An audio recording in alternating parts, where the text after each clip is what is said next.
Okay, welcome back. Our panel has done an exceptional job of being here right on time and ready to go. So let's get started with our fourth panel of the day. And it should be an interesting one when we get to hear more about this proposal that has already been discussed extensively, even though we've not gone through it yet. So we have from the National Grain and Feed Association, Kevin Thompson, who is chair of the Rail Shipper Receiver Committee. We have Bruce Sutherland, vice president at Michigan Agricultural Commodities, Thomas Crawley, president of L.E. Peabody and Associates, and Thomas Wilcox, a principal with GKG Law. So we'll get started with you, Mr. Thompson. Thank you and good afternoon. Thank you and good afternoon. Acting Chairman Miller and Commissioner Begeman, I'm Kevin Thompson, Assistant Vice President and Transportation Lead for Cargill Incorporated in Minneapolis, Minnesota. I chair the National Grain and Feed Association's Rail Shipper Receiver Committee, which is comprised of 24 NGFA member companies from all over North America and is responsible for representing the broad policy interests of NGFA member companies who ship and receive agricultural commodities by rail. NGFA commends the board for initiating this public hearing and for conducting this public hearing to examine proposals for creating more accessible, streamlined, cost-effective, and workable procedures for captive grain shippers to use to challenge rail rates they believe are unreasonable. NGFA's presentation is divided up into 4 parts that address NGFA's submissions generally and also the technical aspects of our proposal. NGFA member companies are major users of the nation's rail system.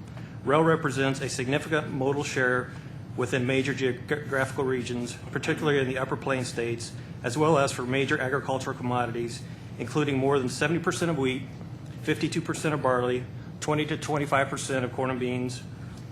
U.S. Class I railroad revenues for Stick Code 01, which are farm products, and Stick Code 20, which are food products, equal $10.77 billion and $11.97 billion in 2013 and 2014, respectively. This represents 14.9% of Class I railroad revenues in 2013 and 15.6% of revenues in 2014. NGFA's opening statement in this proceeding echoed arguments NGFA made in proceedings dating back to 2006, detailing why we believe the board's 3 existing rate complaint procedures simply are inappropriate and unworkable for ag commodities. To summarize, first, pursuing a rate case under each of the existing procedures is costly, complex, and time-consuming. Second, agricultural commodity movements typically are not static or predictable. They typically have multiple origin and destination pairs that vary year to year, as do the annual volumes. Third, market demand for ag commodities frequently changes quickly, which is not conducive to the timeliness needed to process a rate case under the board's existing procedures. Fourth, rate-setting practices that establish uniformly high rates across the board for certain commodities or groups of commodities make rate relief under even the 3 benchmark methodology unattainable, since those rules are designed to remedy cases where a shipper is singled out for market abuse.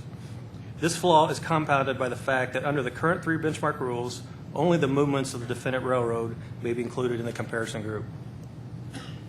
The NGFA commends the board for recognizing that its current rate complaint process procedures need to change so they are more effective, accessible, while rendering well-reasoned and sound outcomes. We appreciate the recent statements to Congress in that regard by Acting Chairman Miller, as well as former Chairman Elliott during his recent Senate confirmation hearing. The NGFA shares these goals. We believe strongly that having a rate complaint process in place that is viewed by both captive shippers and railroads as being reasonably accessible will have a broad salutary effect in disciplining unreasonable rate behavior by carriers, which now operate in what at best is a duopolistic market. Further, we do not believe that adoption of NGA's proposal will result in a torrent of rate cases filed at the STB. Instead, by disciplining market behavior, it will change the dynamic under which commercial decisions are made outside of the board's purview. This is not unlike the beneficial impacts NGFA has experienced from its rail arbitration rules, whereby the mere existence of mandatory arbitration that works has resulted in not more arbitrations, but reasonable business behavior and ongoing communications between both railroads and shippers to resolve differences in a balanced manner. In any event, the NGFA took very seriously the board's willingness to consider modified or entirely new approaches to replace the current rate rules that apply to captive grain shippers. We began by surveying captive shipper member companies and devised a new approach that contains the following features that we believe are essential elements of any new rate complaint approach for captive shippers of ag commodities ultimately adopted by the board.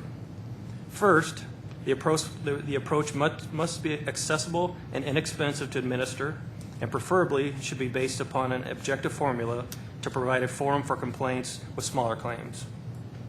In this regard, the NGFA's methodology relies upon information obtainable from the STB or available publicly and does not allow the use of other relevant factors or other methods utilized in the current 3 benchmark rules that at times have been injected by railroads to complicate and delay such cases.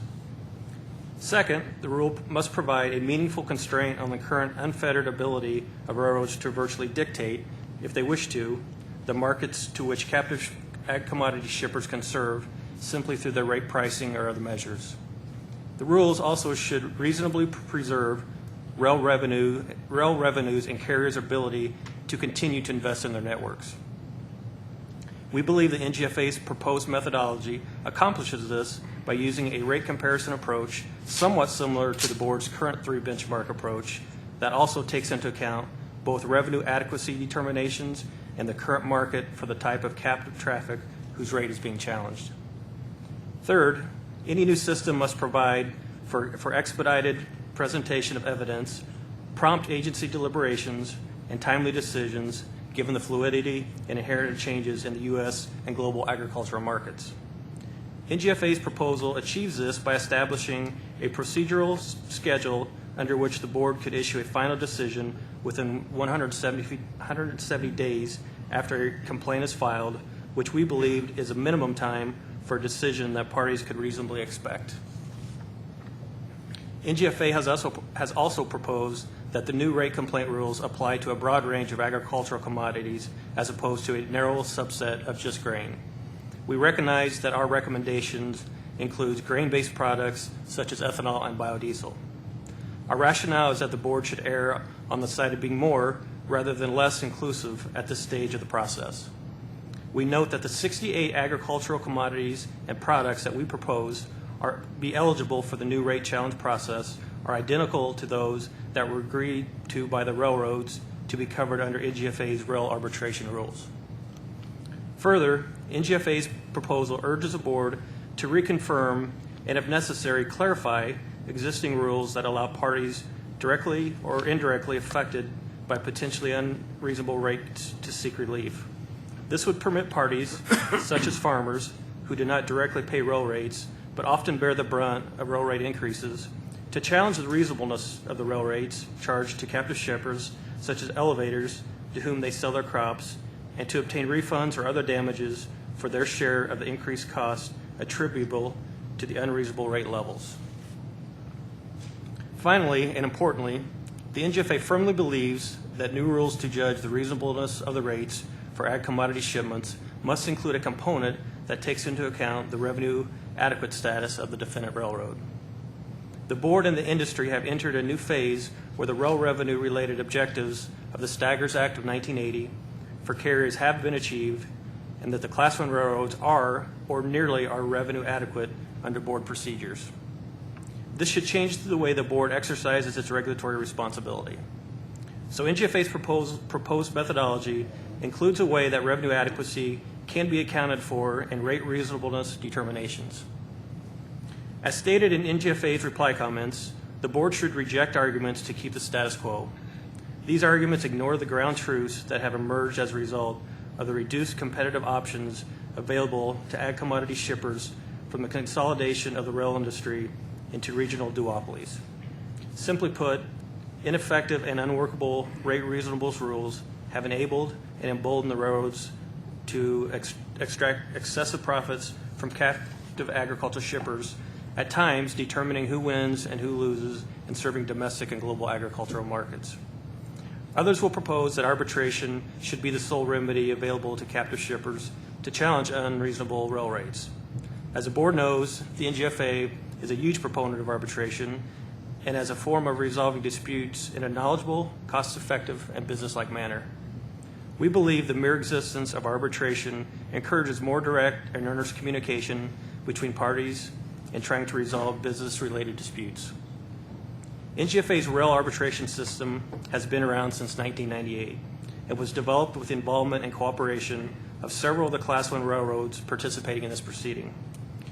But while the NGFA's rail arbitration system provides for compulsory arbitration of several specific types of disputes between railroads and rail users, we have been unsuccessful thus far achieving agreement among rail carriers to consider making arbitration of rail rate complaints mandatory, despite a couple serious attempts to do so. The NGFA, of course, remains receptive to future dialogue with rail carriers on this possibility. And I should hasten to add that there is nothing to preclude a rail carrier from voluntarily agreeing to arbitrate a rate dispute with a shipper now under the NGFA's existing system. The STB's experience has also been that arbitration has never been shown to be usable for rate disputes. That may yet occur someday, but until then, there's a real and immediate need for the board to establish new rules that are accessible to captive agricultural shippers and producers. I also wanted to briefly address the board's request that parties address the requirement that carriers file agricultural contract summaries pursuant to 49 CFR Part 1313. NGFA has previously suggested in Ex Parte 725 that the board make summaries more readily accessible to rail shippers electronically, and that the data be searchable. Also, one of my colleagues at Cargill filed a letter in that proceeding suggesting that the board may be more vigilant about ensuring the railroads submit the data that is called for in the regulations, such as specific OD pairs, instead of vague ranges of origins and destinations that are not particularly useful or informative. We will provide additional information and thoughts when we file on the record. Now, let me turn to my colleague, Mr. Sutherland, who will discuss some of the impacts that current rate-setting practices employed by rail carriers can have on the ability of agriculture shippers to serve markets and their farmer customers.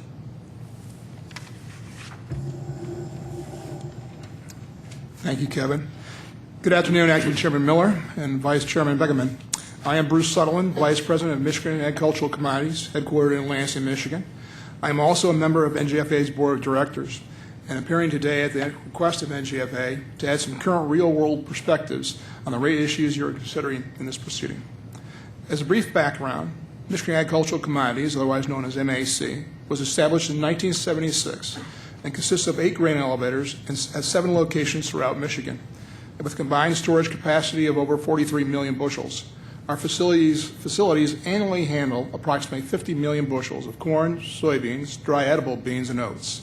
MAC also operates an agronomy business that serves our producer customers in 2 locations in central Michigan. Michigan is a short line dominated state, and CSX transportation is the dominant and often the only Class I connection for our short line railroads. The majority of Michigan agricultural shippers are short line served and therefore are captive to CSX for the Class I connection needed to reach both domestic and export markets served by CSX and other Class I railroads. In many ways, I regret the business-related circumstances that caused me to be here today. I also am reluctant to single out one Class I railroad for attention, since the rate issues faced by agricultural commodity shippers are common to all Class I railroads.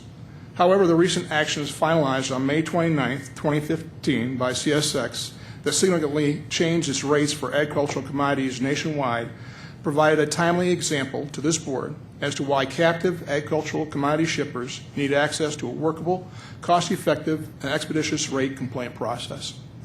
Let me provide a few specifics. CSX rates for corn and soybeans are published in CSX Tariff 4315. Since 1999, very few movements of these commodities are by contract anymore, by carrier choice.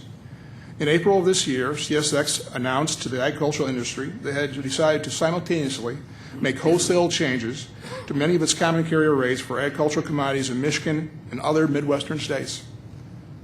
This was not done on an individual customer basis, but rather on a system basis. The increase to rates and to rate spreads for Michigan shippers range from 35 to 100%, and they are to take effect October 1st of this year. When I refer to a rate spread, I mean the geographical and cents per bushel difference between Columbus, Ohio, which is one of the base points for the CSX tariff 4315, and a specific origins named in each state of the tariff. Two of MAC's elevator locations in Breckenridge and Marlette, Michigan, were most affected by this action, with a rate increase of over 70% applied to each location. This increase added 12.8 cents per bushel to those elevator shipping costs, which far exceeds typical grain trading margins. The increase forced us to immediately reduce prices by 10 cents per bushel for corn and soybeans purchased from farmer customers that do business with those two facilities, just to cover the increased freight rate. Since these two facilities handle more than 15 million bushels of corn and soybeans annually, this increased rail rates translates to a $1.5 million reduction in income to these corn and soybean customers. Unfortunately, our company is not alone. I've heard reports of other shippers operating facilities in Michigan, Illinois, Ohio, and Indiana of even more severe rate increases that result in reduced price bids to farmers of up to 20 cents or more per bushel. These increases in rail rates are several orders of magnitude greater than typically thin grain trading margins. Consequently, if we were able to be price competitive in selling commodities to domestic users and foreign buyers, we inevitably have to try to pass on the cost of impacts we can't absorb back to the farmer customers. Seldom are we able to pass such costs forward to the ultimate buyer, as they have alternate sources of supply in the grain market, which is a truly competitive market. CSX is but one part of the overall domestic and global agricultural marketplace, but these broad and dramatic changes in the rates have resulted in changing the competitive balance in Michigan and surrounding states, and they stand to change the flow of grain that normally would occur based on the response to market demand. In some cases, the new CSX rate structure will force a shift from rail to much less efficient and much more costly truck transportation, creating more burdens on the state's highways, roads, and bridges that already are at or beyond capacity given their current condition. We are still analyzing the effects of the new rate scheme, but it is apparent that it could result in fewer agricultural commodities being carried by CSX and a greater concentration of these commodities being moved on CSX mainline origins, to the detriment of the Michigan short lines, which rely on agricultural volumes for their economic viability. Unchecked rate increases for agricultural commodities also have the harmful effect of undermining investment that we and others have made in our facilities, often at the direct encouragement of the rail industry. MAC spent more than $35 million over the past 5 years to increase grain storage and loading capacity to be able to handle both the growth in grain production and the ability to ship 90-car unit trains, the latter of which was done in response to warnings from CSX about the need to make improvements to meet larger train sizes being preferenced by the railroad. Millions of dollars similarly have been invested by other rail shippers in their storage and handling facilities for similar reasons. I know of an NGFA member company in Ohio that invested in expanding its facilities to handle 90-car unit trains based on the implicit or explicit assurance from the Class 1 carrier that the rate spreads through Columbus would remain competitive and be preserved. However, the new 90-car unit train spreads are now the equivalent to what previously applied to only 3-car shipments. This member believes the rug has been pulled out from under them. Other Class 1 railroads engage in similar pricing behavior, but CSX provides a current example that substantiates the assertions in NGFA submissions in this proceeding about how unchecked unilateral rate increases can and do demarket the movement of agricultural commodities to domestic and export markets. In fact, another NGFA member company reports that rail rates charged for transporting milling wheat from South Dakota through the Chicago Gateway increasingly are being implemented on a percentage basis, which disproportionately affects shippers with higher base rates. Rates were increased by 5 cents per bushel in January 2015 for milling wheat from South Dakota through the Chicago Gateway, and are scheduled for an additional 3 cent per bushel increase effective August 1. This shipper reports it has just invested $5 million in track and storage upgrades as well. These unilateral rate actions can have the outcome of changing the competitive dynamics within our industry, in effect picking winners and losers based upon the carrier's dictates and preferences on which types and sizes of facilities it desires to serve and commodities it wishes to carry. MAC believes broad geographic areas of CSX grain origin markets will see wrenching changes as a result of these rate increases and structure, with commensurate disruptions in customary grain flows to customers. From a global perspective, it is not unreasonable to anticipate that these increased freight costs will encourage customers, particularly those near ports, to pursue imports of grain from South America as a more cost-competitive alternative to the detriment of U.S. farmers and the American economy. MAC and NGFA believe that the existence of effective and accessible agricultural rails rules would help prevent or mitigate some of the adverse consequences of the railroad pricing behavior exhibited by Class I railroads. Again, we don't believe that this would result through dozens of rate cases being filed before the board.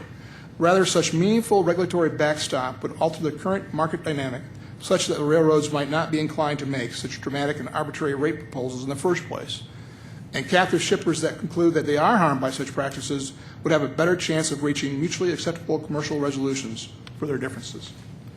Thank you for this opportunity to discuss some of the real-world impacts that actual rate-setting practices by rail carriers have had on captive shippers and our farmer customers and the markets we serve. Now I'll turn to Mr. Crowley to explain NGFA's proposal. Good afternoon. Thank you, Bruce. To be effective, a rail rate regime for agricultural commodities must meet certain criteria. The rules must provide meaningful constraint against the ability of railroads to unilaterally control access to captive ag commodity markets, while reasonably preserving railroad revenues and incentives to invest in their systems. The rules must be inexpensive to administer and based upon an objective formula. The rules must allow expedited evidentiary presentations and expedited final decisions. Commodity producers, elevators, intermediaries, and processors captive to a single railroad at origin and/or destination have little or no ability to expand their businesses and to try to develop and/or sustain local communities.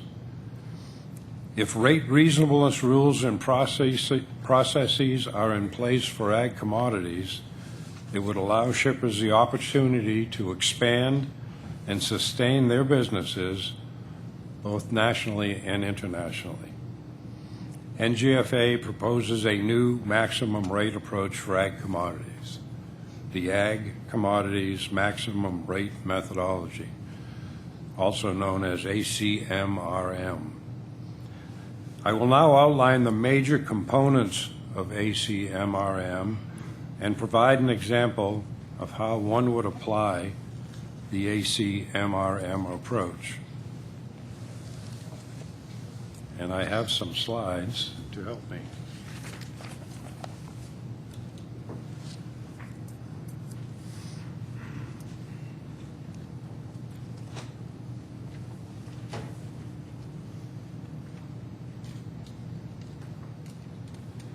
We have several PowerPoint presentations. I'm not sure which one it is. What's that? What's it called? I don't know. It's in GFA right there. That's the one. This is it? Yep, thank you. Here's the, Do you need to roll them? That one goes up. Okay, thank you. Acmrm uses a comparison group approach similar to the board's current 3 benchmark methodology, but some of the components are different than the 3 benchmark methodology. The comparison group includes rates for shipments above and below the 108% RVC cost level. The comparison group includes shipments from all railroads, not just shipments from the incumbent carrier. The shipper would select all comparable moves that meet the selection criteria for the movement at issue from the confidential waybill sample.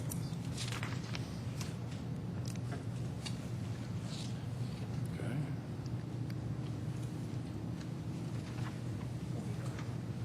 One in here. How do you go back? We need to go back, is that it?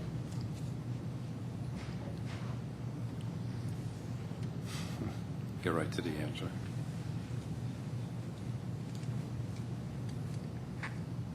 That one. Good. Yes, that's the one.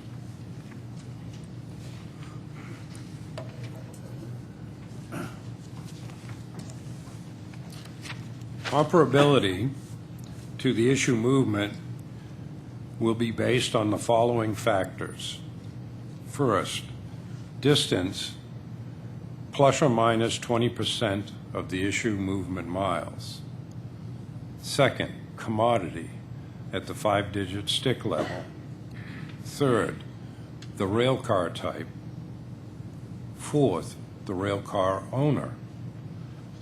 And fifth, the movement type, whether the movement is originating, terminating, originated, delivered, received, terminated, etc. Even though the comparison group would include movements with RVC ratios below 180%, the maximum reasonable rate produced by this analysis would be subject to the statutory 180% floor.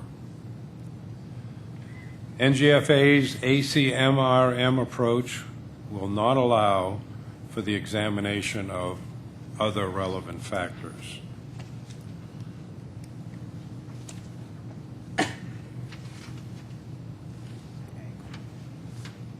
Takes a lawyer and a consultant to handle it.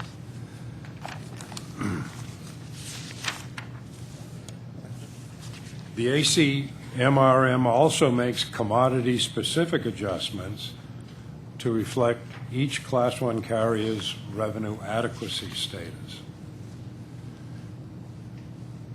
This is accomplished through the development of the revenue adequacy adjustment factor, or what we call RAAF. The use of the RAAF addresses two flaws in the board's three benchmark adjustment approach. First, the RAAF approach takes into consideration the amount of issued commodity traffic and allocates the burden of helping achieve revenue adequacy to those commodities that provide the most revenues. And two, it removes the overweighing of the railroad's historical financial performance by using the most current financial data reported to the board. The RAAF is calculated as follows.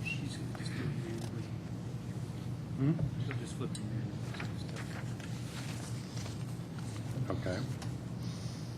The formula you see up on the screen is the formula used to develop the RAAF.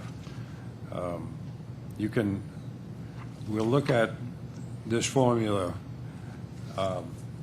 as it's laid on the screen, and then we'll show you an example of how it works. But it's basically broken into two parts. The left side of the RAAF takes into account the factors that are readily calculated by the STB. The factors on the right, and when I say on the right, to the right of the time sign, are factors that are drawn from either the confidential waybill sample or from ex parte proceeding.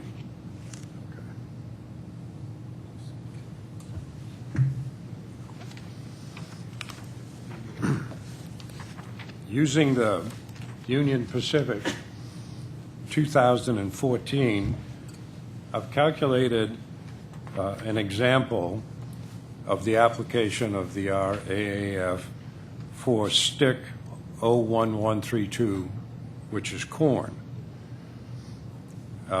Coming down the left-hand item column, the railroad industry cost of capital, the return on investment, the investment base, and the tax rate, all four of those items, as you can see in column 2, are available and calculated by the board. The values for these numbers in 2014 are shown in column 3. Lines 5, 6, and 7 on this slide are assumed numbers. We did not have access to the 2014 UP data from the waybill sample, so we assume these values for purposes of this slide. Line 8 is the first part of the application of the formula we were just looking at. Line 9 is the application of the second part of the formula. When these two parts are combined, the RAAF for UP for stick 00132 corn is minus 12.5%. The way the formula works, a negative number means the carrier is revenue adequate. A positive number means the carrier is not revenue adequate based on the board's current standards.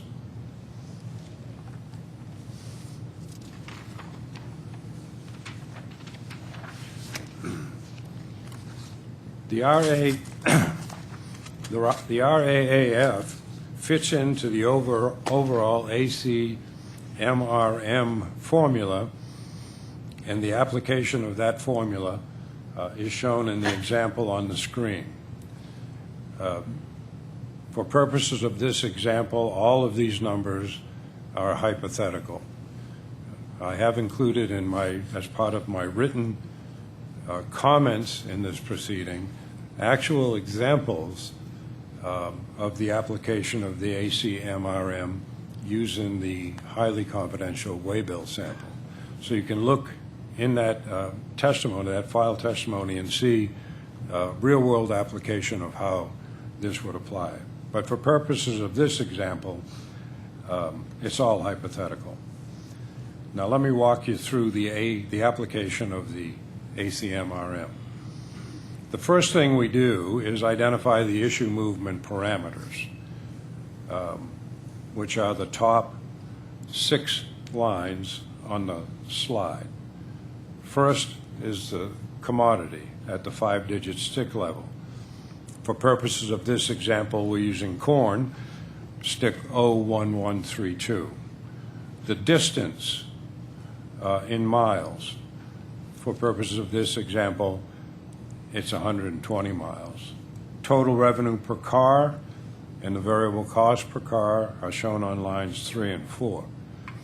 Variable costs are calculated using the IRC's Phase 3 model.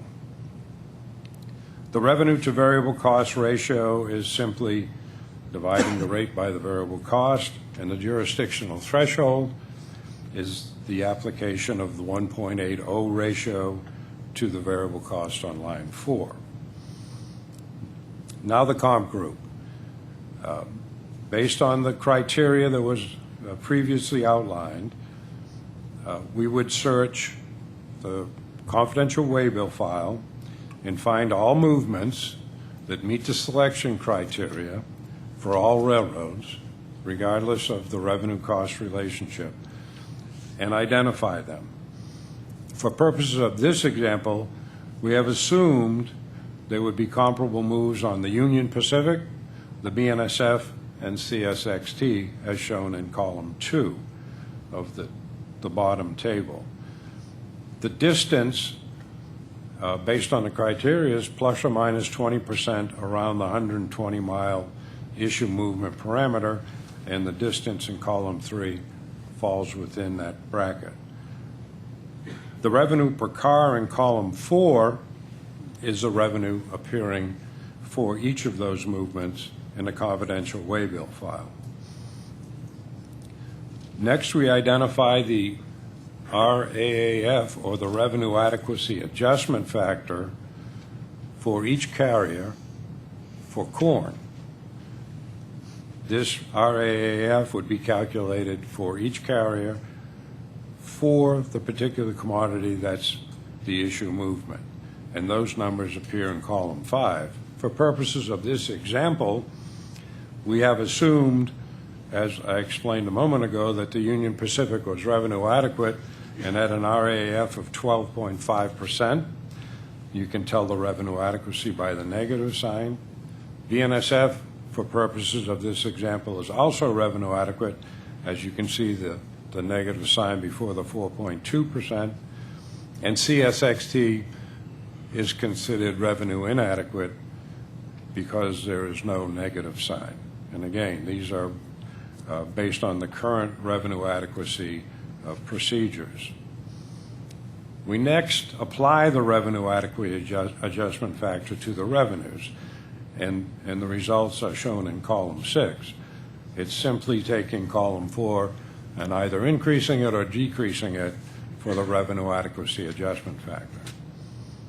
We then compare the adjusted revenue to the variable cost, again based on IRCS Phase 3 for that movement as it appears in the confidential waybill file, and get the adjusted RVC ratio appearing in column 8. This is done for each movement in the comparable group. We then go to line 7 and take the simple average of the RVC ratios appearing in column 8 for lines A through J. The simple average in this example is 185.5%. We next adjust or calculate the rate based on this adjusted RVC ratio by taking the variable cost for the issue movement, which appears on line 4, and multiplying that value by the 185.5%. The result is $742 that appears on line 8. We next identify the maximum reasonable rate, which is the greater of the number we just calculated on line 8 or the jurisdictional threshold appearing on line 6. In this case, in this example, the adjusted RVC ratio produced the maximum rate.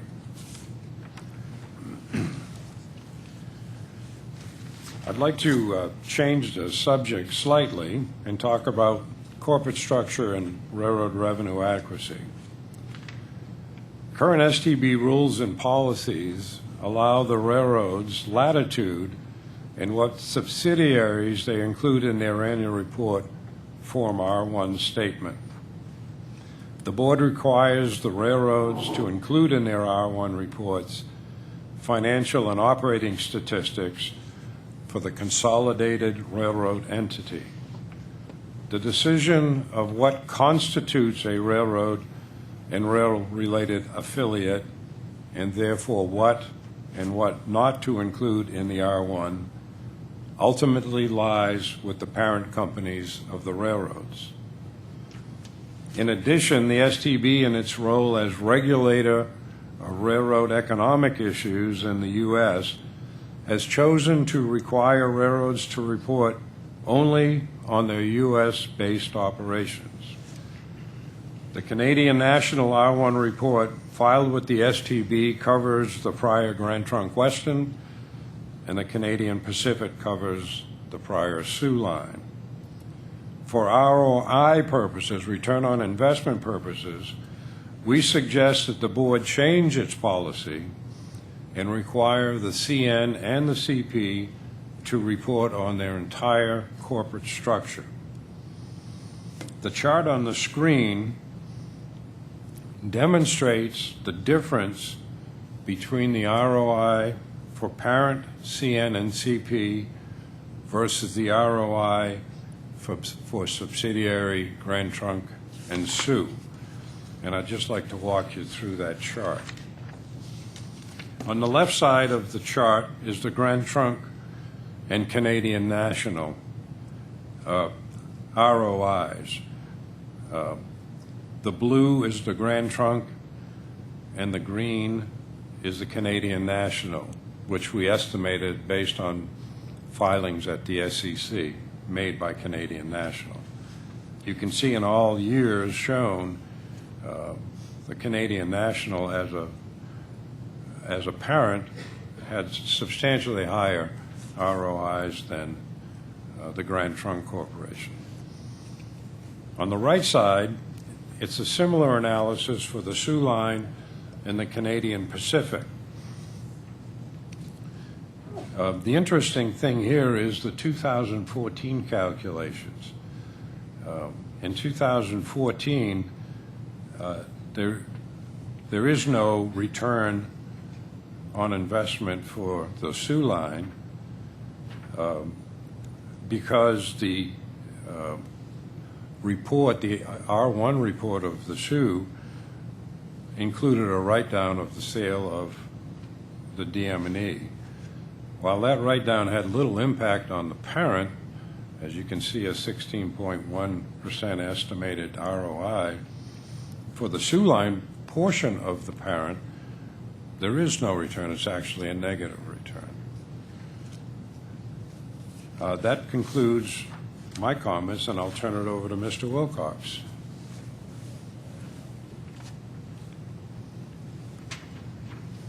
Good afternoon, Chairman Miller, Vice Chairman and Begman. Thank you for the opportunity to be here today. With the remaining time we have on our panel, I was going to address a few legal aspects of the NGFA proposal and one of the other topics that you mentioned in the May 8th hearing notice, that particular being the 49 CFR 1300.5 regulation on notice for of grain rates. Hey, Tom, could you maybe talk more directly into the mic? Is that better? Yeah. Okay. So I'm going to address three legal points as time permits. If I don't get to it, we'll include, if I don't get to all of them, I'll include it in our supplemental comments since you're keeping the record open, but we want to get to your questions. So the first point is that NGFA included in Part 4 of its opening submission a thorough review of the board's authority to adopt a separate rate rule scheme for a group or a class of commodities, and then to also adopt a rule scheme along the lines proposed by NGFA. This authority derives from Section 10701D1, 10701D2, and the Rail Transportation Policy.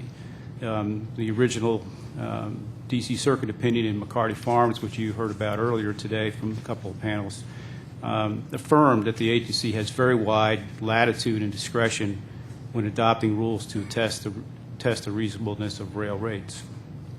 In June of last year, the D.C. Circuit, when they upheld the changes in Ex parte 715 to the rate rules, confirmed this broad authority, and that under 10701D3, and that the simplified approach under that section can be used regardless of the value of the case. There was no, the court rejected the argument of the railroad that there's no statutory mandate to use SAC once the case reaches a certain value. And in response to some of the testimony you heard earlier today from the AR panel on the 1993 McCarty Farms opinion, we explained, this is pages 18 to 20 of our opening evidence, the reasons why that opinion or why the reasons that the court relied upon in that decision are no longer applicable to the current facts or NGFA's proposal. And in fact, certain parts of it were overruled by the opinion in Ex parte 715. In that case, and we go into it in detail in the opening, the court at the D.C. Circuit placed a very heavy emphasis on the fact that BN at that time was revenue inadequate, and that the STB or ICC at that time needed to ensure that BNSF or BN became revenue adequate. In the court in that case also, it looked at I think 2 or 3 coal cases involving multiple origins and destinations, and then concluded that grain-oriented cases could be brought under the SAC case for the multiple origins and destinations. And it's been many years since that decision. We still haven't seen a grain SAC case. So the court's rationale for deciding for not upholding the ICC in that case has been superseded by time. And the NGFA's arguments on authority, at the end of the day, were really not strongly refuted by the railroad commenters. In essence, they don't argue that the STB can't adopt a rate methodology of the type proposed by the NGFA, that you're not there's no statutory authority to preclude you from doing it. They are arguing that the STB shouldn't, and that the board should adhere to the status quo. And in doing so, they are ignoring a key premise of the NGFA's proposal, which you heard about from our panel so far, is that the STB's rate rules, now must factor in that the Class 1 railroads are revenue adequate or nearly revenue adequate, and that changes the past focus on differential pricing, constrained market pricing, SAC concepts.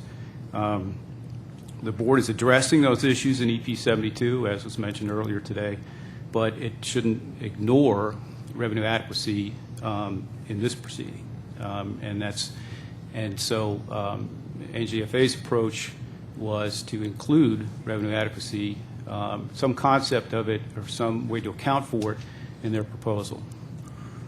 Second point is that some of the railroads in their comments have resurrected the argument that because NGFA's proposal, its methodology utilizes RBC comparisons, that all ag commodity rates will be ratcheted down immediately to the 180% jurisdictional threshold.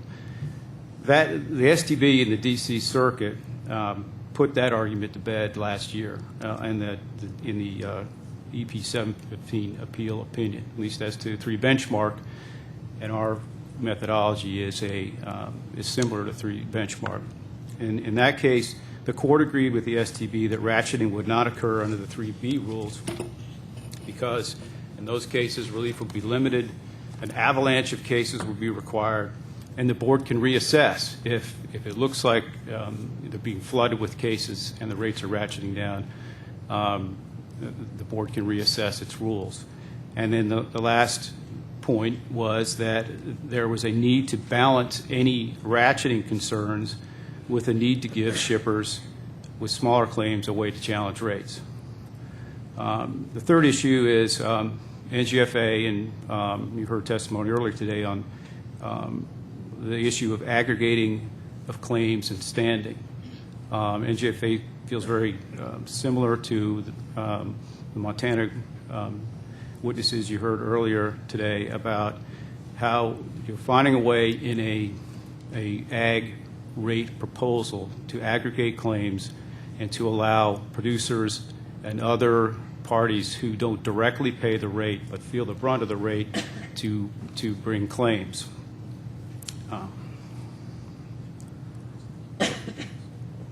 Now, in standing, the railroad parties in their comments do not disagree that parties indirectly affected by rail rate increases could file a complaint under 11701B, but they argue that standing would be determined on a case-by-case basis. I believe it was Mr. Tiller earlier today pointed out a good point that this would require cases to be filed in order to establish the rules on standing. So you'd have to litigate to whether you have standing, which is a deterrent to bring in a case. And so the guidance from the STB on the parameters of standing would be helpful in that regard rather than requiring someone to bring a case to determine whether standing can occur. The other issue is whether parties who indirectly suffer from rate increases can receive reparations. The general rules, they establish that the party who paid the rate to the railroad is entitled to reparations. But the ultimate test is whether there is injury in fact or privity to the railroad in terms of assessing the rate and paying the rate. So in that regard, the railroads again say no guidance from the STB is needed, but the board and affected parties could explore the rulemaking whether and how various parties affected by railroad rate increases in the agricultural markets could establish the necessary injury in fact. The big issue we've heard of today is the fact that producers often bear directly the pass-through from rate increases, but there are other players in the agricultural market that do feel the brunt of the rate increases indirectly. So the final point was to address the 49 CFR 1300.5 rules. The Staggers Act contains many provisions that are specifically geared towards protecting shippers of agricultural products, and that's broadly defined. But one of the provisions in the Act that protects agricultural shippers is 49 U.S. Code 11101D, and that requires more information on rates and service changes, but it also includes references to proposed as well as actual rate increases. I mean, this at least applies a longer lead time of notice to ag commodity shippers than the 20 days notice that appears in 11101B. And in the board's regulations under 1305D, they require that any scheduled changes must be published in a manner that provides timely notice to subscribers. So a current area of uncertainty is whether rate changes for agricultural products are subject to the same 20-day notice requirement for other rates in 11101B, or whether 11101D and the board's regulations create a longer timeline of timely notice, which is be a more fact-specific inquiry. So what it's maybe notice is timely in one set of circumstances, but maybe it's not timely in another. The latter approach could help situations where shippers have made significant capital investments based on representations by the railroad of certain rate levels and if certain investments were made. If you had a longer lead time for rate increases in those situations, it could help mitigate capital investments being stranded. If sufficient notice is given, then maybe the investment's not made, or maybe there's some way to mitigate the damages. And that concludes my testimony. Back to Kevin.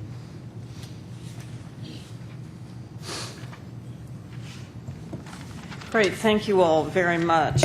So, Kevin, I think maybe this is a question to you, although anyone on the panel would be welcome to respond to it. When you started off, if I could make sense of my notes, I think you talked a bit about the issues that are specific to grain that led to this proposal.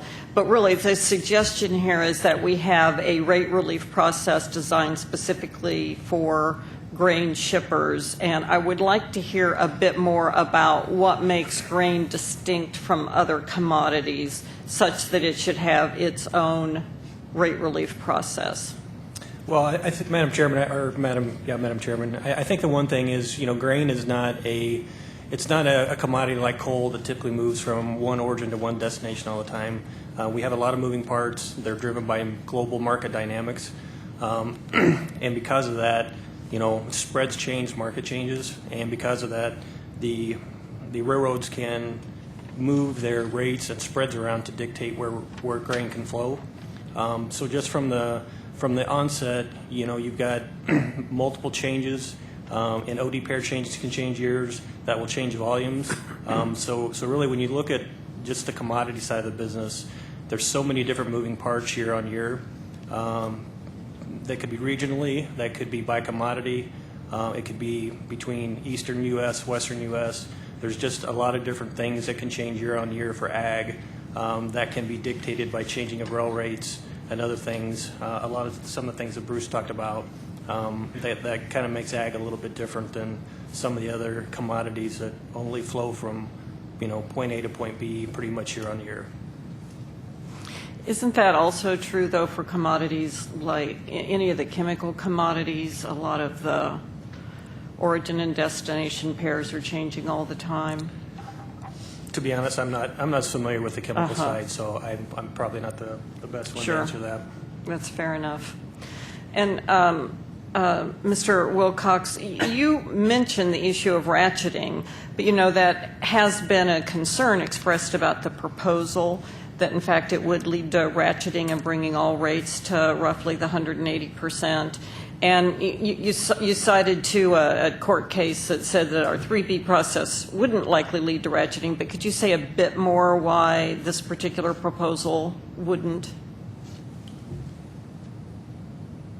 Well, I can I can speak from experience in litigating three benchmark cases, is that they are, well, rate cases in general are rare.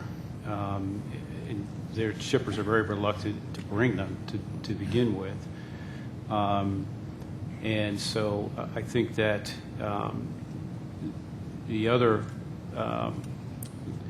aspect of, as I said earlier, if you have a rate methodology that works and that both parties know work, then you will reach negotiated solutions that I think would most likely be above the 180%.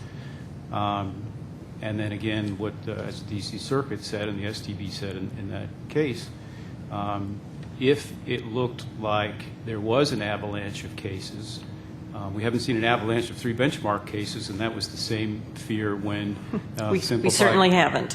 When simplified standards were passed, or in the process, you heard a lot about ratcheting there as well.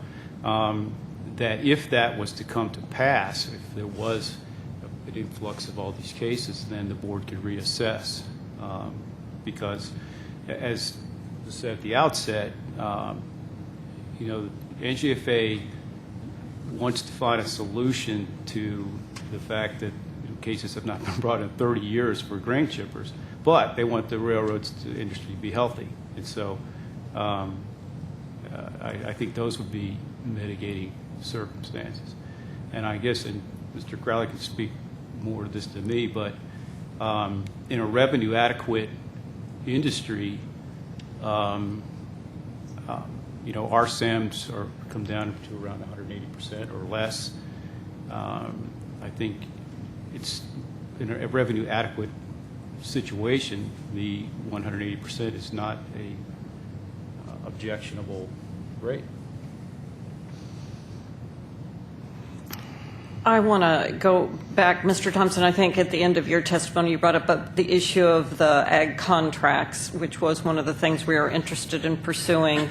Just getting an understanding about how useful or helpful those are. And so I just sort of want to confirm, I take it from your testimony that you would say, yes, it's important that they're out there, but the current way they're being posted is not so helpful. So if that requirement is to remain in place, we should change some of the requirements in terms of what's reported and then how it's posted. Is that a correct understanding of your comments? Yeah, by and large. Basically, it's just the formatting of the way that when they're posted, if we could somehow do a better way of sorting it out and then finding out specific, because some of the way the OD pairs are reported, they're not specific to the origin or destination. They're in groups, and it really doesn't give you any information on what that is and sometimes not even what the commodity is. So I guess it's just a little bit more transparency and specificity on really what those So I think if I'm are. understanding it correctly, there are both things that the STB could do in terms of how we're posting it to make it more usable, but also ways that the railroads could change the information they're providing that would make it more usable. That is correct. And I think there's only 1 or 2 of the class 1s aren't really reporting them in the granularity to where you can actually see what the contracts are. So I think. So perhaps we could look to the ones that are being reported in a more granular method and use that as an example of what would be useful. That's correct. Yep. Can I ask you a sort of a related question, but on the issue of tariffs? One of the things I've been interested in is if you're looking for a tariff for a specific commodity, is that an easy thing to find? What do you have to do to find out what the tariff is for a commodity? Basically, so every class 1 website has all the tariffs listed. So basically, all we do is go into the website and then search by commodity, and then you can sort through the tariffs there. Some of them are pretty user friendly, some of them are not, but it's all out there publicly to see. And generally, if you need to know what a tariff is, you can find that information without problem. Yeah, typically without a problem. Okay. All right. Thank you. Ann? Thank you very much. And I'm probably going to apologize in advance because my questions are kind of all over my head and sort of all over my papers. And if I don't get to them, I may shout some into the audience towards you later. But if I could start with you, Mr. Thompson, although you're all welcome to fill on the hot seat a little bit, but help me understand how your proposal helps a grain shipper across? I mean, does it help Cargill to the same extent it helps Mr. O'Hara, who was on the previous panel in Montana? Is it across the board fairness, or is it somehow more orchestrated for larger grain shippers? No, and I think that's kind of why we went down this path, is because being as formulaic as it is and being able to look at defendant carrier and other carriers, you're really going to get the subset of everything that's out there. So this should have the same impact on a small shipper versus any larger shipper. So really, it's an all-encompassing approach that we were looking for something fast, easy, and fair, and this is what we came up with to achieve that goal. And does a large grain shipper typically ship under tariff, or do you perhaps also ship under contract, or kind of a mixed bag? It's a mixed bag, and it depends on the products. By and large, the western U.S. on corn and beans, they do still ship on tariff. In the eastern, for example, the eastern railroads, we still negotiate contracts for soybeans, and in the case of corn, it's done by the destination. So it varies by railroad, and it varies by commodities.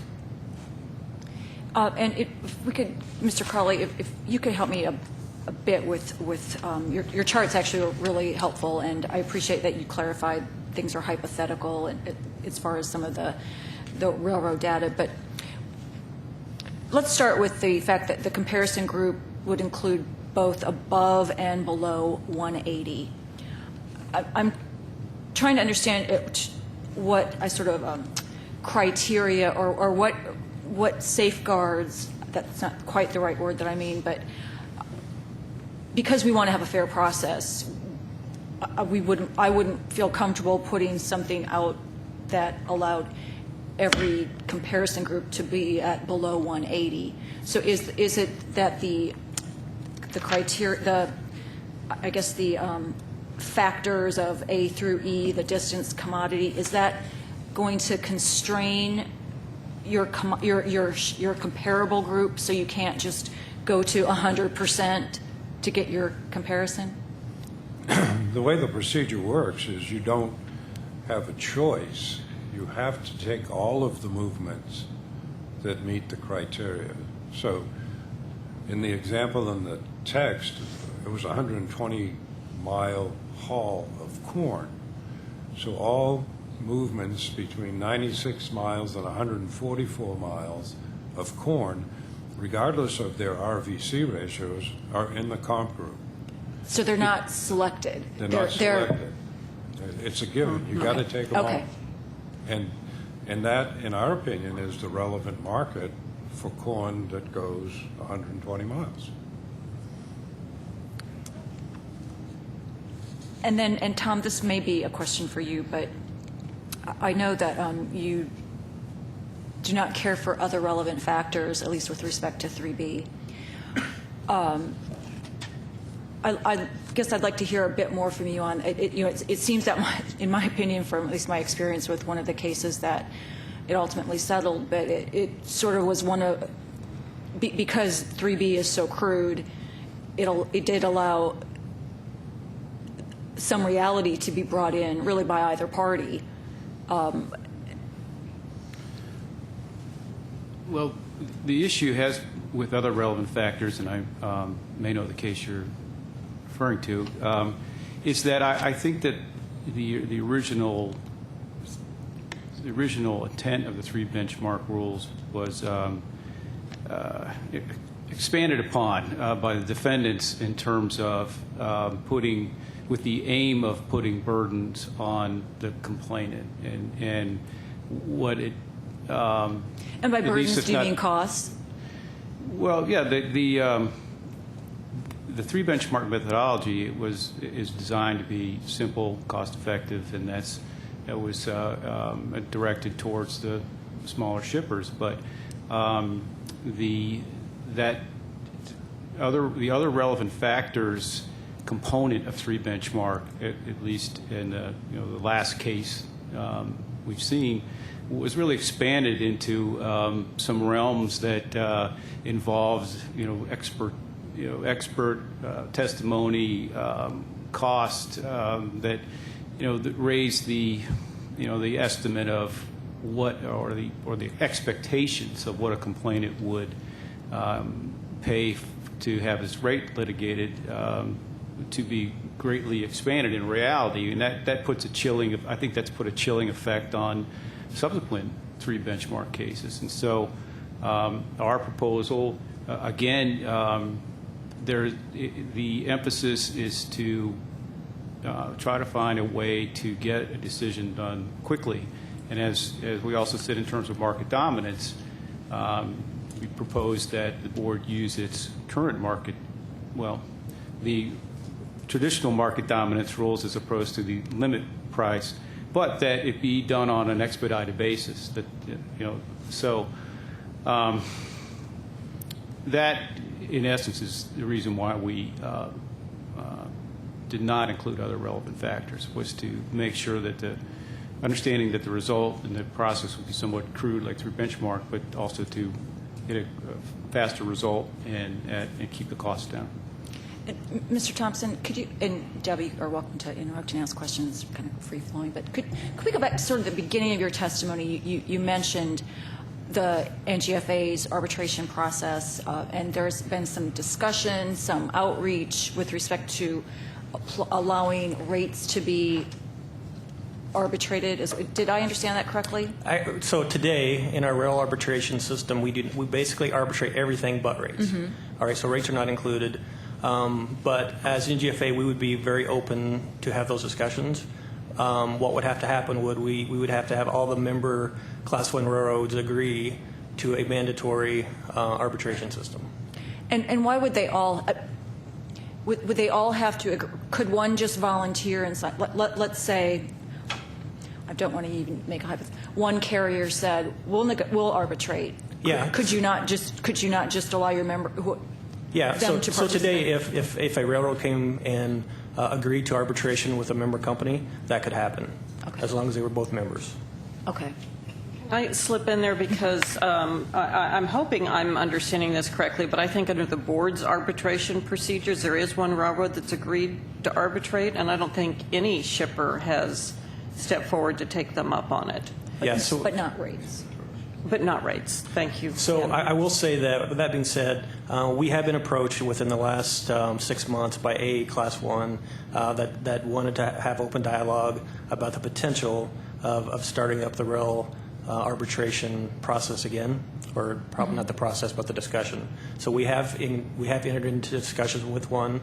We're having ongoing discussions, but now, to make this happen, we have to reach out and get the other Class 1s to agree to go down that path as well. And today, we do not have a standard process for rate arbitration. So we would have to come up with what that would look like, what the rules would be, what are we going to arbitrate against. So we would have to have some work to do, but we really would want somewhat of a good understanding that most of the railroads, or all the railroads for that matter, would want to enter into NGFA arbitration for us to really put a lot of time and effort to go forward on it. I say take what you can get, and if one will do it, start your program. Well, the problem is we have a lot of members that are captive to other railroads. I know. So I know. It's just that I assume it's a large railroad. I mean, if it's a short line, I can understand your hesitation, but No, it's a large railroad. Mr. Sutherland, could you please clarify something? I think I may have misunderstood it with respect to your discussing certain rate increase that your state has recently received from a Class 1 carrier.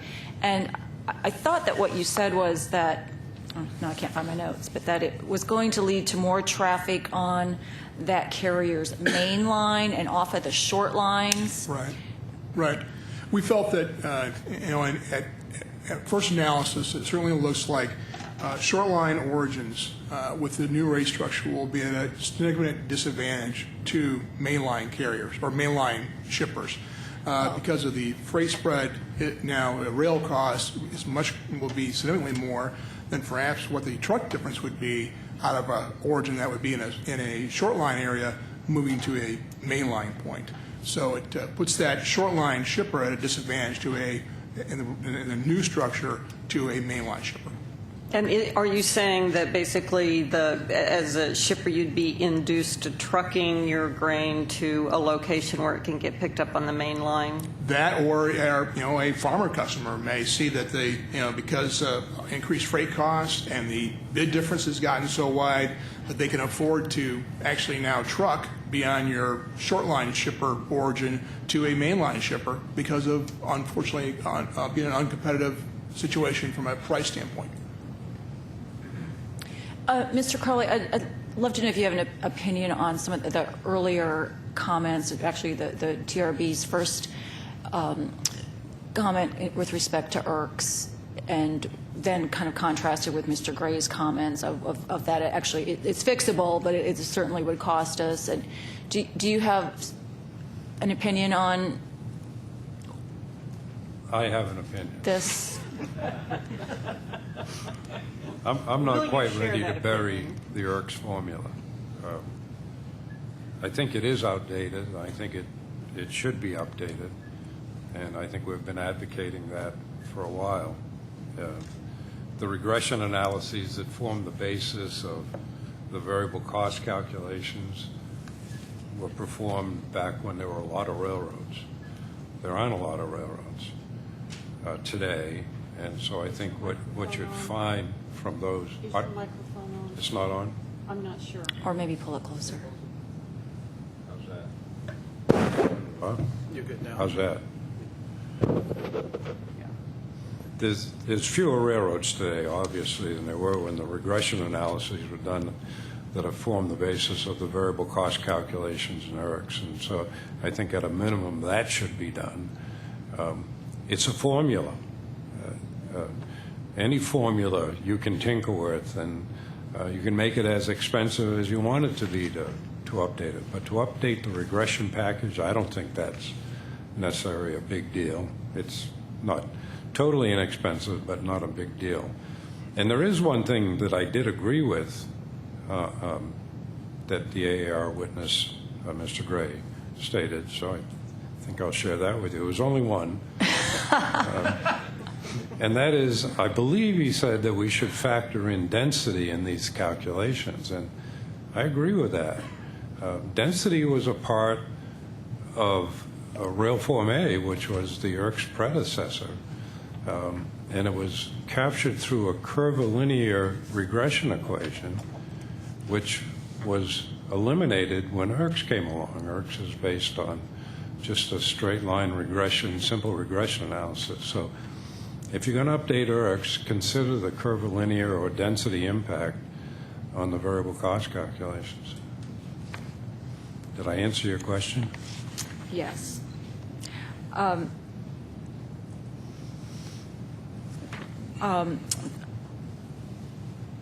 I just lost my train of thought. Excuse me for a second. You know, when you walked us through the proposal, you know, it struck me that although it certainly is easier to understand than trying to have you explain to us the SAC process, or at least to do a flow chart of the SAC process. But it sounds to me that we would still need consultants to do the cases if you need your confidential waybill data. But then, since you're a consultant, maybe there was something behind that. He says, I hope so. Well, when I was How simple is simple? When I was asked to put this simple proposal together, one of the criteria wasn't to eliminate the consultants, so I kept my job. It is simple. It is straightforward. I think if you follow the rules that we've laid out, I don't think you need either party. I think the board staff could do this without having either party involved. Right, you would just need the permission to, or the confidentiality to use. You have to get a permission to use the waybill. The staff would not need the permission. They could just solve the equation themselves. They wouldn't need either the railroad consultant, I just put myself out of business, or the shipper consultant to make these calculations. There's theoretically nothing to argue about. Follow the rules, and you'll get the answer. Do it quickly, simply, cheaply. We just made it cheaper.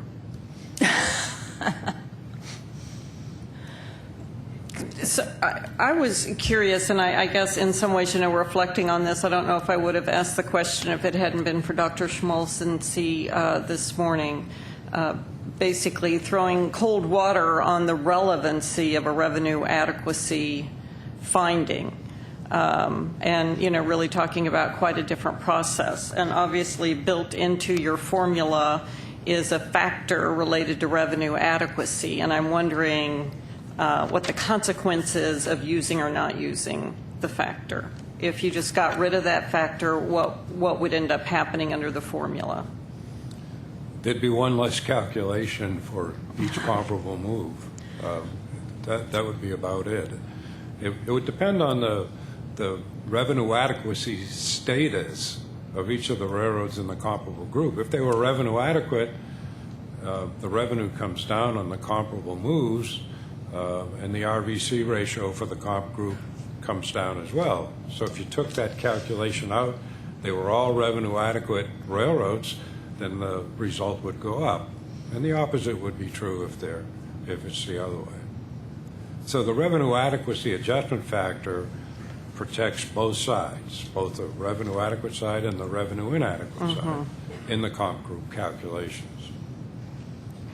So you probably heard this morning in the AAR panel, basically disagreement with the idea of including other railroads in the comparable group, and I guess primarily arguing that no matter how much alike they may look, they're not alike enough to include. I'm just wondering what you all would say about that. The railroads are amazingly alike, especially now that we're down to four big ones and a few small Class 1 railroads. And I think you can see that by looking at the IRCS formula that nobody likes, except me. IRCS will tell you on a total system basis the total variable costs that are calculated and the total fixed costs, which are these common costs that they were talking about, common or fixed costs. If you look at the relationship for each carrier, you'll see they're very, very close. In other words, the fixed cost of one carrier is basically the same percentage as another carrier. So what they have to recover is basically the same thing. Now the other point is that this cross-carrier idea, I know the board hasn't necessarily liked it in a lot of these analyses, but they use it. The board, you guys use this cross-carrier idea in the revenue adequacy calculation. You calculate the cost of capital for an individual railroad, and then you compare it to the railroad industry cost of capital is based on all the railroads. So we get inputs from all the railroads to compare to an individual railroad. We're not doing anything different here in this approach. Do you care to comment on ARC's proposal, sort of a 2B approach? I don't know, since they're going to testify later and you won't be back. I mean, you're welcome to give comments if. I think that obviously that the NGFA approach is superior to the ARC. We know that. Yes. We knew that. I'm glad. I'm glad you did. But I do think the ARC approach is better than your 3 benchmark approach. So if you don't like our approach, I'd go with ARC before I'd go back to 3 benchmark.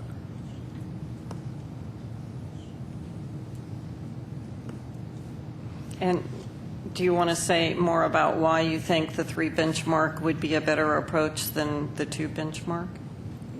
It's the other way around. Sorry. I think ARC will take care of all that for Okay. you. I misunderstood you. Or I didn't listen carefully, maybe.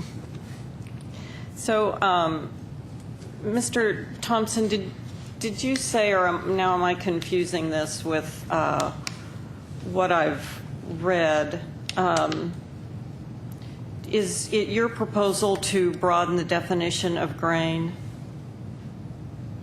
So it would include ethanol and other. Correct.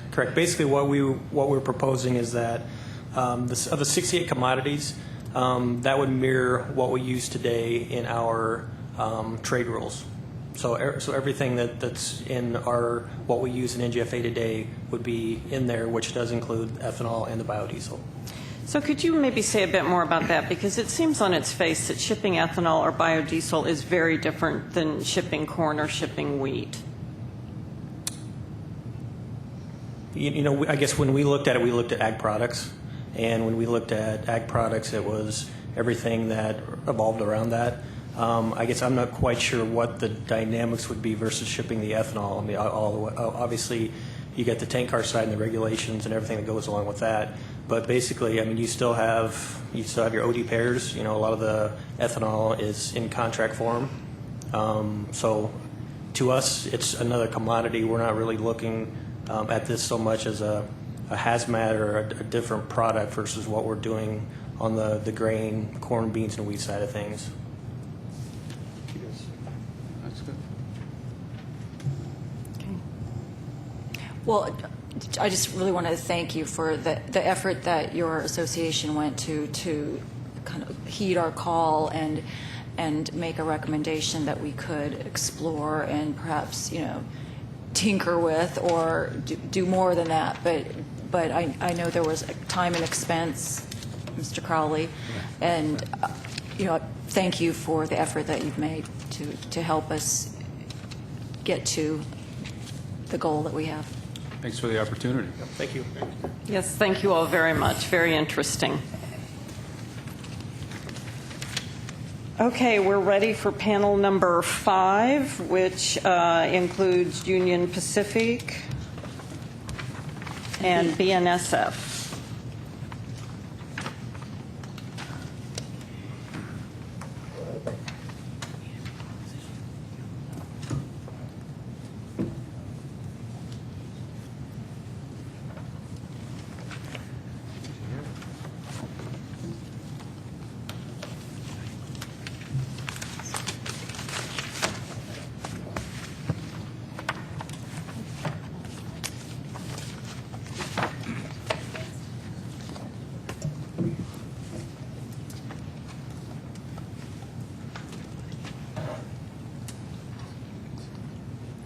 You guys can't even sit by each other.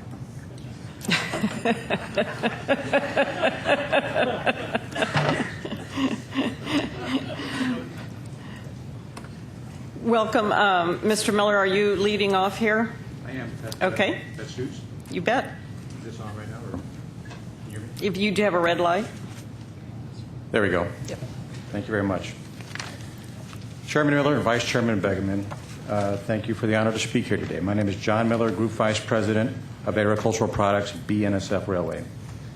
I have been with Bnsf for over 7 years now, and prior to that I spent 25 years in various management roles in the grain industry on the shipping side.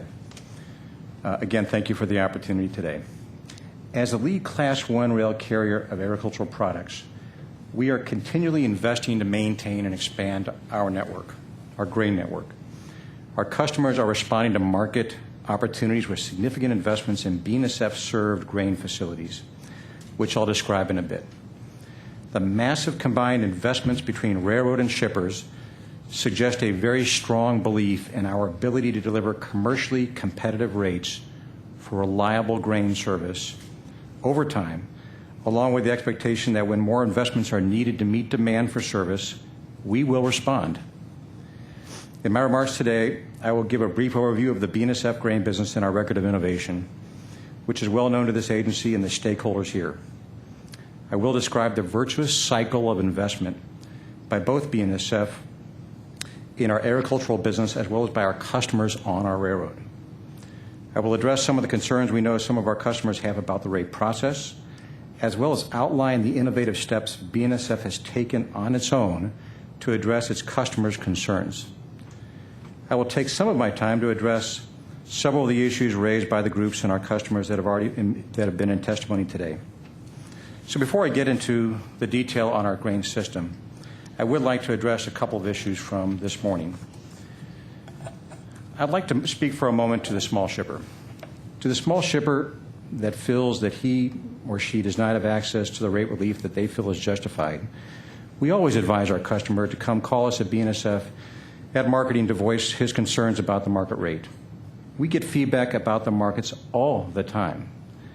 Our shippers are not shy about telling us when the rates aren't competitive, as well as when they are also working opportunities that benefit us both. We treat that trust with great care. If he has already done that or is not satisfied with our response and still feels he has a rate concern, then the process allows him to address it to the STB. Is that process flawed in terms of taking too much time or costing too much for the small shipper? Yes, we agree. This is exactly why we listened in Montana, and after multiple discussions with Montana grain growers and the Montana Farm Bureau, we agreed upon a comprehensive solution, which I'll refer to a little bit more in detail later. This is why we are also willing to consider a different solution to rate complaints brought before the STB, changing the process but not changing the methodology. To this small shipper, I would say, we have already made a proposal to the NGFA to use the current NGFA arbitration-based system for practices to be tailored to STB complaints for rates. The organization, which has the largest membership of grain companies today, has the tools to lead an effort to get a faster and less costly process for you and the railroad alike.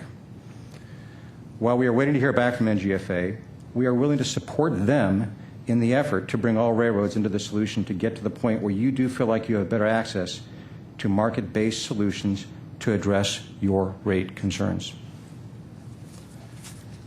Another issue that I feel like I've got to address up front is, and it was mentioned earlier today, and is that this notion that customers out there today are reluctant to raise rate concerns or rate complaints because they fear retaliation. Personally, I'm offended by that. We've heard that over time in the past, and from my standpoint and our staff at Bnsf and all of our employees at Bnsf, it's not true.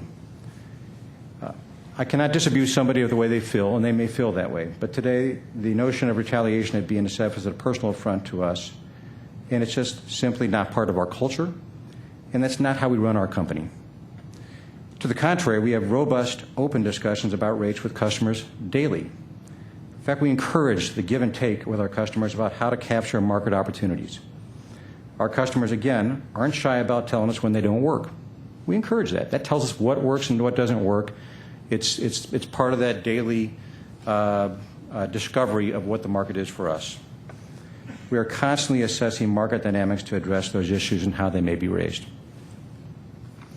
Okay, so let me get on to the slides and talk about the breadth of our marketplace.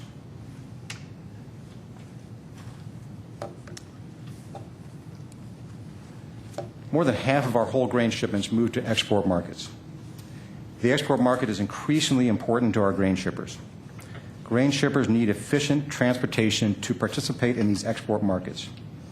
As I will discuss in a moment, the investments we have made to improve the efficiency of our rail network have been critical to the success of U.S. farmers in this important export sector. For domestic consumption, we also transport a significant amount of grain, mostly wheat and corn, while our export destinations tend to be concentrated in a discrete number of large export facilities. Our domestic grain shipments are delivered to a large number of widely dispersed domestic destinations, including feedlots, ethanol plants, and flour mills. Let me move next to our BNSF's investments in our network in general and in our agricultural network in particular. As I said, we are in a virtuous cycle of investment in our agricultural business, taking the revenues we earn and investing it right back into our network. We have made enormous capital investments in the system-wide infrastructure. In 2014, we had an all-time high capital budget of $5 billion and actually spent $5.5 billion. BNSF plans to exceed that in 2015, investing $6 billion. I know this slide is hard to see, but we take this to customers all the time, so we thought we'd include it. Our 2015 capacity project plan includes a number of critical infrastructure projects across our network, many of which benefit agricultural shippers. Many of BNSF's more recent capital expenditures have concentrated on the northern corridor where much grain traffic moves. And the breakdown of 2015 capital projects shows continued investment in areas of our network that our grain customers rely on, which of course include this northern region. These capital investments in our physical plant will provide permanent capacity that will benefit every business sector.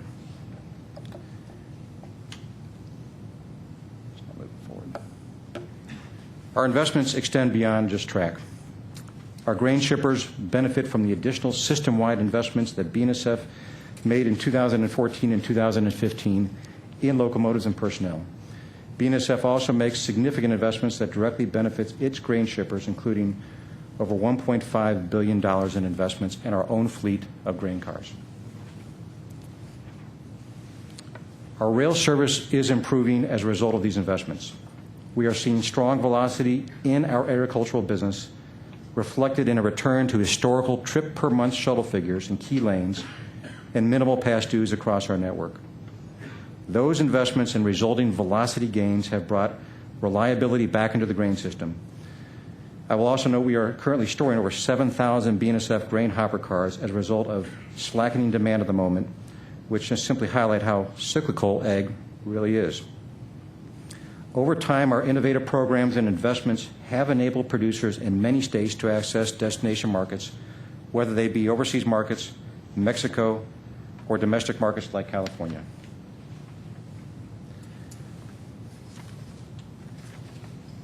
As a result of BNSF's innovations, efficient transportation, and reasonable rates, grain shippers made significant investment of their own and built their grain facilities on BNSF. BNSF's grain shuttle train program is a prime example of the improved efficiency in the supply chain that has resulted from innovation and investment. BNSF's written testimony and our prior submissions described in detail our shuttle program, which grew out of a recognition by BNSF and our shippers that competing with other grain exporting countries required increased efficiencies across all elements of the supply chain. The number of grain shuttle facilities built on us has increased dramatically over time from 69 shuttle origins in 2000, a few years after the grain shuttle program was initiated, to a total of 229 BNSF-served shuttle origins by the end of 2014. More importantly, that represents an estimated $2.2 billion in investment by our customers since the shuttle program started. The number of unit and gathered train ethanol facilities built on us has also increased significantly over the same time frame, representing an estimated $2.1 billion additional in customer investment. The number of unit train fertilizer facilities built on us over the same time frame has increased significantly with another $750 million in customer investment. These investments by our customers on BNSF's network reflect the partnership that exists between BNSF and its grain shippers. Now, so let's turn now to the nature of the grain markets, and this is important. Contrary to some of the claims made today, the constant drumbeat of market economics has resulted in reasonable and competitive rates across our network for BNSF agricultural shippers. The market reality is that we have to keep our rates competitive to keep the business. A key feature of grain transportation is that grain must move by truck to a grain elevator at the very beginning. Since it moves at the first instance, a grain producer can often direct the truck to deliver the grain to multiple elevators as a first step in the supply chain or even to other local end users. An important characteristic of grain markets is the existence of strong and widespread geographic competition. There are several types of geographic competition that affects rail rates. For example, in this slide, a grain shipper in Aberdeen, South Dakota, has the option to ship to multiple markets on BNSF. Each of those destination markets you see there are also buying from multiple origins, including origins not served by BNSF, providing a multitude of competitive options. With respect to export markets, BNSF must consider rail rates for transportation of grain to a particular export facility based on alternatives available to shippers at other export facilities, including foreign competition. For example, corn from the Upper Plains moving to the PNW competes with corn from the Corn Belt transported to New Orleans via barge into foreign markets. A key reason that we do not have rate cases is the fact that our rates are reasonable. As you can see in this slide, The constant pressure of competition in grain markets has resulted in reasonable and competitive rates across our railroad for agricultural shippers. There have been few rate cases precisely because these market mechanisms have worked so well. Bnsf sets rates based on market conditions, not on regulated costs. But I know that this agency often focuses on revenue to IRC's variable costs when it analyzes rates. So as shown in the studies submitted by our outside experts, our grain rates are low on a revenue to variable cost basis. Bnsf believes that these shuttle RVCs are overstated, in fact, for the shuttle side, because they do not reflect the meaningful loading and unloading incentive payments that are paid to qualifying shuttle trade movements and that actually reduce the actual rates paid to transport that grain. These payments are actually left out when consultants and other third parties generate their studies of ag rates. We regularly communicate with our customers and our customer groups to better understand the issues they face. And we have developed good working relationships with them. Some of these groups are set out on this slide. Our rates are reasonable. But as I said when I started out, we do understand that in some regions, and particularly some shippers and customers in those regions, do not agree and view the regulatory process as unworkable. We understand that concern, and that's why we have proposed alternatives. As mentioned, Bnsf established an arbitration mechanism with Montana grain producers. It is a two-tier structure of mediation, followed by arbitration using predefined market-based standards that take into account the complexities and competitiveness of agricultural markets.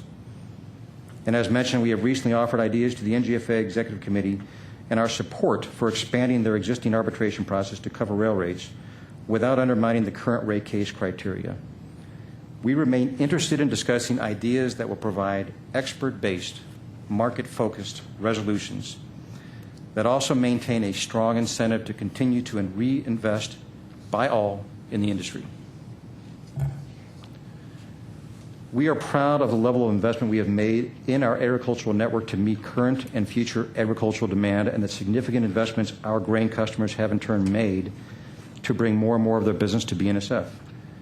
This is clear evidence that the market is working well. While improvements in the process for resolving disputes can always be made, the large industry investment in the supply chain success story experienced by U.S. grain participants suggests strongly the overall premise is that the competitive marketplace is working efficiently. Methodologies for resolving grain rate disputes, including those offered by the STB, must take into account the practical realities of agricultural markets, including their complexity and their competitiveness.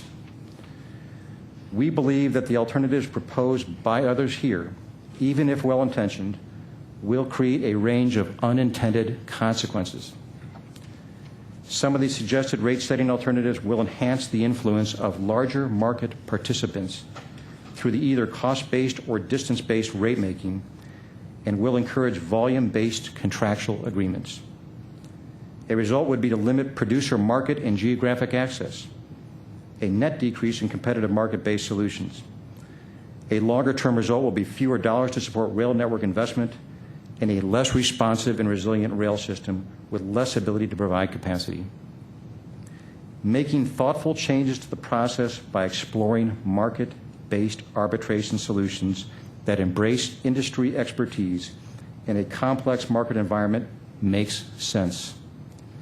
Making arbitrary and outcome-oriented changes to the STB's existing standards by which agricultural rates are reviewed does not.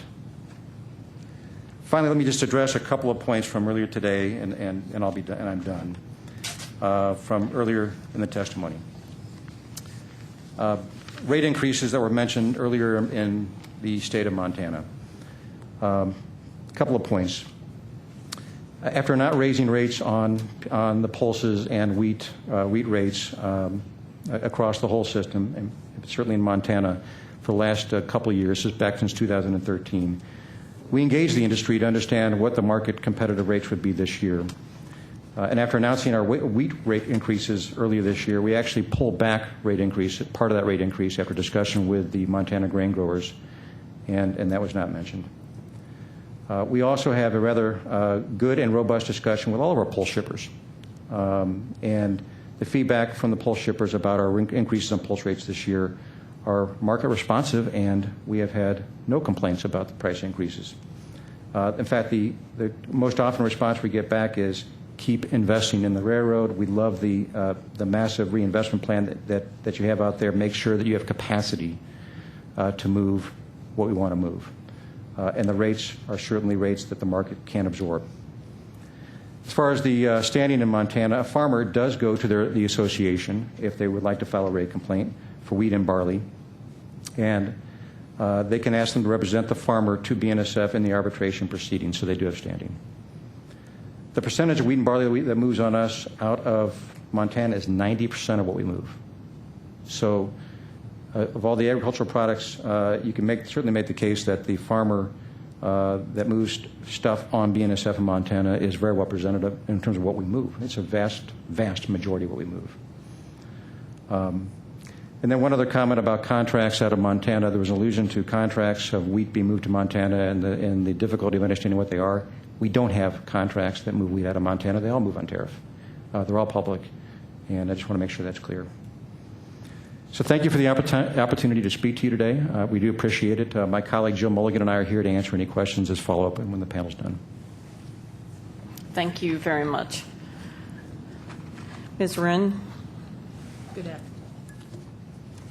Good afternoon, Chairman Miller, Vice Chairman Begerman. I'm Lou Ann Wren, and I represent Union Pacific Railroad. Mr. Jason Hess, our Vice President and General Manager of Agricultural Products, is also here this afternoon to observe this hearing.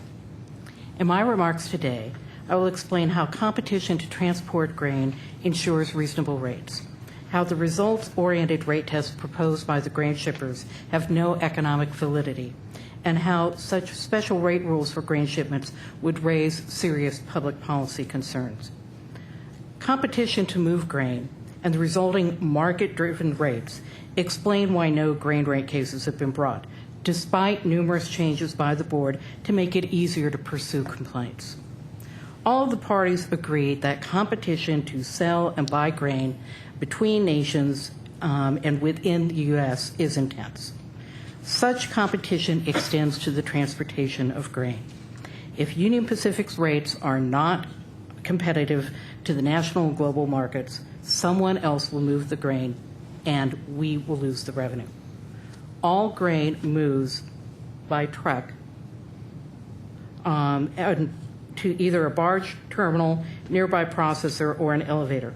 This map of Iowa, which has the most acres of production of any state, illustrates these choices.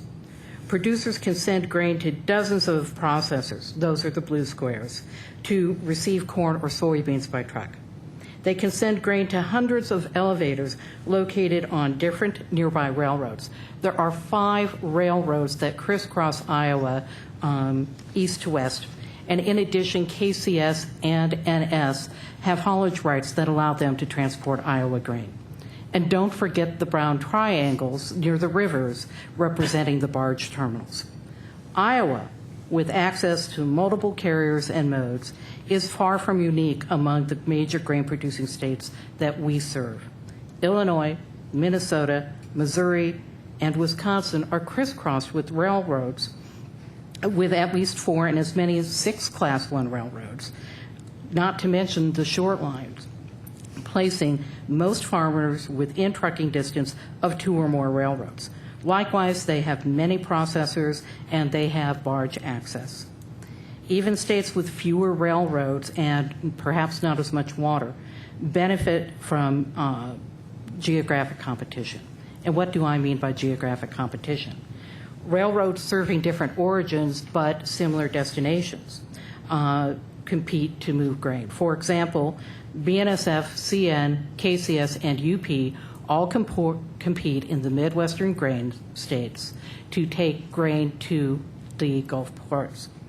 Or you have carriers that are serving a common origin competing to move grain to different destinations. We compete with trucks to move corn, only we want to move them to feed processors or export markets, and the trucks are going to move them to the ethanol producers. So we have a lot of competition, and that competition is basically what informs and drives the rates we charge for our customers. Because grain is fungible, and because it competes in both national and international markets, our rail rates would be found reasonable if they were tested under a method that has a valid economic principle behind it. And the record is going to support this. First of all, the grain shippers admit that the RVC ratios for grain are generally below 180. ARC Witness South admits that 61% of the top 4 grain and 69% of the top 4 grain products all have revenue to variable cost ratios below the jurisdictional threshold. Now, contrary to ARC's claims, the prevalence of so many movements below the jurisdictional threshold basis is not based on a problem with IRCs not recognizing the efficiencies of grain trainload moves. IRCs does recognize the efficiencies associated with grain trains. This slide shows a hypothetical movement. The difference between the IRC's variable cost per car on a trainload movement and the same car in carload service is more than $1,000, or 37% less than it would be in a train or in a car moving by itself, but in a train. That's not just a train, it's a manifest train. So if you recalculated IRCs to assign even greater efficiencies to trainload grain movements, more costs would have to then be assigned to single carload shippers, ironically including grain customers who do ship by single carloads, which would increase their costs and force more of those movements below the jurisdictional threshold basis. There's no basis for making a grain cost adjustment factor, and there's also no reason to think that somehow the prevalence of movements below the jurisdictional threshold for grain and grain products is a technicality on IRCs and is not reflective of market reality. For grain traffic that is above 180, the record offers other evidence that rail rates are reasonable.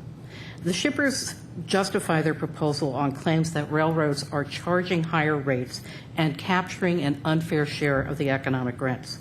They assume the unreasonableness of these rates is a given, but the facts say otherwise. USDA and AAR data show that Class 1 railroad revenue from grain as a percentage of farm income actually has been trending downward for the last decade. And while there was an increase last year, because we all know 2014 was a memorable year, as much as we might like to forget it, there was an increase to only 5.2%. In other words, we get a nickel for every dollar of farm net income in 2014, and that figure is still below the average for the last 10 years. So rail rates may have increased, but income to producers has grown faster.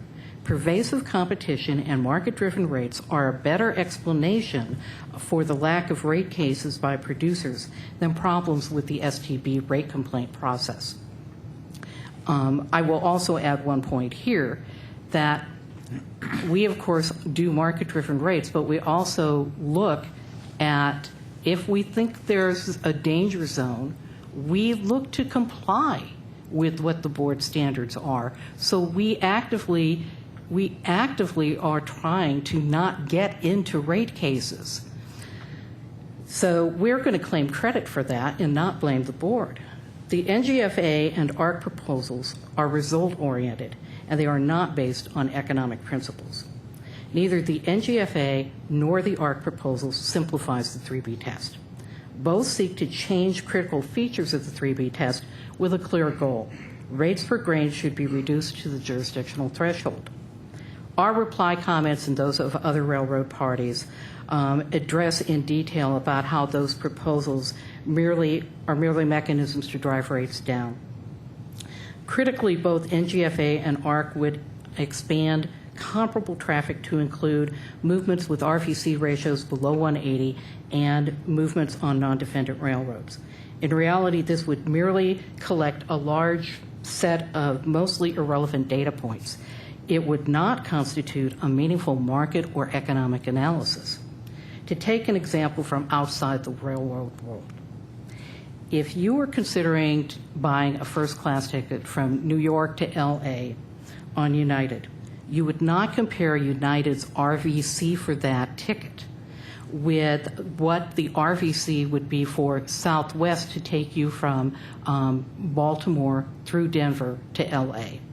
And you certainly would not consider, you don't compare RVCs when you're buying something. You look at what the rate is. You don't compare it.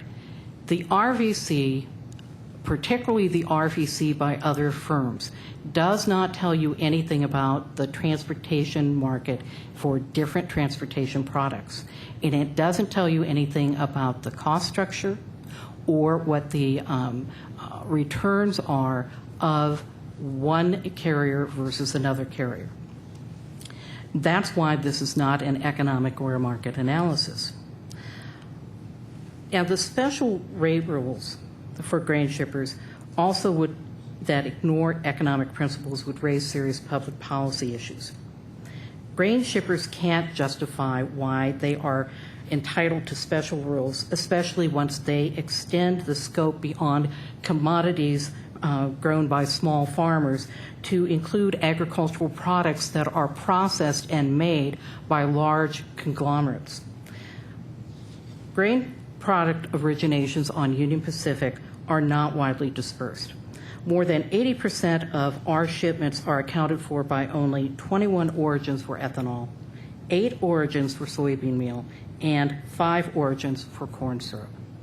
That is not the model of widely dispersed, small, and they don't know how much they're going to produce that was given to you by one of the advocates for the grain proposal.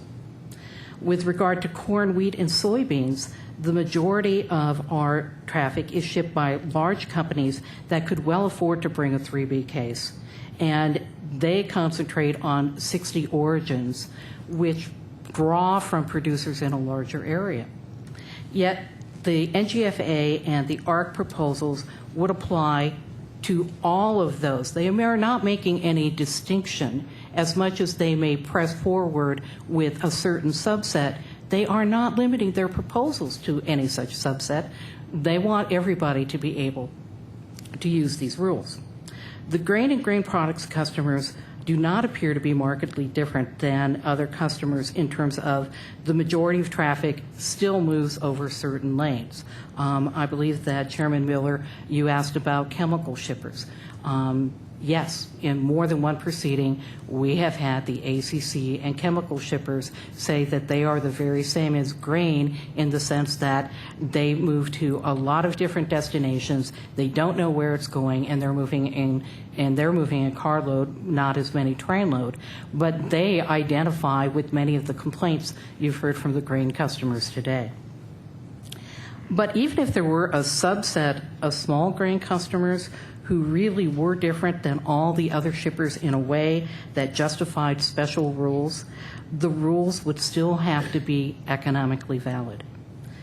Rate reasonableness determinations require the board to allocate economic rents between the shippers and the rail carriers. If one group of customers gets more than economic principles justify, that extra share must either come from other shippers, which would be an impermissible cross-subsidy, or it must come from the defendant railroad. By imposing an RVC rate cap based on traffic moved by non-defendant railroads without regard to difference in supply-demand situations, route characteristics, cost structure, those proposals would punish more efficient carriers and discourage efficiency by all other railroads, because you get hurt if your RVCs get higher, and one way to increase an RVC is to become more efficient.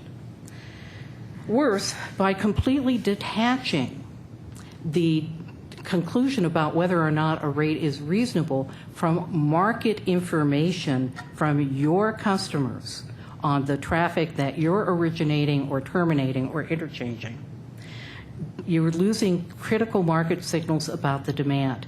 And we rely on that information in order to determine not only where we need to be investing for growth, but also where do we need to have crews? Do we have enough power?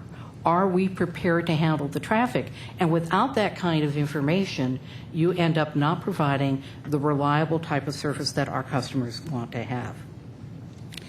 Thank you very much for the opportunity to appear today. I will be pleased to answer any questions, and I would be particularly delighted if you would ask me a question about how the NGFA proposal will guarantee work for consultants but put my marketing people at risk.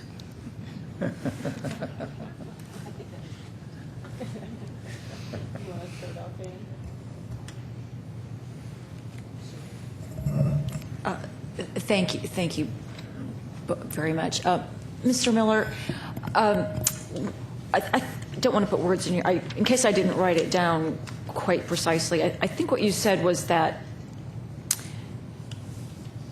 no, I can't find, when you said that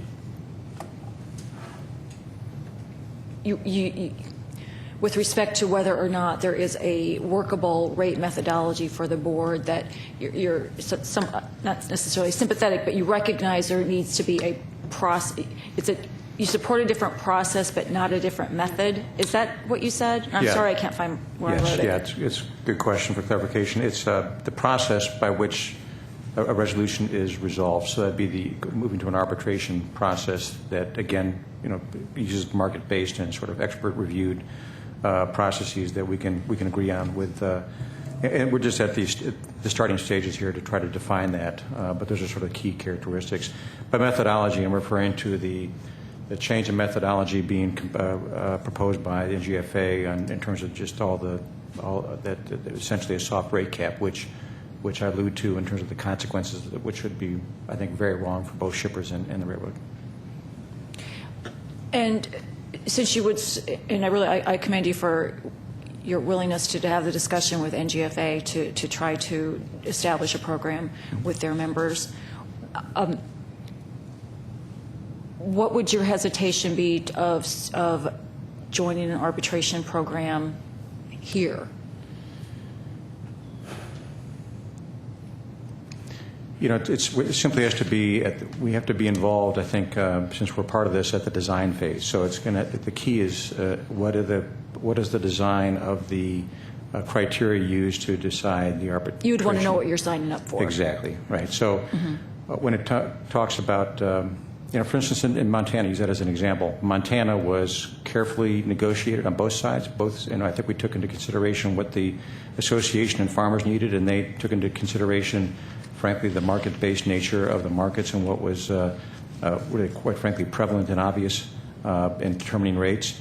And we came to a resolution. So that would be that process of making sure what is it that we're getting into, and making sure that we've got things that safeguard which I alluded to or outlined in the presentation.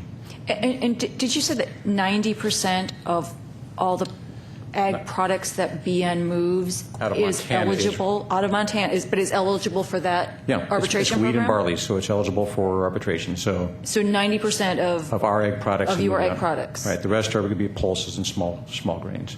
So, but wheat and barley, we move so much wheat and barley as a percentage of what we haul that essentially means, referring to your earlier question earlier in the day, that it is widely available to many farmers in the state of Montana. It's more widely available than I would have envisioned. That's and I'll amazing. Make a follow-up comment on that.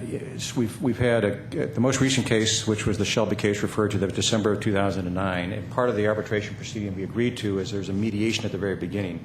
That was solved in mediation, and that was resulted in a $165 rate per car drop at the time, and didn't go to the arbitration phase because of the mediation worked.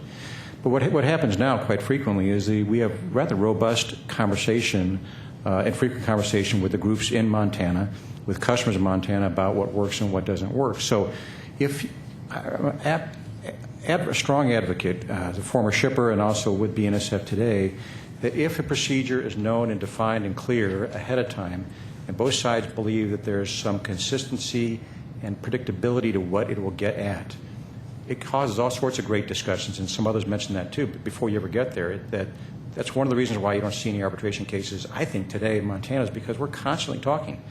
And evidence, the most recent, which is May 1, rate increase we rolled back. We've got that essentially feedback from the growers that it was not market responsive. We needed to be lower on the increases, and we did.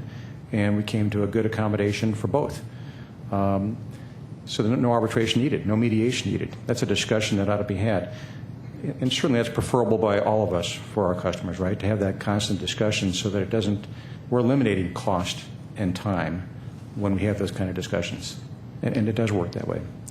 Could you comment on something that the representative from the Montana Ag Department mentioned? He stated that they were trying to put, or they had proposed putting together sort of their own shuttle creation that, and I'm not getting the right words for it, but their own more efficient trains, but that being rejected. That was you referred to as reverse DEAT. Yeah, that is gathering trains at origin in a way to then move them as a unit at a later time is what I believe he's referring to. I need to talk to him specifically to see if that was he was referring to, but. We've looked at that. We'll have to have discussions about it. Certainly there are costs inherent. Shippers would like to, of course, have is to try to do that in a way. And Montana's a big state, and you've got broad geography that you'd like to try to gather those facilities over. But there are costs inherent to us that are part of that. So you just simply cannot be the same cost, simply the same kind of rate that you see for a pure 110 car shuttle loader. On the system.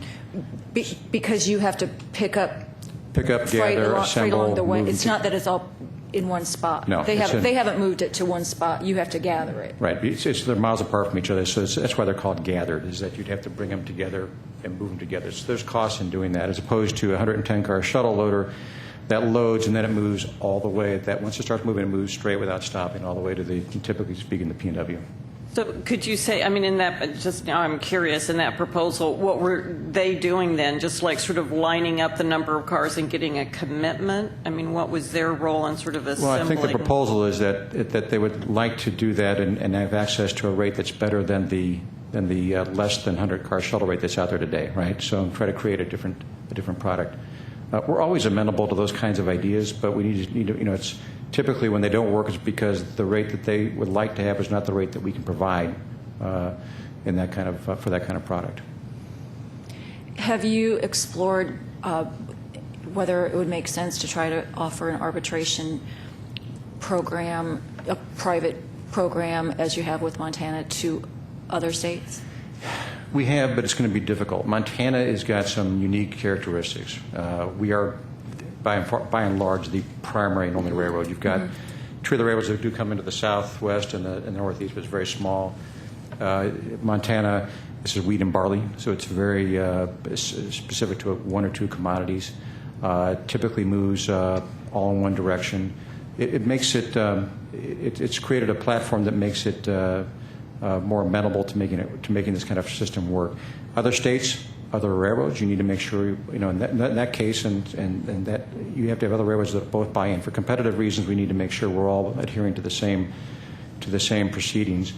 And I reiterate that point, and even we have done that with NGFA as well. As far as arbitration that we think can be better, less costly, more timely, we do think we can't do it unilaterally. It has to be done with all railroads in mind for strictly competitive reasons. To be held to a different standard than others, than our competitor, is not something that we believe is fair for us. And for both of you, I mean, do you think the board has fulfilled its mandate to provide a workable rate review process for all shippers? It's a trick question.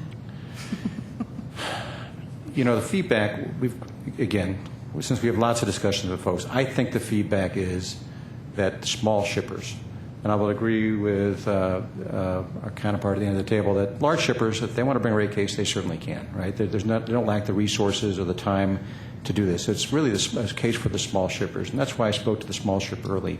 We think that there are some folks that clearly feel that way. There's no doubt about it. It's not do they feel that way or we think they might. They do. And frankly, we'd have to agree with them that there's a better process, a faster, less costly process that we should be all striving to get forward, not only for them, but for us. We think that's the right thing to do.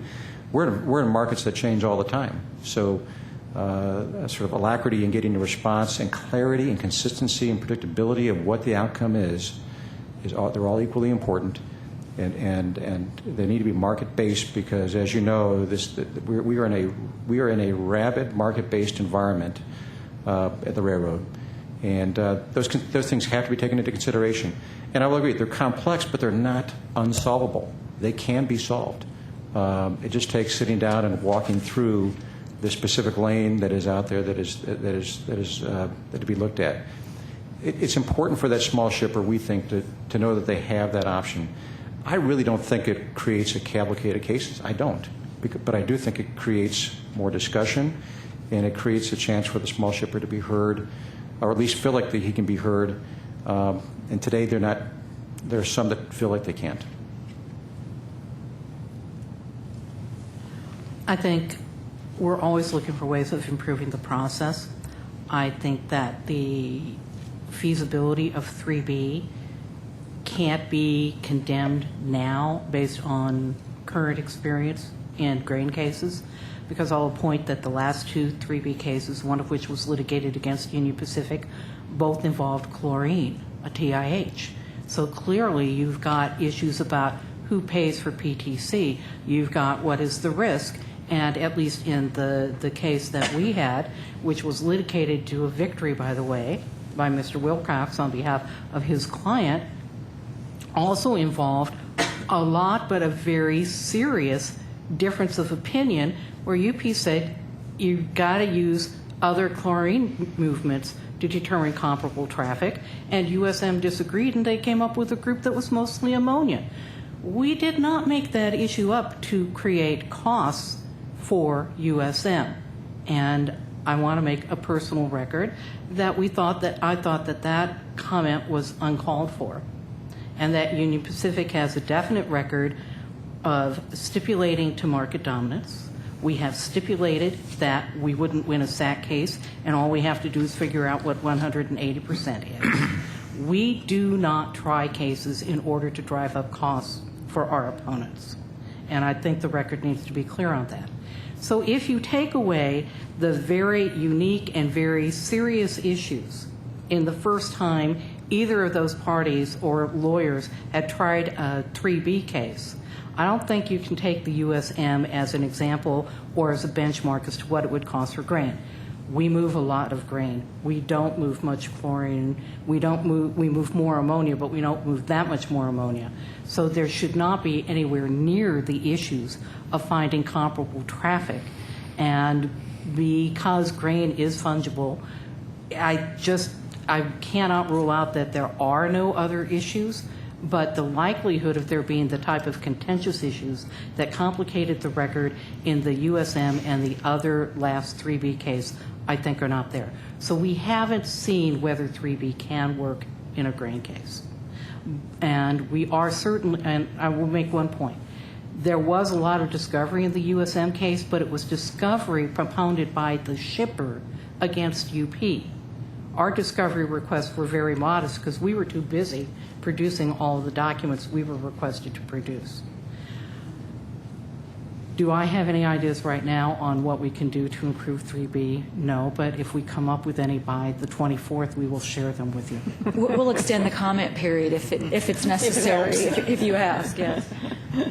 And I, please, I know you wanted to be asked a question about how the proposal that we just discussed with the previous panel, how that would promote the consultants, and maybe you were being facetious. But in terms of what, but I'm also very serious. When Mr. Crowley was making the point that the NGFA formula is very simple to apply. All you have to do is go through the Workable data, plug it in the computer. that even we could do it, I think is what Exactly. you said. However, nobody in Omaha could do it because we do not have access to the Workable data. We can only see our own waybill movements. We do not have access to waybill data on specific movements for any other railroad. Therefore, the only people who can evaluate whether or not a rate is likely to be above or close or below what the NGFA formula would tell you would be the maximum reasonable rate are going to be consultants and outside counsel and members at the STB. Worse yet, if that system were in place today and Mr. Hess were to come to me and say, these are the rates that we have in mind, can you tell me whether or not if a rate case was brought against us, we would be able to win? I would be giving him advice for forward-looking, what is the 2015 harvest season, where we spend a lot of time talking to our customers trying to figure out where, how much, and when it's growing, based on waybill data from, I think 2012 is still the most recent year available, for other railroads whose rates and certainly ratios we can't see. If you want to have what I would consider the board's objective should be for a good workable rate test standard. Yes, it should be predictable. It should allow parties an opportunity for a remedy.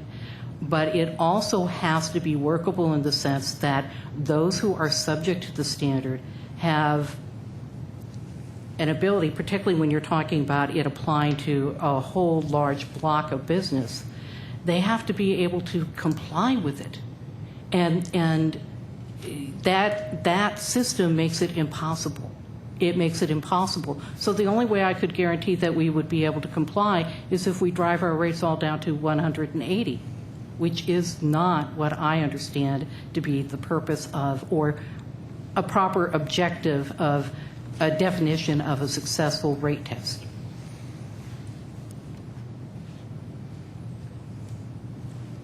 I'm curious for both of you. You used slightly different language, but you sort of talked about market-based rate setting, I think is how you said that. So when you're saying that basically what your railroads do is, you create a market-based rate, can you say a little bit more about what that means? I mean, what is it then that you know based on the market that goes into your determination of your rate? It's constant and persistent market economics that we see every day. So today, as I saw one of the slides that you saw up there, you saw the fact that the PNW exporter competes with the New Orleans exporter every day on sales to Asia, Korea, Taiwan, Japan, three of the biggest buyers into China, certainly for soybeans. It's constant. It's an ocean freight spread. It is the spread between our rail rates going west and the barge rates going south. Mm-hmm. And of course, if you're anywhere close to that, it's trucks going one way or the other. It's processor demand that's pulling grain away from our rail, and it's also our competitor in a very strong competitive environment. We're all fighting for market share. So you're looking at truck rates, you're looking to see what's happening with other railroads, you're looking at commodity prices. Sure. We get elevators that will come to us and say, "This, I'm losing volume here. This isn't working. It's being trucked. The ethanol company, the ethanol plant down the road is outbidding." We get that feedback all the time. So when we look at a rate increase, as they may happen, we consider all these sort of market complexities, and there's lots of it. I mean, it's just constant. So we get that feedback really every day, and it's just something that we have to take into account and informed. And frankly, our customers are very well informed on it. The shippers know what works and what doesn't work because it's just pure economics. Uh-huh. The beauty of it is that you've got multiple markets. And this is what geographic competition is all about. It isn't that you're on Bnsf and ship only on Bnsf and then there's no other choice. That you have to compete. A Bnsf corn shipper in South Dakota or a soybean shipper in North Dakota is competing with a soybean shipper / farmer in the Delta going through New Orleans to China. They're competing with each other. And that forces us to compete as well. We're volume driven. We're back to this virtuous cycle of investment. We have to have growth, which begets revenue, which begets reinvestment, which builds capacity and growth, which revs it up all year long and year after year. So That's what we mean by market-based. And it's hard to explain, frankly, in a few sound bites, and I don't mean to do that. But that's what we have to do, frankly, and that's what keeps it rather competitive. And oh, by the way, if you look at how it lays out with RVCs, it turns out that that this works, right? Because RVCs are more than reasonable.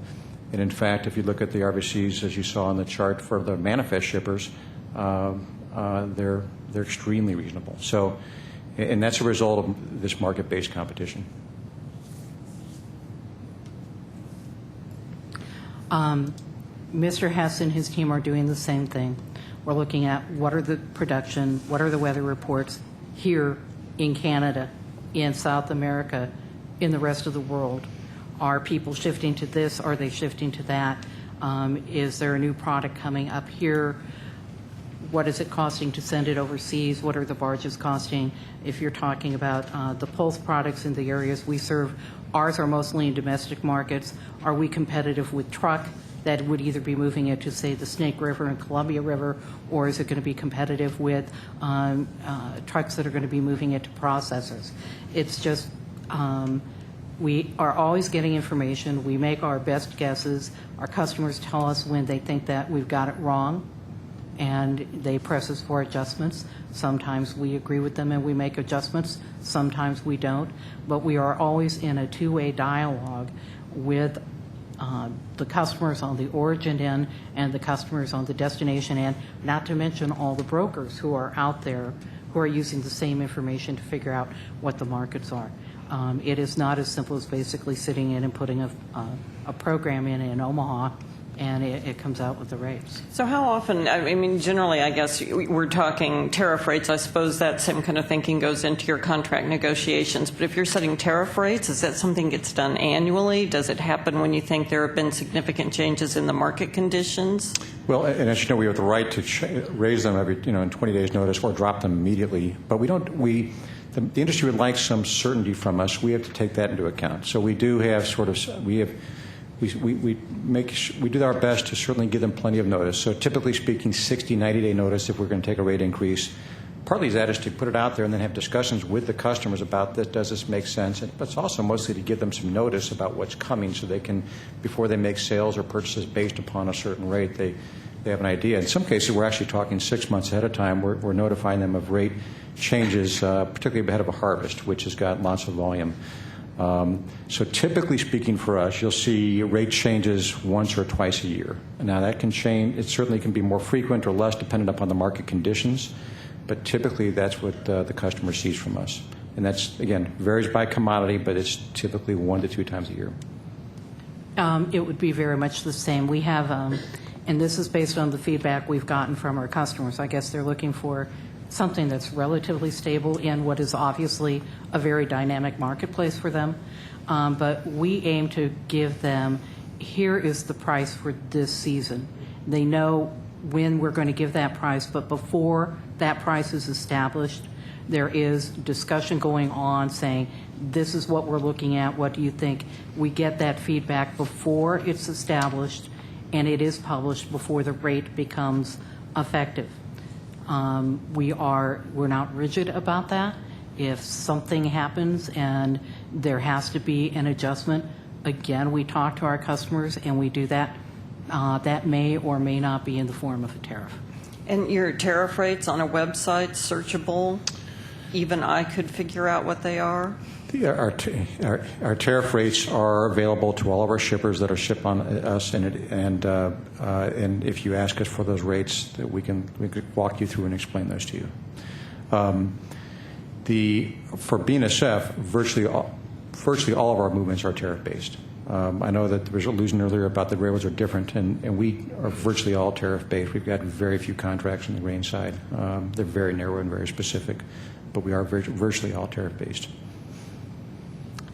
I believe they are. I have not recently done it myself, but I have in the past been able to find what I was looking for on our website. and I am not technically adept.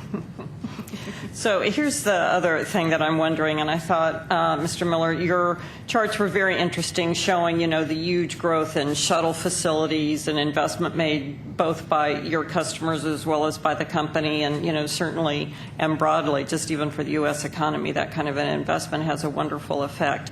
What we heard earlier today, though, from the folks who are here from Montana was the feeling that we're doing what the railroads have asked us to do. We're making investment, but we don't feel like that efficiency that should be created from that investment then is showing up in our rate. And I'm, wondering what you say about that. And let me add one more thing. As near as I understand it, and maybe there's a lag in the numbers, but you can see that grain rates have tended to trend higher than other commodity type rates.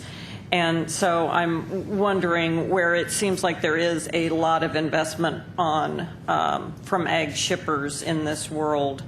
Is that efficiency then not getting played out in the rate?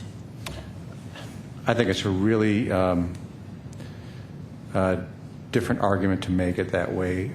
We are market-based. I'll bring it back to that. We're market-based by commodity and how we price the rates. So when someone says to me that our rate increases are a different percentage than, say, lumber, I say, I don't know. We don't know what lumber is priced. I don't. What I do know is what the market is for corn and what it takes to be competitive on corn. So, for example, last year we took 0 base increase in wheat, corn, or soybeans across the U.S. That's a 0%. That's based upon what we felt at the time that was valid and the right thing to do. And this year we're taking different increases. That's market-based. It's as simple as that. So comparing to other commodities for us is something we just don't do, and I don't know how to respond to it other than to simply say that.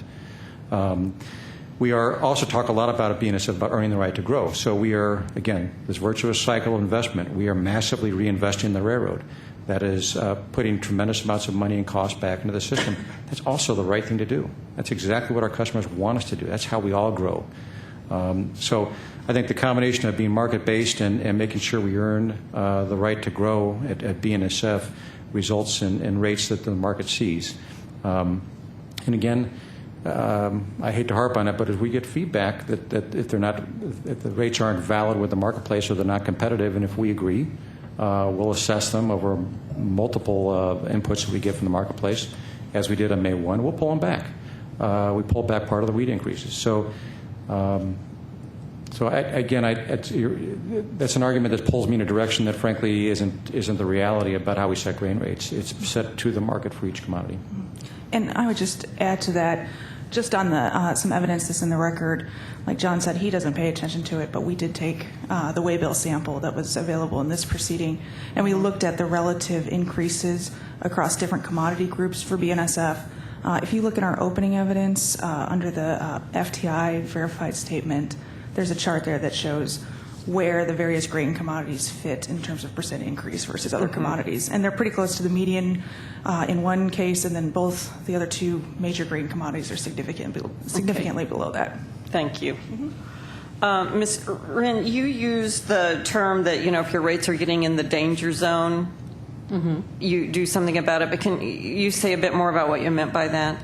Well, what I meant is that our marketing department, the folks in the regulated areas, if they're taking an increase and they're concerned about whether or not that, in fact, could get them into rate litigation, they consult with us in the law department, and we take a look at it based on what we know, what about the board standards are, about whether or not it is, and we discuss with them, whether it is and are there, what our options are. I really can't go much beyond that without getting into attorney-client privilege. And even if BNSF is at the far end of the table, they're in the room. They are competitors, yes. Okay, thank you. And then a question that I have for both of you is one of the things we were looking at is, we have this auction format for grain shuttles and grain cars, but that's a cost that then doesn't show up in the RVC ratio. And is that a flaw in RVC? Should it be there? I can add maybe a point of clarity on that. In terms of the primary auction that BNSF participates in and that we do see revenues from in times, frankly, mostly where we have a capacity-constrained environment like last year. So last year was a bit of an anomaly for us. But as I understand it, when we generate the revenues as part of our waybill sample that we pass on to the board, we do include premiums from the auction for that period. It's not allocated down to individual shipments, but it is allocated to shuttle traffic that participates in the auction. So it is actually in our waybill sample. And I would just follow up by saying that last year was a rather unusual year. Historically speaking, these premiums are very close to zero or just slightly above zero in most years, which is what we're back to today, in fact. In our case, likewise, most of the time it's zero on the auction in terms of the revenue we get. Last year was unusual in that we did get revenue because those were viewed as very valuable. My understanding, though, is I don't believe that the revenue we are paid for the shuttle is, in fact, reported in the waybill data that we report to the sample, because it really is an option on a train.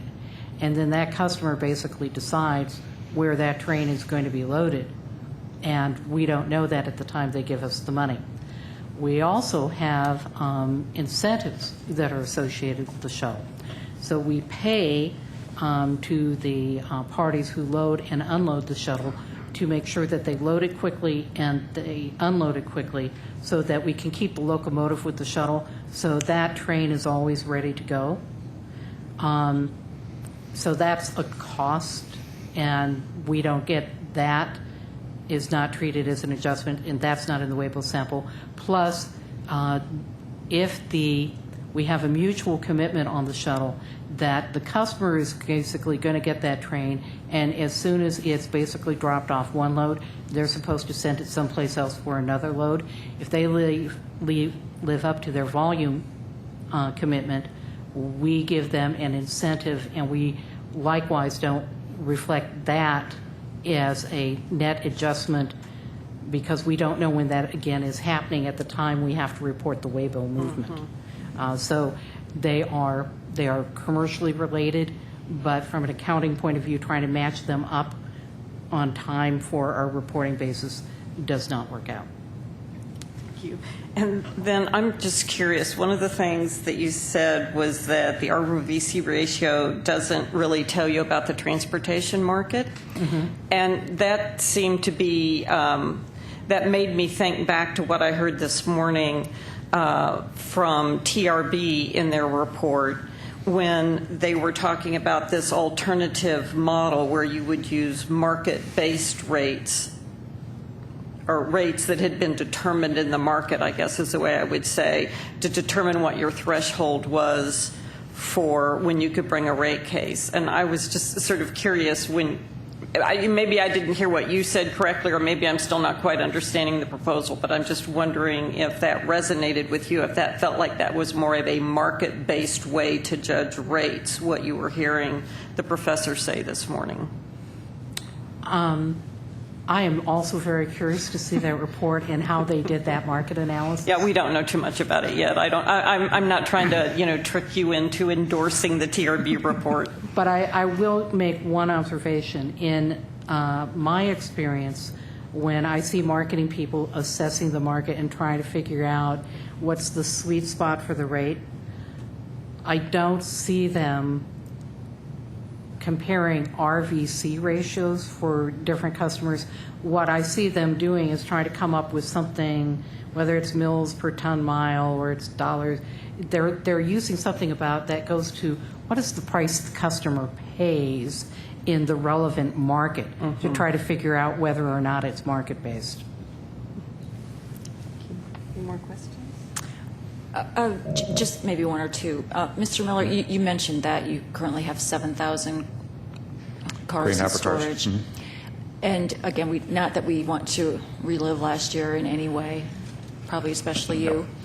So I don't really want you to compare it to a year ago, but generally at this point, in June, first week of or second week of June, how many cars would it be?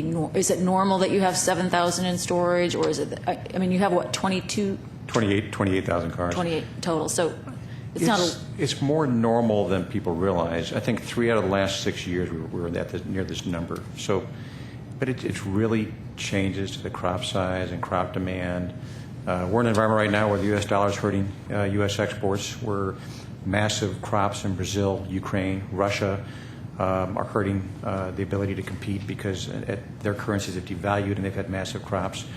And the farmers in the U.S., as you've seen prices drop, are holding on to it, and as a result, and combine that with our very strong velocity across the system, and you're seeing the velocity actually kick assets back out. So it's creating cars that are parked, and we have locomotives now in storage on the system, and it has changed quite fast in the last 7, 8, 9 months. But we think that was led clearly by resources coming to bear on our railroad. Velocity was our problem last year, and velocity has brought us out of it. We have come back in spades on velocity, and that's directly due to the investment in locomotives, people, track capacity across the system. And we know that this is part of being in the ag markets. There's some cyclicality and volatility that's part of it. But it's a cost that I think some folks don't really fully realize that there are some years when this happens. And 10 months ago, I'm not sure anybody would have forecasted 7,000 cars parked. We're offering freight today that we're not getting a bid for. And we're getting some customers that would like us to slow down. And we're moving too fast. It's a good problem to have. I'd much rather be in that environment. We are, quite frankly, our message today in the marketplace is we're ready and willing and able to see the next big harvest come because we've got lots of capacity planned to take it. And we're real hopeful that's going to be the case this fall. Likewise, we have them in storage. Last year, we had actually gotten down to the point where I think you could count on your fingers and toes the covered hoppers that weren't in service. Thank goodness we were able to lease those 1,500 in January. We now have more than 1,500 in storage. Partly it is, in fact, yes, velocity has been restored, but it's also demand is down this year as compared to last year. Well, I'll sort of end it with maybe where I started earlier. That this proceeding really isn't to debate in this forum whether or not grain rates are too high. It's really to make sure that we are meeting our obligation of having a process, a meaningful, economically sound, fast, but a fair process. And so if it takes comments in the kind of post-hearing realm, I mean, we are open to constructive ideas. And that applies to everyone in the room and everyone listening. Thank you. Thank you.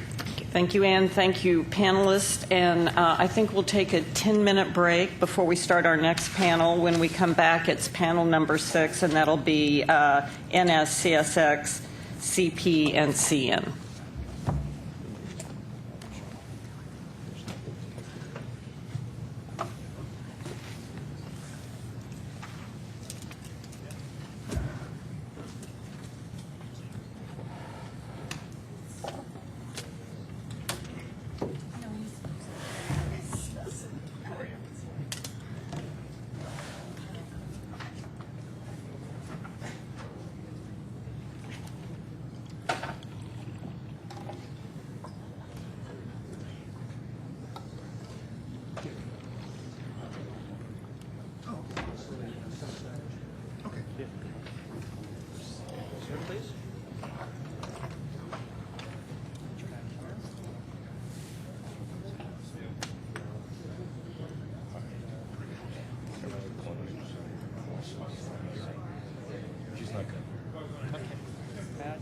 They have to ask you to scoot down so that two. Sure. No, wait, Ted's there by himself. I'm sorry. There'll be somebody here. There will be somebody there with you? I mean, we can move down another If you one. wouldn't mind. All righty. I'm okay sitting here. Isn't that yours? No, it's not. You have to flip our slide.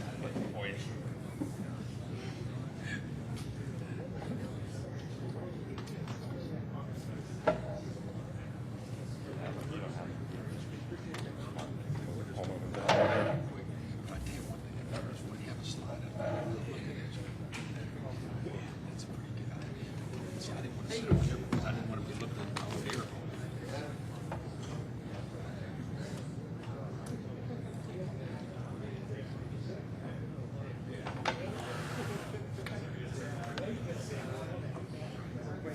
Are you going to fold right after this? You'll have to. You'll have to leave right after this. How long do you get to the airport? It's quick, so I'm not ready, so it's pretty easy, pretty quick. Will you take the train? Now, I've got the cab, just to make sure you get right there. That's like 5 minutes or something.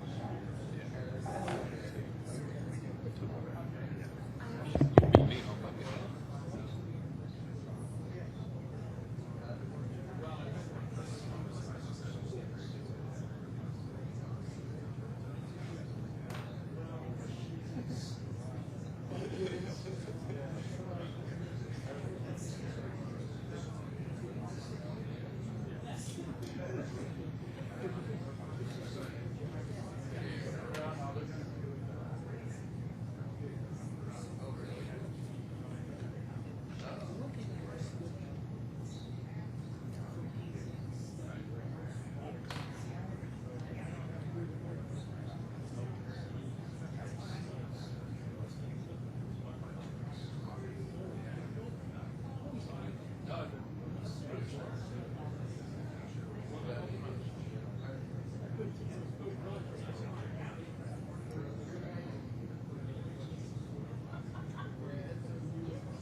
So they're like, who should I have?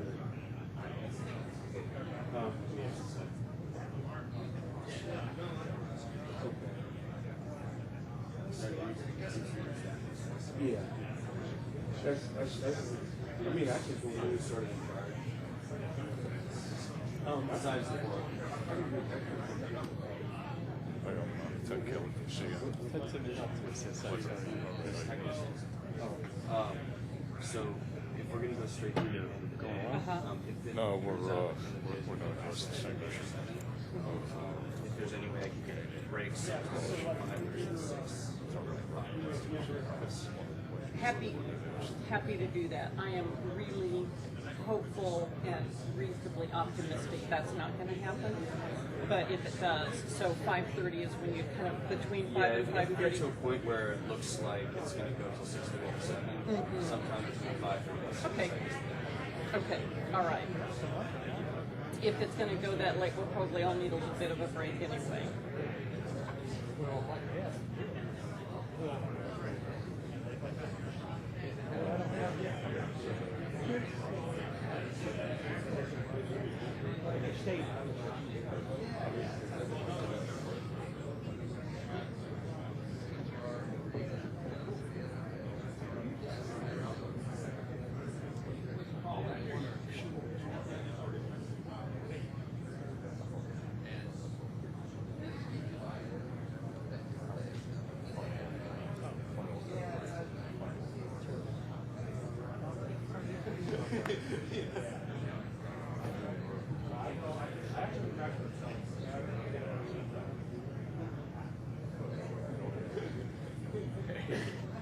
How you doing, Ted?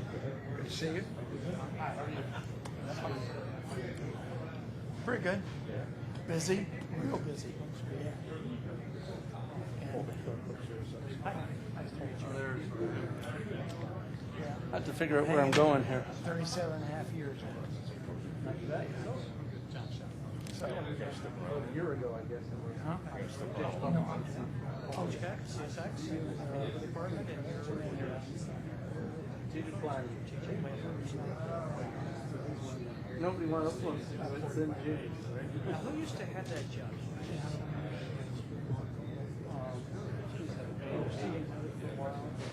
Campbell. Craig,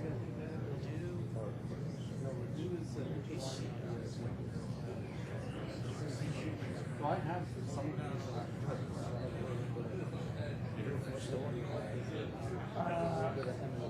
a little bit like our Les Pass. I don't know.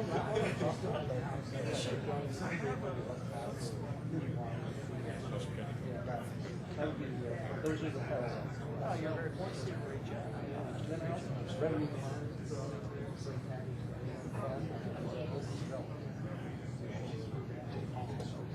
That's a nice stretched out.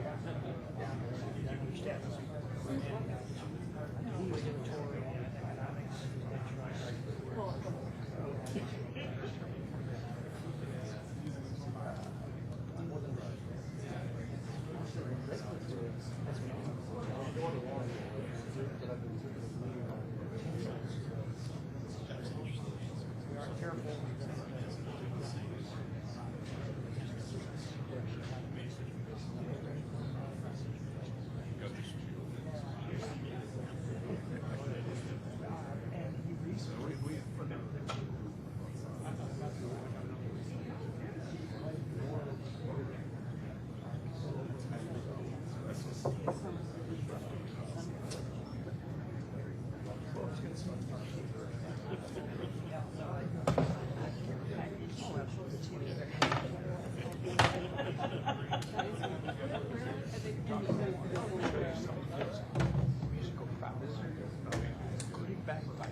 I'm not.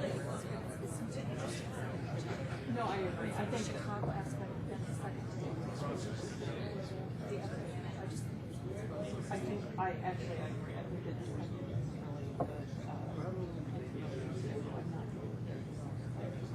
I'm going to go on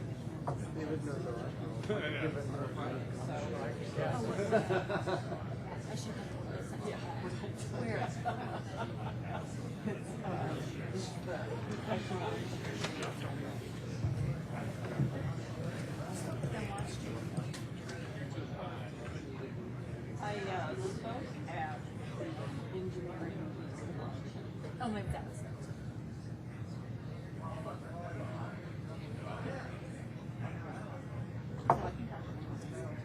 Oh, I think you should. Okay, so let's start with something. It has to be a wash. And incidents, right?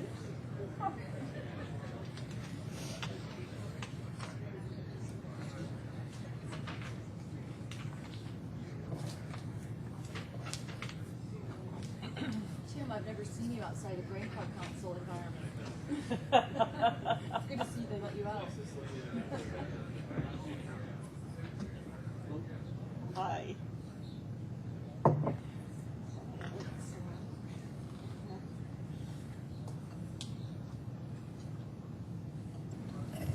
All right, welcome back. I think we'll get started now with our sixth panel, and it's also a panel of railroad representatives.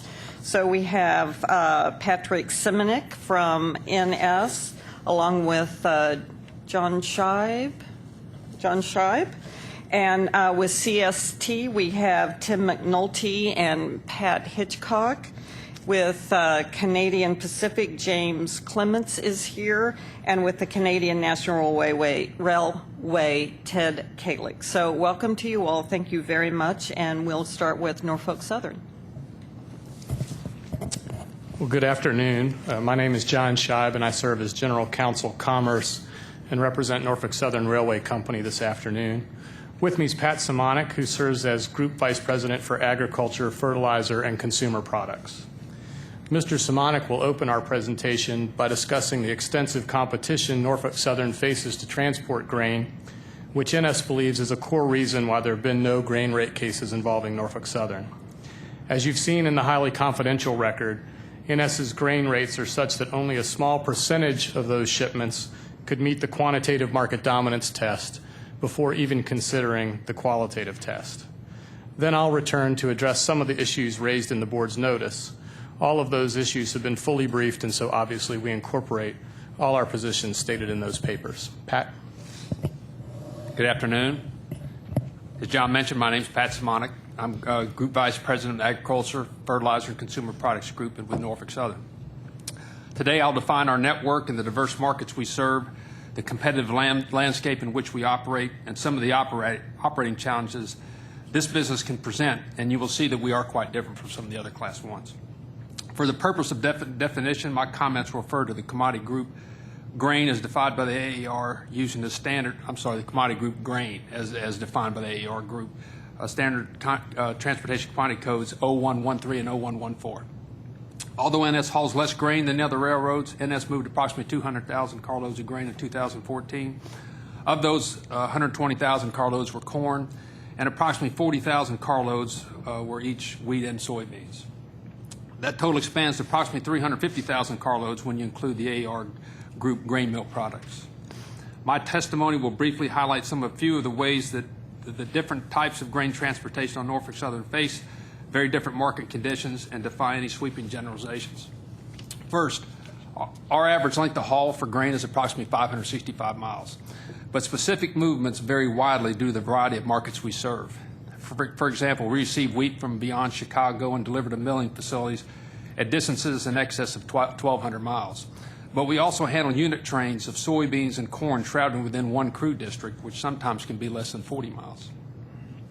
And due to the type of the market and the location of the markets within our network, all offer very different competitive and operating challenges. From a competitive modal perspective, we compete with truck, barge, imports, and other rail, both directly and indirectly. The direct modal competition we face is easy to define, for example, where two competing modes serve a set of common points. However, today, with customers' national and international market distribution, we must look much further into a supply chain and consider the impact of indirect competition, market competition as well.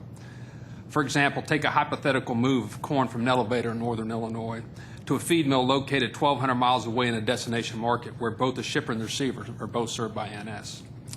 There are a number of factors we consider when trying to ensure our customers are receiving the lowest delivered cost in the marketplace.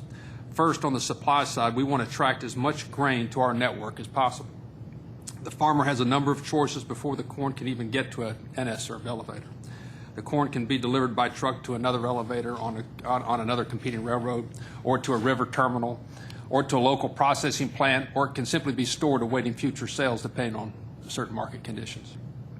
On the destination side, we must take into account that we are competing with larger crops of corn being grown locally in our destination market that can be trucked to a customer, barge and rail truck transfers that allow plants to source from other locations, other commodities that can be substituted for corn and delivered locally by truck, and in some locations, South American imports. We must provide an all-in delivered price that allows this particular feed mill to produce and price its product competitively in the markets in which it competes. Finally, grain transportation provides us some very significant operating and cost challenges across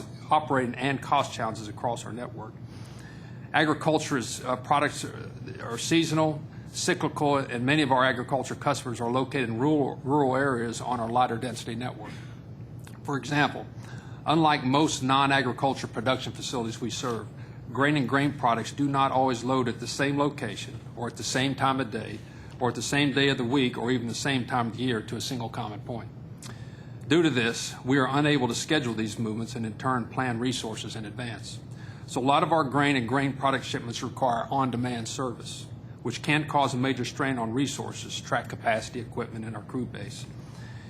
And it all must be available for all the different lanes over which this customer might intend a particular shipment. Further, agriculture products move across many of our lower density lines and sometimes are the only business supporting the operation of certain branch lines. So in some cases, these branch lines are subsidized by the balance of the network. In conclusion, while this is just a cursory summary, grain transportation on NS is varied in its form and in its market. In short, Norfolk Southern's traffic does not support many of the generalizations made about grain transportation grain rates in this docket, and the board should avoid relying on sweeping assumptions or conclusions about these markets. Those are my comments, and I'll pass it back over to John for. Thank you, Pat. As Pat noted, we price to the market. Nevertheless, we recognize the regulatory regime, and our core principle in this proceeding is simple. It's the economics of providing the rail transportation service that matters when evaluating the reasonableness of a rail rate. The standalone cost test is a gold standard precisely because it is firmly rooted in economics of providing the transportation service in a contestable market. In order for the board to adopt a rate reasonableness test for grain only, that test must be rooted in the same sound economics. But a grain-only test would require more. It must be based on some unique characteristic of rail transportation that affects grain, and only grain, differently than the economics of rail transportation for any other commodity. And to be clear, the relevant inquiry is not whether there's something unique about grain markets. The question is whether there is something unique about the economics of providing rail transportation services for grain shipments that should result in a different test for the reasonableness of rail rates for grain than for any other commodity. Now, I'll turn briefly to a few of the issues in the board's notice.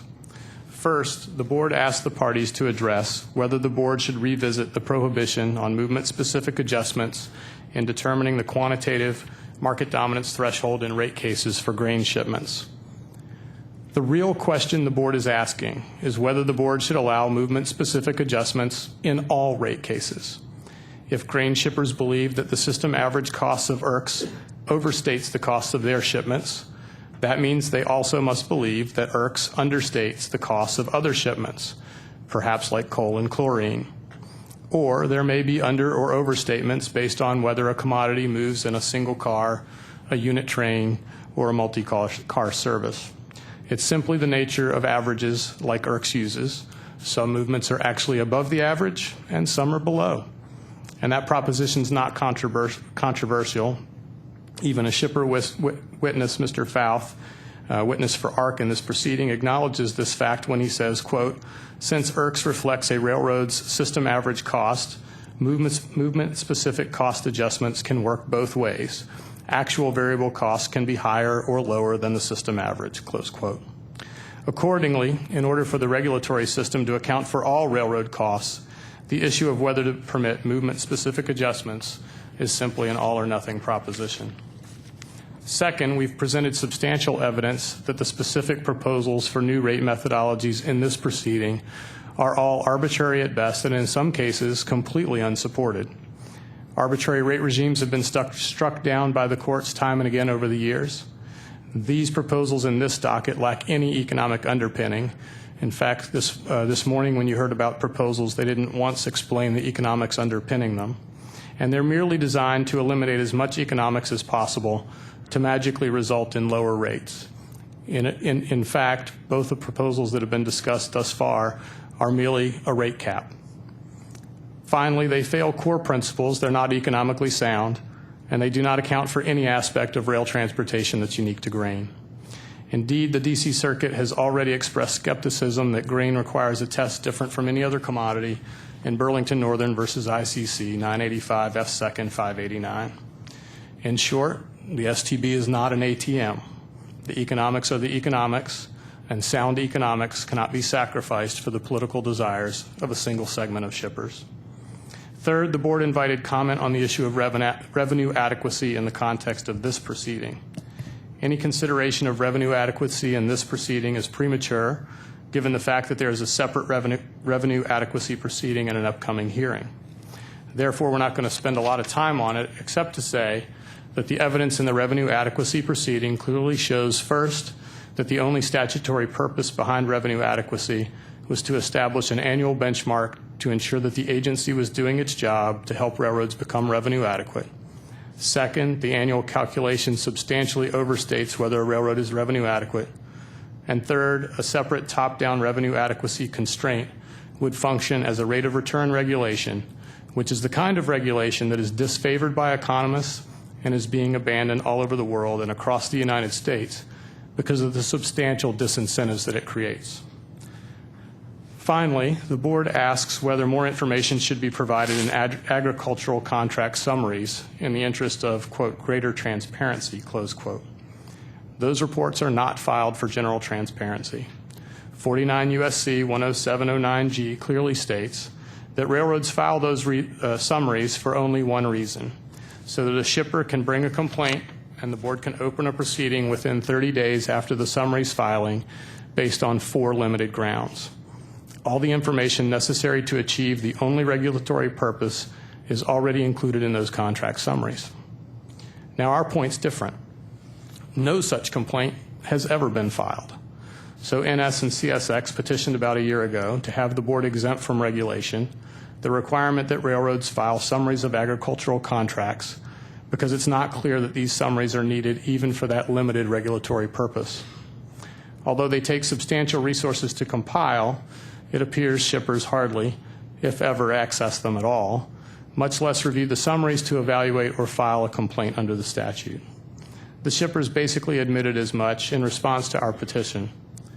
Although shippers may want to place more onerous reporting requirements on railroads, there is no general right to transparency into the private contracts of other parties. Thank you. Thank you and good afternoon. My name is Tim McNulty, and I'm responsible for the agricultural and food markets for CSX Transportation. We did bring a few slides with us.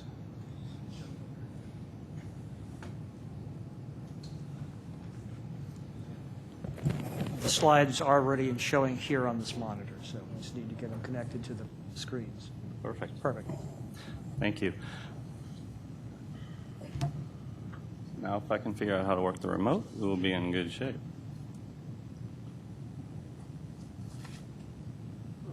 Just a forward and backwards button. I'll drive it for you, Tim. Okay. Thank you, Paul.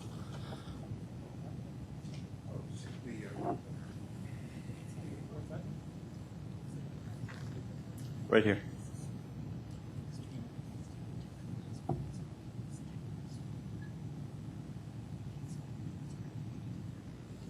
Perfect. Thank you. This first slide gives a sense of how important agriculture is to CSX's diverse portfolio. We're an $11 billion company, and ag represents about 9% of our revenues, and it's critically important to CSX's success over the long term.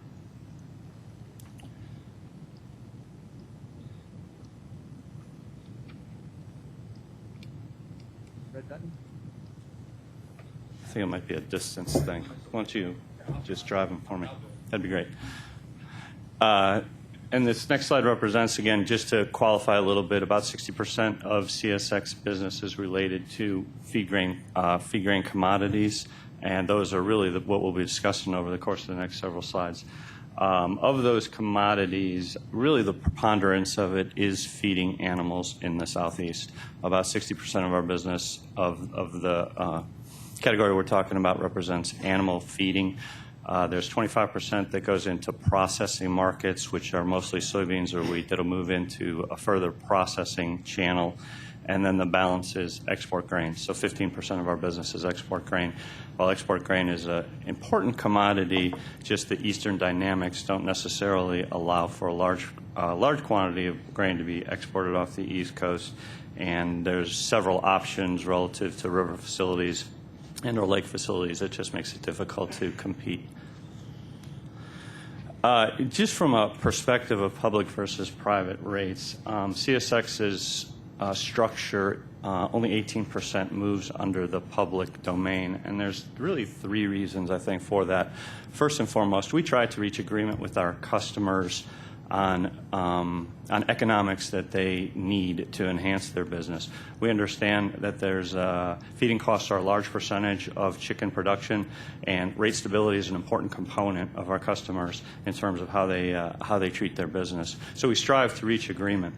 The second benefit of that is, in a quid pro quo situation, customers are generally committing some volume to us, so it allows us to plan better for the harvest season. Grain can be volatile enough given crop conditions and car supplies, so we want to have a very solid idea going into a harvest period of exactly how much grain we expect to handle from our customers. So in addition to our contracts, we have pre-harvest discussions with all of our customers relative to what they're expecting for the upcoming season, and it helps balance and smooth out our expectations as well as our customers' expectations.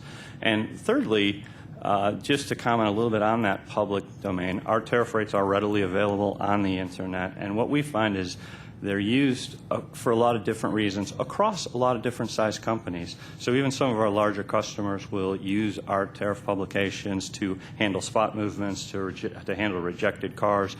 There's a multitude of reasons why someone might use our public information. So it's a very valuable tool to allow our customers to get rates quickly and to make decisions quickly relative to their business. And our customers are large. This graph represents the annual revenues, 2014 annual revenues of a lot of our public customers. And then, of course, we have a large contingency of privately owned customers too. But I think the point is that the customers that we're dealing with are very complex. Most of them have multi facilities that are either on the feed mill side, where they own multiple feed mills, or on the processing side. And these companies have significant competition available to them and significant choices on how they're going to source their business and supply the needs of their animals. So this one's going to be tough on you, Pat, all right? So be ready. I really want to tell the story of what Pat outlined. At the end of the day, we want to feed chickens, and we want to feed as many chickens as we possibly can feed. And in order to do that, we really do understand that not only do you have to have incentives to build feed mills on CSX transportation, but you also have to have a very vibrant origin elevator infrastructure. And we take that balance very seriously to make sure that both ends of the equation make sense from a CSX perspective. And in order to really have a healthy elevator system, you have to have a healthy farmer that wants to sell to that elevator. So under a perfect scenario, that farmer will sell to that elevator, and then that elevator will sell to that chicken. The chicken gets fed, and everybody's happy. Some chicken. Yes, it is. As we peel back, though, to one level of complexity, really look at the farmer, and he says, you know, that farmer has a choice. He can sell to a processing facility. And in fact, east of the Mississippi, there's over 55, north of 55 processing facilities that they have a choice to sell to. And most of those processing facilities, whether they're ethanol processing facilities or whether they're bean or corn processing facilities, they're mostly located in Michigan, Indiana, Ohio, and Illinois, which is the corn that we want to grab to feed those markets. So that farmer does have a choice to sell to those processing markets. Secondly, he has a choice to sell to river terminals. I mean, quite frankly, the river system in our country is adequate. It needs investment, but it's certainly adequate in locations that it attracts grain to move down to those situations. And also the Great Lakes. A lot of eastern grain will move out over Toledo, Ohio. So though there are options for those farmers to sell to the rivers or the lakes. And he has another option. He can sell to another elevator. We feel that once that farmer loads it into a truck, it's not that hard to go to a different elevator. And if it does go to a different elevator than what we consider that primary elevator, it could be on CSX, it could be on the river, it could be on a competing railroad, it could be on any number of things. So it's a choice. And the real catch is that farmer can choose not to do anything. And he can just store it on his on-farm facility and wait till tomorrow and make those same kind of choices. We hope that he does sell it to the elevator, but once he does, again, that elevator has those same choices. That elevator can in turn sell to the processing facilities, much like the farmer, or he can sell into the river system. So all that action has taken place, and we haven't even fed our poor chicken here in North Carolina or South Carolina. So let's just talk about him for a little bit. That chicken does have some choices as well. He can buy from that elevator, which is what we want to happen, or he can buy from another elevator. And that choice is out there for him. It could be closer to him. It could be further away. It's an option that he has. He can also buy from the river system. Several of Tennessee, Alabama destination river points are transfer points for grain, and that grain can work into as far east as North Carolina. The chicken also has the choice of the local crop. Now, granted, there's probably not enough local crop to feed all the chickens in the Southeast, but improved farming practices really have shown that over the past 10 years that local crop has increased 30%. So it is significant, and it's significantly growing. And if the chicken doesn't like that local Southeast grain, he also has the option to call on his closest port and feed on South American grain. And over the past 3 years, South American grain has come in through Wilmington, through Norfolk, through New Orleans, and even through Tampa in drought situations. So to think that we can control whether that happens, I think is a little bit difficult to do, because economics will dictate whether that grain is imported through South America, and it's been happening. So all those complexities are at work. And all we're trying to do is, again, make sure that that chicken can thrive and grow. But what really keeps us up at night is that chicken relocating to another area, whether that be a different feed mill in the Southeast or a feed mill closer to the corn supply, which cuts out rail altogether, or even worse is if it moves internationally or moves to another source. And all those, we feel, are capable of occurring. Tim, excuse me, I'm wondering, could you let that chicken know that we need more eggs, and so it should get busy laying and stop doing so much grain buying? It's like focusing on the wrong things right now. We'll do our best. One other, and if you look at how this complexity and how this competition translates into the market, I think here's a great graph that shows our RVCs for CSX at 170%. I want to take 1 minute real quickly with the remaining amount of my time to address an earlier conversation from the panel about some spread changes that CSX has made. And I want to be very clear about what that is, just for the purposes of this. An origin spread change, as we see it, it's called grain pricing A plus B pricing. The A portion of it is the origin grain spread, and that's the rate from the origin elevator to Columbus, Ohio. That's the A portion. The B portion is the rate from Columbus to the destination. The A portion of the rate, which is being discussed in terms of the origin spreads, represents less than 25% of the through rate, and that A portion has not been touched by CSX in 15 years. So there have been changes to short line economics. There's been changes to productivity within CSX costing. There's been changes within the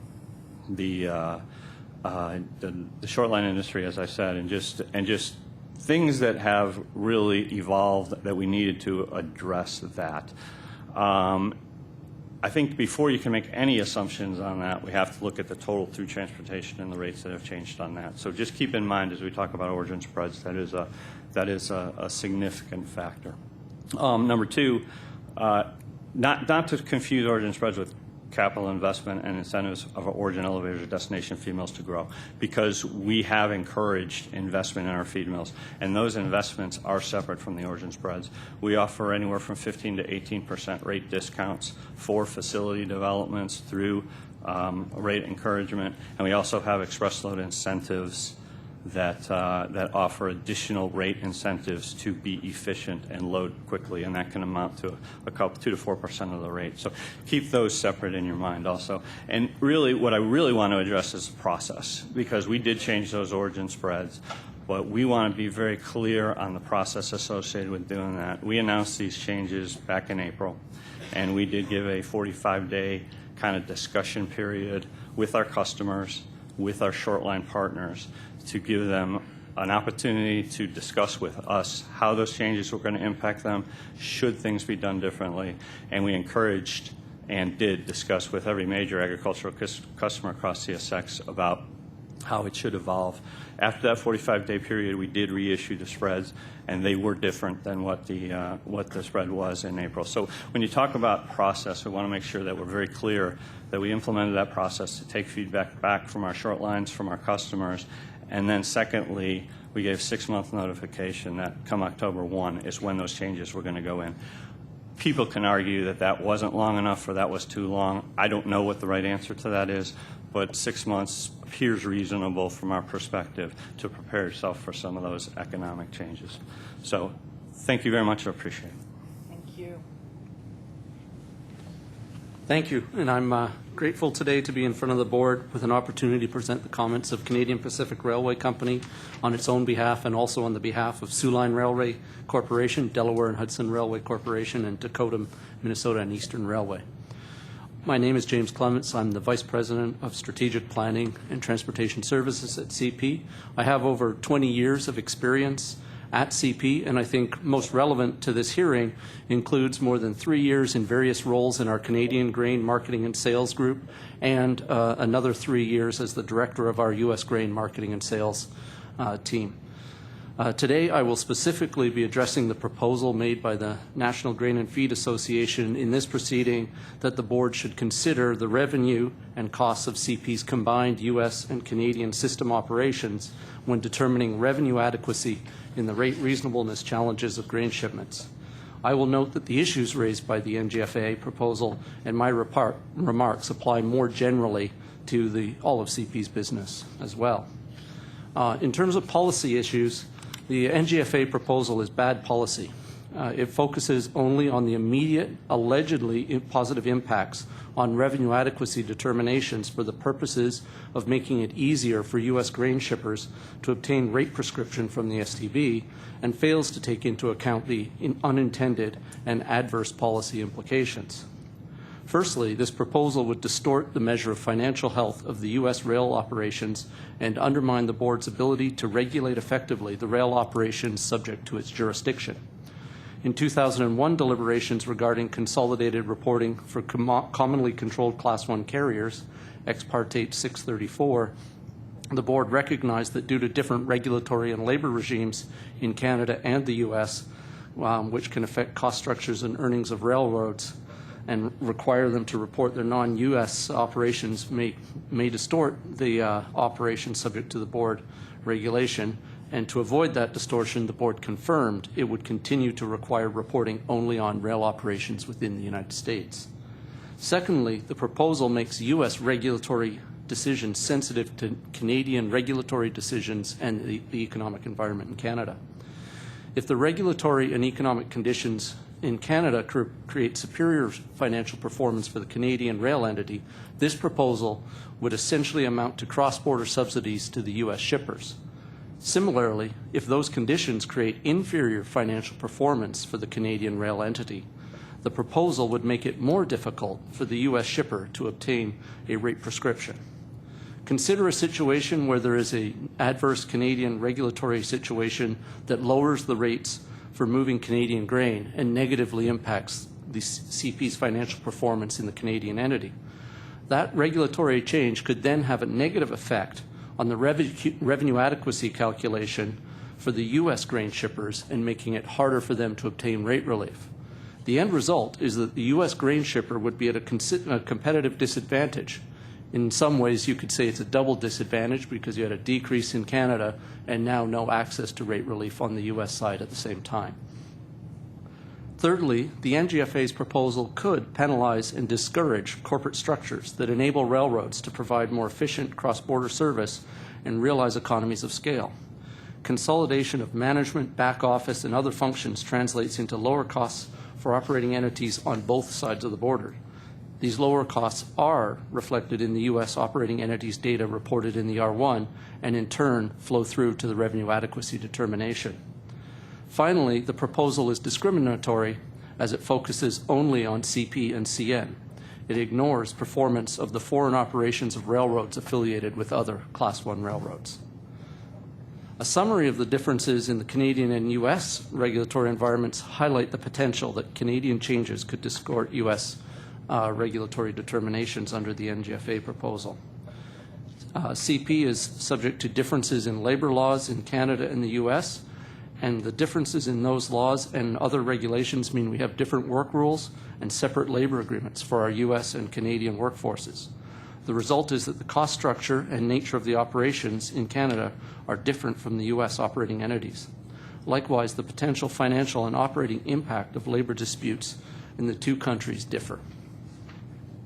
The approach to rail policy and regulation in the two countries is radically different. The Canadian policy objectives stress the need for competition to achieve the lowest total cost for all modes of transportation and to advance the well-being of Canadians, irrespective of the impacts on the rail industry. There is no explicit provision in Canadian legislation or supporting regulations to review and consider rail revenue adequacy. Canada tends to take a more heavy hand to regulation than the U.S. Regulatory differences are evident at the technical level as well. CP does report separate ledgers of the relevant entities under both the Canadian Uniform Classification of Accounts, the U.S. Uniform System of Accounts, and for tax treatment in Canada and the U.S. These differences can have material impacts on the reported company's finances. For example, in Canadian regulatory accounting, pensions and other employee benefits are recognized on a cash basis as opposed to an accrual basis in the U.S. The U.S. rail regulation has been fairly stable in the post-Staggers area. In contrast, in this same period, the Canadian rail regulation has experienced numerous significant changes. In fact, the Canadian Transportation Act mandates regular comprehensive reviews of the Act. Such a review by the federal government is currently underway, and recommendations for change are due in December. The changes could affect any component of the law or regulation, and with the NGFA proposal could then flow down into determination in the U.S. Market. Most significantly, on a regulatory basis, the regulation of Canadian grain for the movement to export positions is done under the form of a maximum revenue entitlement. This is adjusted annually to reflect changes in input prices and also the volumes moved by the railways. There's also significant economic differences between Canada and the U.S. At the highest level, Canada has a population similar to California and is a second largest country in the world by area. So as a result, we are a very sparsely populated country and very heavily dependent on primary resource industries like mining and agriculture. We also have a relatively small domestic market, leading to a much more focused movement towards export markets. The other factor is there's a different currency involved, and currency fluctuations can create two types of variability. This creates changes in the measured financial report performance of CP and its entities as reported in Canadian dollars, and these changes can also affect the relative competitiveness of Canadian and CP-based customers that are export-oriented. CP's transportation mix reflects the export orientation of the Canadian economy. Similarly, in the context of the NGFA proposal, there are other market differences focused in the grain area. U.S. produces 8 times as much cereals, coarse grains, and oilseeds than Canada does, but Canada exports a much higher proportion of those. For example, Canadian exports of these crops were 1/3 of the value of the U.S. exports, even though there was 8 times the production in the U.S. In our franchise, we have about 290,000 carloads of Canadian grain. 75% of that moves to export. In the U.S., we have about 170,000 carloads of grain, and about 28% of that moves to export. So again, you can see the significant differences. Finally, there are issues of what I would call reporting integrity and implications that CP may artificially understate the revenue adequacy of its U.S. operations. CP offers a highly integrated transportation service in North America to its customers, and this high degree of integration requires centralized management that benefits the entire CP network. There are functions that exist within CP in Canada that provide services to the entire CP network, and both in Canada and the U.S. CP consistently uses the services cost method in accordance with the IRS Treasury Regulation Section 1.482-9B to allocate head office costs that benefit the U.S. operations. Canada has similar tax regulations requiring such allocations. And in accordance with our intercompany policies, we have an internal transfer pricing committee, and we follow consistent practices from year to year for the allocation of these management services costs. And we have undergone tax audits from both the Canadian and U.S. tax authorities to ensure that such allocations have been reasonably made. As a check, we also look at the operating ratios of the Canadian and U.S. entities to ensure that they're reasonable, and we will investigate any unusual variance. And you might be interested to know that somewhat similar to evidence that we saw from the NGFA, in 2013, the Canadian entity's operating ratio was slightly higher than the U.S. entity's operating ratio. Finally, I just want to make a brief comment on the jurisdiction. The proposal by the NGFA is fundamentally inconsistent with the statutory authority of the STB and its mandate, and the STB lacks jurisdiction over rail transportation in Canada. The NGFA proposal ignores the long-term negative implications somebody's phone, of making U.S. shipper access to rate relief dependent on the rail operations in Canada. It's an effort to manipulate revenue adequacy, and again, we think it is neither lawful or in the interests of U.S. rail carriers and shippers. Thank you. Thank you. Now, apparently, Vice Chairman Begeman didn't hear the part about turning off your cell phone. Oh.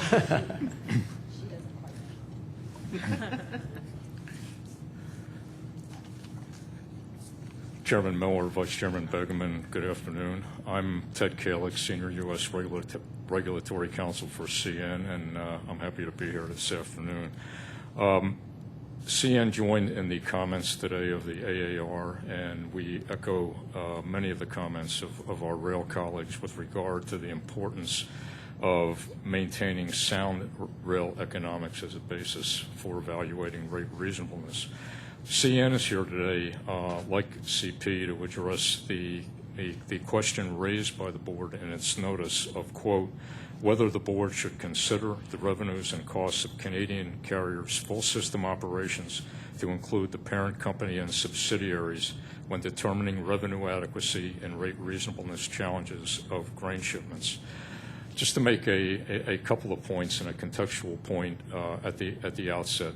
Echoing Mr. Scheib's comments, if the board were to look into revenue adequacy in this situation, it is premature.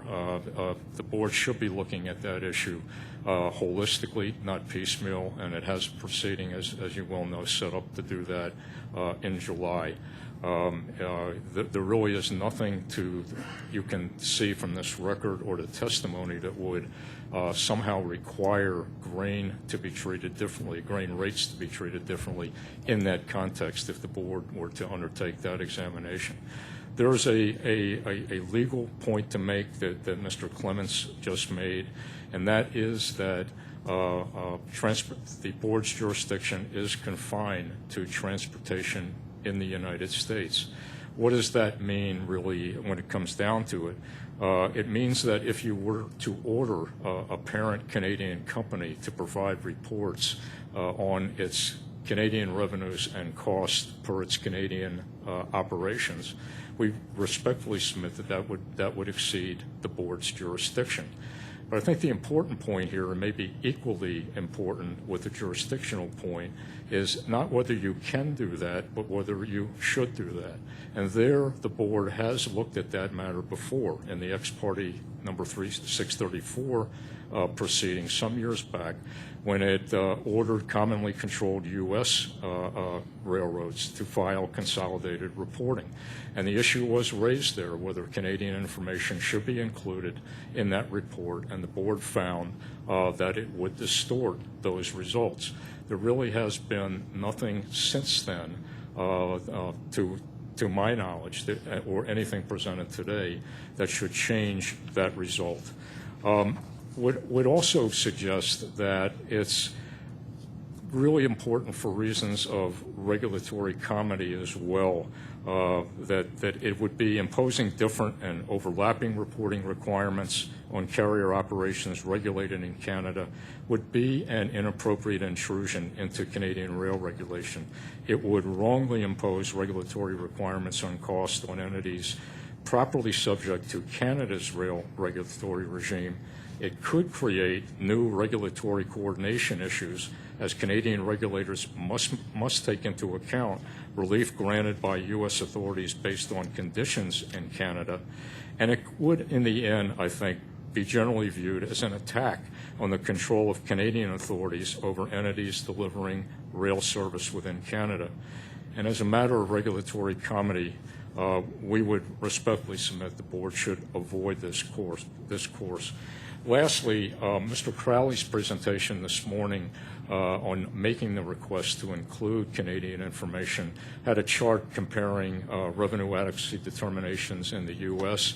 and that which from other information gathered suggested that revenue inadequate carriers in the U.S., CN and CP he had posed, would be found revenue adequate if in fact the Canadian information was included. I would just point out that in 2013, CN and its U.S. operations under GTC Corporation was found revenue adequate. Before some of my rail colleagues try to lasso me out of here, I would be remiss to say that 1 year's finding of revenue adequacy is not, in our judgment, a determination that a carrier is revenue adequate over the long haul, which I think is the way that the board should be looking at that. And I would certainly predict in advance that CN and other shipper interests are likely to disagree on the role of revenue adequacy in looking at the reasonableness of individual rail rates. But I point that out that there is really nothing that has been pointed out about the board's calculation today, the way it calculates revenue adequacy today, the inputs that go into that calculation that were in error, so that the determination that CN was revenue adequate in 2013 was in error. And when you contrast that to the risks and the costs, I think, that are involved in trying to add additional information that poses both jurisdictional and other elements, that it's another reason why the board should not consider that information or require that kind of information in its consideration. Be happy to try to address any questions you may have. Thank you all very much. So I'm going to follow up on a couple of the questions related to the Canadian issue. And, certainly I appreciate that, we have our hands full trying to be the regulator on the American side of the border. We certainly don't want to slip over and try to regulate on the Canadian side. But when this issue of revenue adequacy and the companies comes up, and I'm not asking this question to imply any determination having been made up in my mind. It's just a curiosity in some ways as I think about it. As I understand it, your companies, you operate holistically. Is that correct? You don't have an American operation with personnel and bookkeeping and administration and all of that, and a Canadian. It is one company. Is that a correct understanding? Yeah, for the most part, that would be correct. And it's true for CN as well. Legally, we are organized differently. So broadly, if you're looking at whether or not the company is operating at a revenue adequacy level, it feels like, one has to holistically look at the company. Well, that's why I made the comments about there are standards, both in Canada and the U.S., about allocation of common costs, if you want to call them that. And how you allocate them to the U.S. versus Canada. We create financial statements and, the R1 and everything that is consistent with the appropriate guidance on transfer pricing and costs that we can allocate to the different entities. And as I said, we have policies internally. We've been audited by the tax authorities, and we follow a number of standards. So we do report through the results in the U.S. that are related to the operations in the U.S. through Soybeans Corporation. That has all of our U.S. operations incorporated into it and reflects some of those head office costs. The point I'd also make is that by operating as a common entity and then having these cross-border allocations for tax purposes and regulatory reporting, we can be much more efficient than if we had to have, you know, 2 accounting departments Oh, sure. and 2 you know, engineering departments and everything else. So those benefits, because we can create those cost efficiencies and then allocate a portion of that through to the U.S., gives you a better result than you would otherwise with duplication.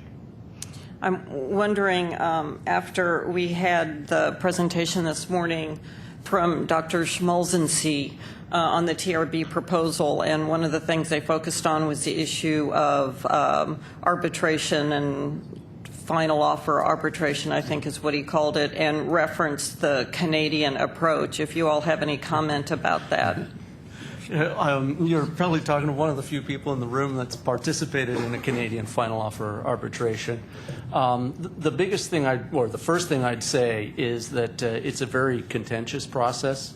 You know, in some ways, if you look at the design, it's baseball style arbitration. So there's offer A and offer B. The arbitrator in the Canadian process does not have the ability to say these elements are good from this offer and those, and they can't pick and choose, and they can't actually find a middle ground.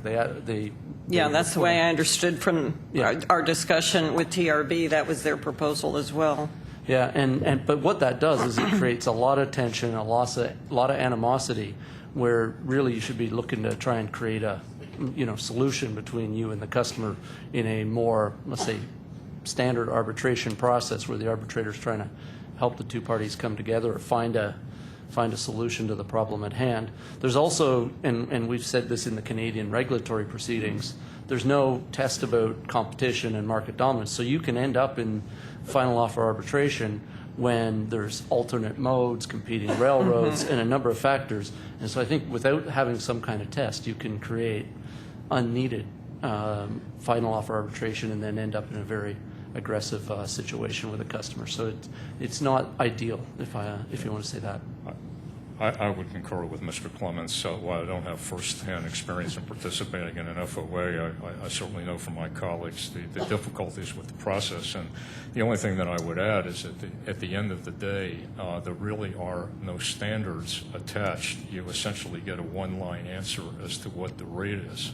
And so there's no explanation. So there's no consistency. It's not really rooted in any kind of sound economic policy. One case may weight some evidence one way, but there's no kind of coherent whole into how to fairly evaluate what the right rate should be. If I could elaborate on that from a U.S. perspective, I listened carefully to Dr. Schmolzensee this morning. I understood him and the TRB to be indicating that anything that would require arbitration of rates would require legislation, and I happen to agree with that, and I believe it took legislation in Canada to get to that result. So the parties today who've been suggesting that the board should pursue mandatory arbitration really kind of in the wrong forum, respectfully. And then I would like to echo what Mr. No, I'm sorry, would you say that again? I believe they're in the wrong forum. They should be up on Capitol Hill if that's their goal, and not asking the board to do something that would require legislation. I'd like to echo something that Ted Kalick just said, and that is we heard a lot about arbitration today. We heard nothing about standards except from the gentleman from Burlington Northern Santa Fe. Every arbitration I have ever been in, and I've been in a lot of commercial arbitrations in 30-plus years, has applied some legal standard. A tort case, was the defendant negligent? A contract case, was there a meeting of the minds? Another contract case, what is the measure of damages as contract law provides? An arbitration that takes place without a standard is it's a small claims court or worse, television court. I mean, you have to have a standard if you're going to have any kind of a justified result. And lastly, that standard needs to be economically based. If a standard for rates is not economically based, then it's simply a matter of somebody's judgment about what's fairer to one party and fairer to another party. And how one would ever define that concept is beyond me. Well, I guess in some ways, whether we're using arbitration or not, isn't that what the board's asked to do in rate cases, is to determine an economically based rate? Absolutely. The board is a governmental authority that's been vested with the power to transfer funds from one private entity, a railroad, to another private entity, a shipper, in the event that it finds that a rate is not reasonable. So yes, the board does make that determination, but they're not a private arbitrator. They're an official of the government. They're taking a government action. It's subject to judicial review. And above all, it is subject to a standard, which is today the gold standard for determining what is an economically appropriate rate in the event of market dominance, and that's standalone cost. And I'll just add, in the Canadian side and final offer arbitration, Mr. Hitchcock is exactly right. There is no mandate that there is an economic basis or any theory. It is the determination of an arbitrator of what is the most fair of the two offers with no other guidance or no other input. Clearly, parties will make arguments around economics and other factors as to their proposal, but that is not a specific mandate of the arbitrator.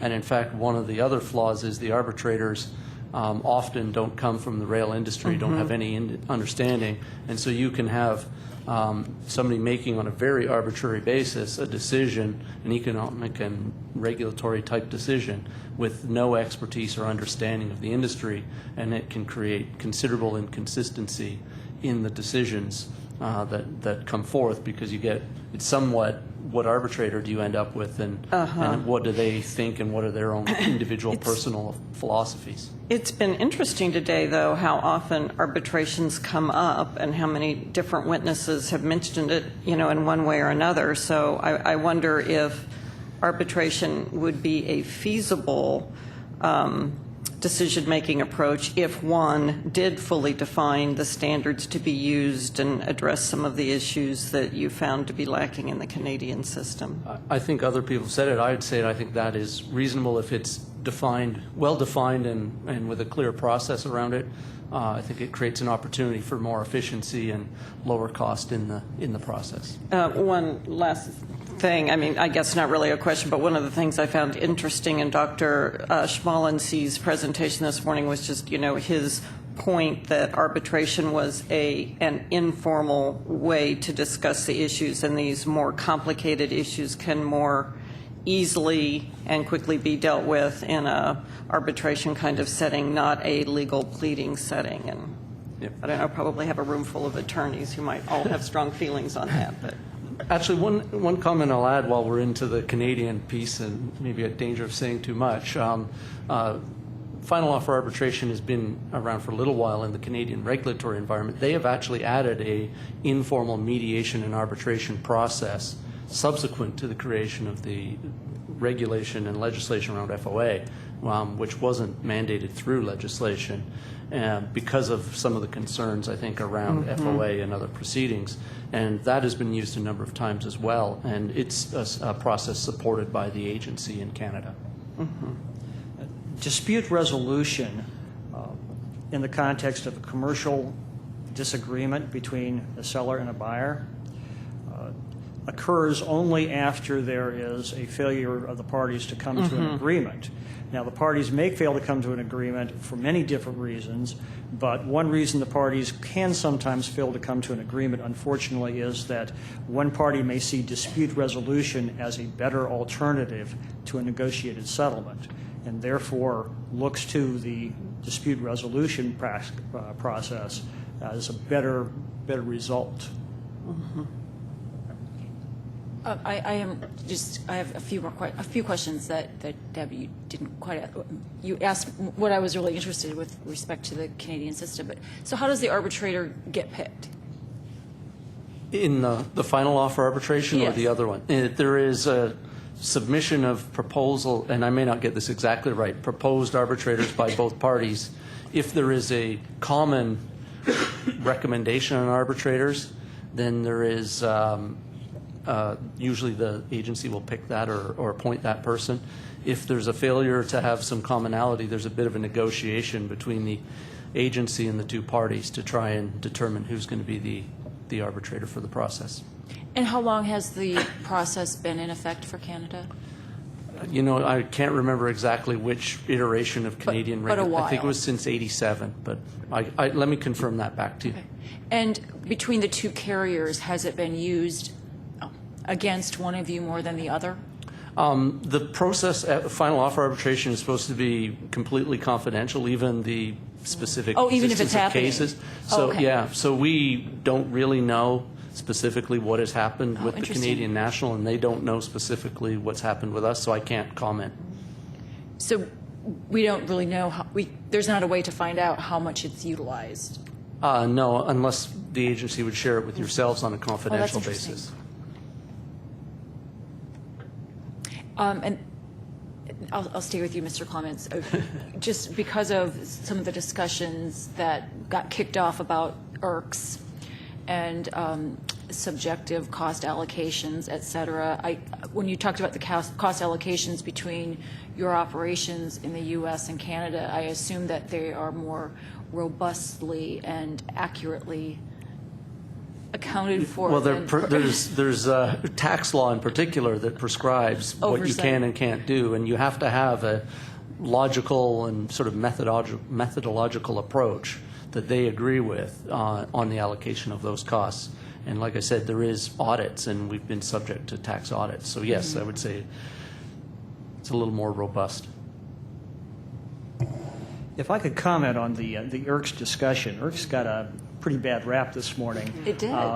Let me first say that now, I'm an economic regulation lawyer and not an economist, but it seemed to me that Dr. Schmalensee and Dr. Gray were not that far apart. Now, it sounded very much like it, but what I understood Dr. Schmalensee to be saying was that there is no economic construct that you can apply to a costing system that will support the decisions that have to be made in coming to a costing system.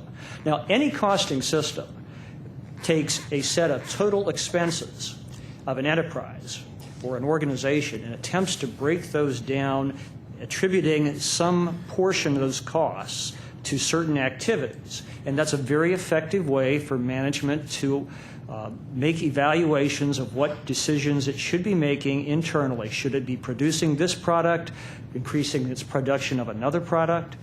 All industries use cost accounting for managerial purposes. So there is, from an economist standpoint, as Dr. Schmalensee was looking at it, there is an arbitrariness to any time that you take the railroad's R1 expenses and start trying to decide how should they be allocated here or here or here, what part of them should be considered capital, what should be considered maintenance, what part should be considered just the very barest of incremental costs, what should be sort of a marginal cost in a longer term basis. They are judgmental, but they're not wholly arbitrary. They may not have an economic foundation, which was Dr. Schmalensee's point.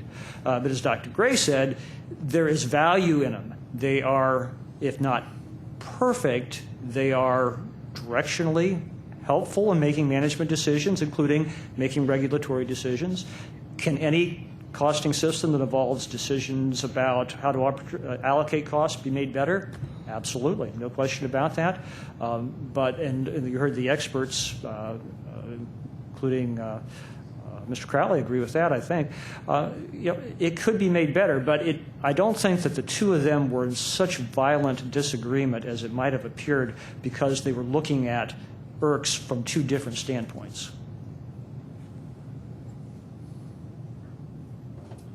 So I might be addressing this question to sort of the wrong group. Maybe this is more of a shipper group, but I've appreciated Vice Chairman Begeman's point that she's made several times today that really our purpose here shouldn't be to try to understand are grain rates too high, but rather is the process available to grain shippers. And I'm wondering how you all would address that from your various perspectives and your railroad's experience.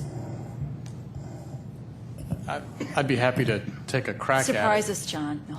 I'd be happy to take a crack at it, but Pat and I were having a sidebar about Mr. McNulty's presentation because, similar to CSX, we serve those same chickens with those same operations, and we're not sure we can leave a better imprint on you other than maybe standing up and doing the chicken dance. That said, We'd like to see it. that said, I think there's a simple reason why you're not seeing grain rate cases. If you look at our highly confidential filing, you will see what our average RVC ratio is, and you will see the substantial percentage of our traffic that moves below 180%. Add into that fact that the remainder of of our traffic, a very high percentage, which we would be happy to provide to you highly confidentially, a high percentage of our traffic moves under confidential contracts. There's just not a lot of traffic that would even meet the jurisdictional threshold for you to have a rate case from us. Add into that fact all the indirect competition that Pat's talked about that's suppressing those rates, and I just don't think you're going to see one really, regarding Norfolk Southern. There was a considerable amount of criticism of the 3 benchmark test, and certainly CSX has plenty of criticisms of the outcomes of those tests and the size of the awards that are available, but the law is the law, and we accept that. I'd just like to point out that by my count, 7 traffic lanes have been challenged so far since the board adopted its 3 benchmark test. 6 of those involved CSX, going from memory. 1 involved Union Pacific. CSX was successful in defending 1 of those lanes that was challenged because the vast preponderance of the business had already been moving for some time by barge. Direct head-to-head competition, and we were successful in having that dismissed as no market dominance. We lost the remainder of those lanes. Union Pacific lost its lane. So by my count, looking at lane-by-lane challenges by shippers using the 3 benchmark test, the score is shippers 7, railroads 1. Now, if I've miscounted, I stand to be corrected, but I'm not far off, I don't believe.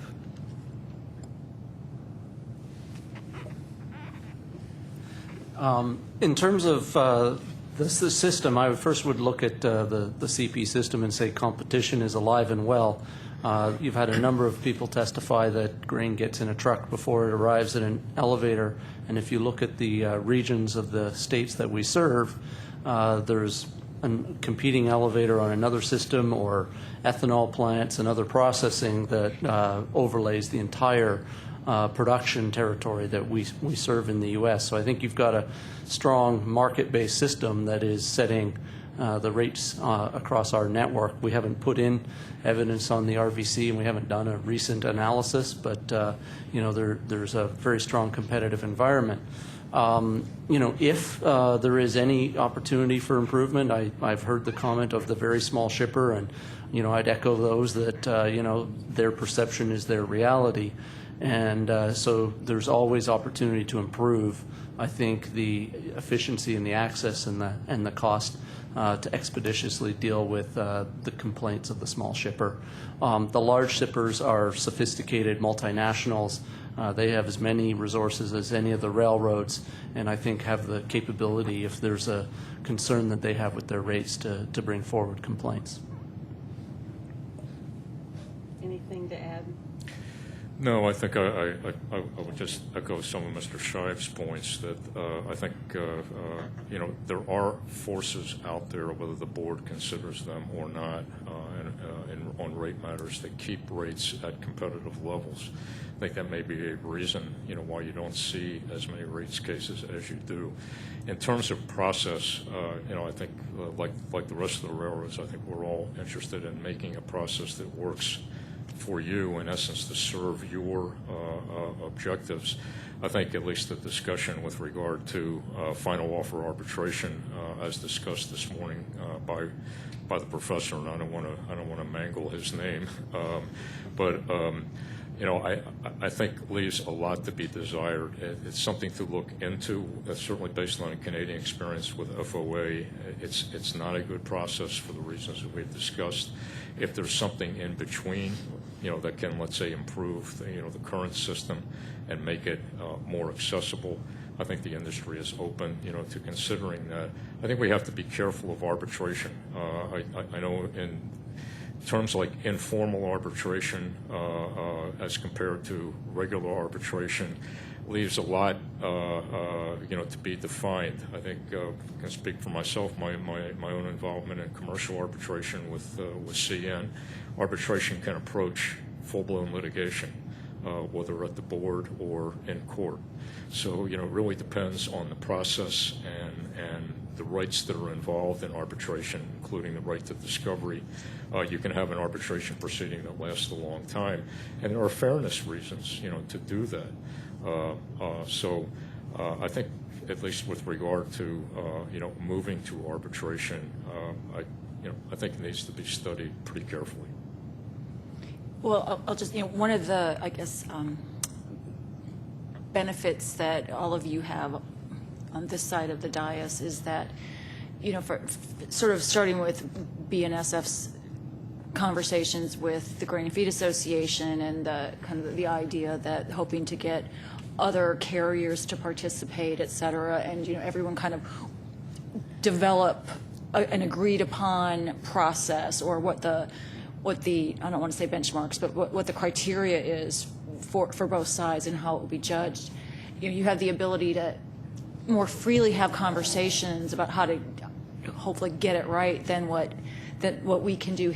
We would love to just sit down and talk with you all together. It's like what would work, and unfortunately that's not reality at this point for us, and that means it's going to take too much time to get it right. I'm afraid, at least as long as I'm here.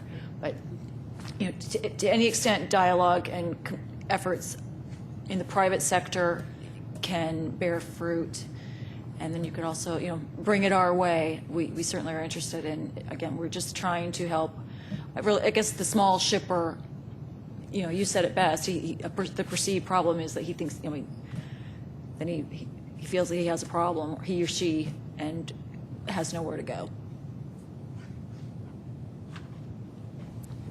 Vice Chairman Begeman, we've listened to your inquiries this morning about are there things that we can do. And, if you look at the record, one of the things there seems to be agreement on is some sort of non-binding mediation. We talk to our customers all the time, so I don't know how fruitful non-binding mediation will be, because it seems to me to be just kind of a replay of what we do every day with our customers. But certainly there's agreement in the record that might be something to look at. There are other things in the record that there's an agreement to look at, including, discarding the limit price test universally. Every party that's filed has said we should get rid of that. I think you know my position on that. I think we've read it, yes. Reconsidering movement-specific adjustments is another one that has agreement across the filings. And the same is true with sort of reaffirming what the statute already tells us in 49 U.S.C. 11701B about who can bring a complaint. So there are areas, if you look at those pleadings, where there does seem to be some agreement on issues to move forward. Thank you for for consolidating that. Thank you for reading the record. Any more questions, Ann? Thank you all very much. Appreciate it. And Tim, thanks for a great testimony. You kept it going. I want to meet that chicken. Yes, they do. Literally, yes. Okay, panel number 7, if you could come forward. It's the Alliance for Rail Competition. Terry Whiteside, Mr. Fouth, and John Cutler. But I don't see Terry Whiteside. Oh.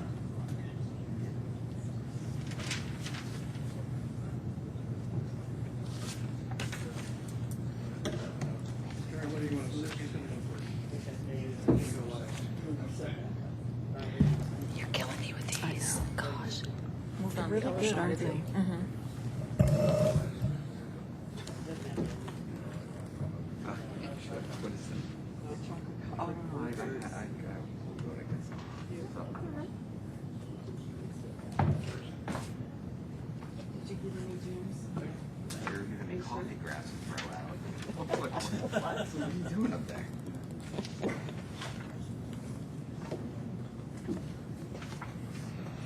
Okay, welcome. I think we'll get started. So, Mr. Cutler, can I assume by your the way you're lined up there, you're our leadoff? Oh, going the other way. You're trying to we're mixing it up. That's good. You know, late in the day, let's change it around. Mr. Whiteside, we'll start with you. Thank you. Chairman Miller and Vice Chairman Begeman, thank you for inviting us and also for lasting all day. I wore a bright shirt so that you would we appreciate it. And my baseball tie, just to make darn sure that the neat thing about being this late is number 7 is one before number 8, and that's the end of the day. So we want to thank you for holding the hearing. I was reading a book last night called Railroads and the Granger Laws from 1830 through, he gave it to me. He wanted me to do something for the evening. And it's all about the Act to Regulate Commerce back in 1887. And it was the Grangers that brought about such actions. And I was thinking to myself, here we are, a long time from there, and we're here for the same reason. Why is it so important for grain to be singled out? And that's been asked all day. Let me share one with you. The grain producers bear the cost, but they don't pay it. And that's what makes them unique. Say that again, they bear the cost? They bear the cost of the transportation, but they don't pay it. It's paid by the elevators or the merchandisers, and that's what makes this whole proceeding unique, because that's what elevates this to the point where they need some help. The board, in the hearing process, you're going to be holding on 722 and also 711, competitive access. This has encouraged captive shippers and producers who are bearers of the freight and practices, but not the payers, to look positively towards future regulatory remedies. My name is Terry Whiteside. I'm the principal of Whiteside and Associates from Billings, Montana. I previously submitted opening and reply verified comments in this proceeding. I also serve as the chairman for the Alliance for Rail Competition and represent and appear on behalf, and I'm going to list the names because they want to hear their names on your video broadcast.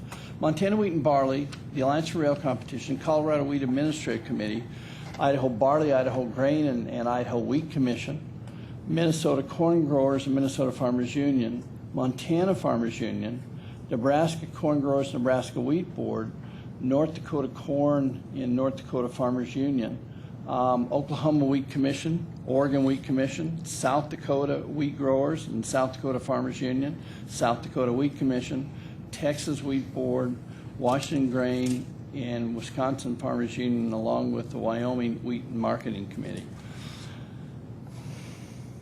For years, the farm producers have been faced with a situation of being price takers, coupled with no real negotiating power due to the lack of movement competition and a little regulatory recourse. John Cutler will talk more about this in a few minutes. And then the board opening in this proceeding in December of 2013 said to consider what regulatory changes could be implemented to ensure that the board's rate case procedures are fully accessible to grain shippers and provide effective relief from excessive rail rates. We have tried at ARC, in ARC's pleading in the Montana Wheat and Barley, to give you an alternative. And that was the point in this proceeding. The participants provided opening and reply statements. I'm accompanied by John, and I've also got Gerald Foth here, and to address, and the team will address the 7 major bullet points that you asked for in your hearing. Both Mr. Cutler and Mr. Foth will explore with the board answers to these inquiries, and also I was happy this morning to make sure that Mike O'Hara got introduced to the board, because he's going to have the transportation portfolio. at the Montana Wheat and Barley Committee. And as you know, they've been very active over the years. So I'll not take a lot of time today. I just want the team to concentrate in the areas of expertise. I'm struck, though, by a couple of things that the railroad's response is. Railroads argue that government intervention is necessary to ensure they earn adequate revenues. But at the same time, they argue that no government intervention is necessary to limit their monopoly power. Now, they're doing it in this proceeding. The railroads state there's no need to go forward with change, anything regulatory, anything with regulation with respect to grain. They state that no shipper complaints means no shippers and farm producers are concerned. Really? Shippers are concerned. That's clear from the opening and reply statements in the proceeding. The last major rate case on grain was McCarty Farms. And I know I don't look that old, but I was part of that. I filed the Section 229 case at the ICC that brought that case on. 18 years later, $3.2 million later, farm producers received adjudication for both against and for the farmers in that case. In our opening and reply statements, we made it clear why the 3 benchmark adjudication procedures is not appropriate. Gerald Foth will discuss this further, and John Cutler will testify in a few minutes and talk about the grain price. It's interesting. The grain price is figured on the basis, the basis which determines the price given to the farm producer. And we saw in Fargo last year when the service kind of went in the tank, the basis got all screwed up and the farm producer lost money. Things such as poor service affect secondary markets. It isn't a matter of the rate cases or the rate levels. It can be service. It can be almost anything that the railroads are doing. The railroads state that any change by this regulatory body will transfer into greater burden on railroads and prices, and railroads and shippers. They express that the grain rates are market-based. It's always humorous to me that the words market-based rates are utilized to describe how monopolies or oligopolies price rates in markets they control. They imply that today's rail rates on grain are not based upon captivity or lack of effective competition. Really?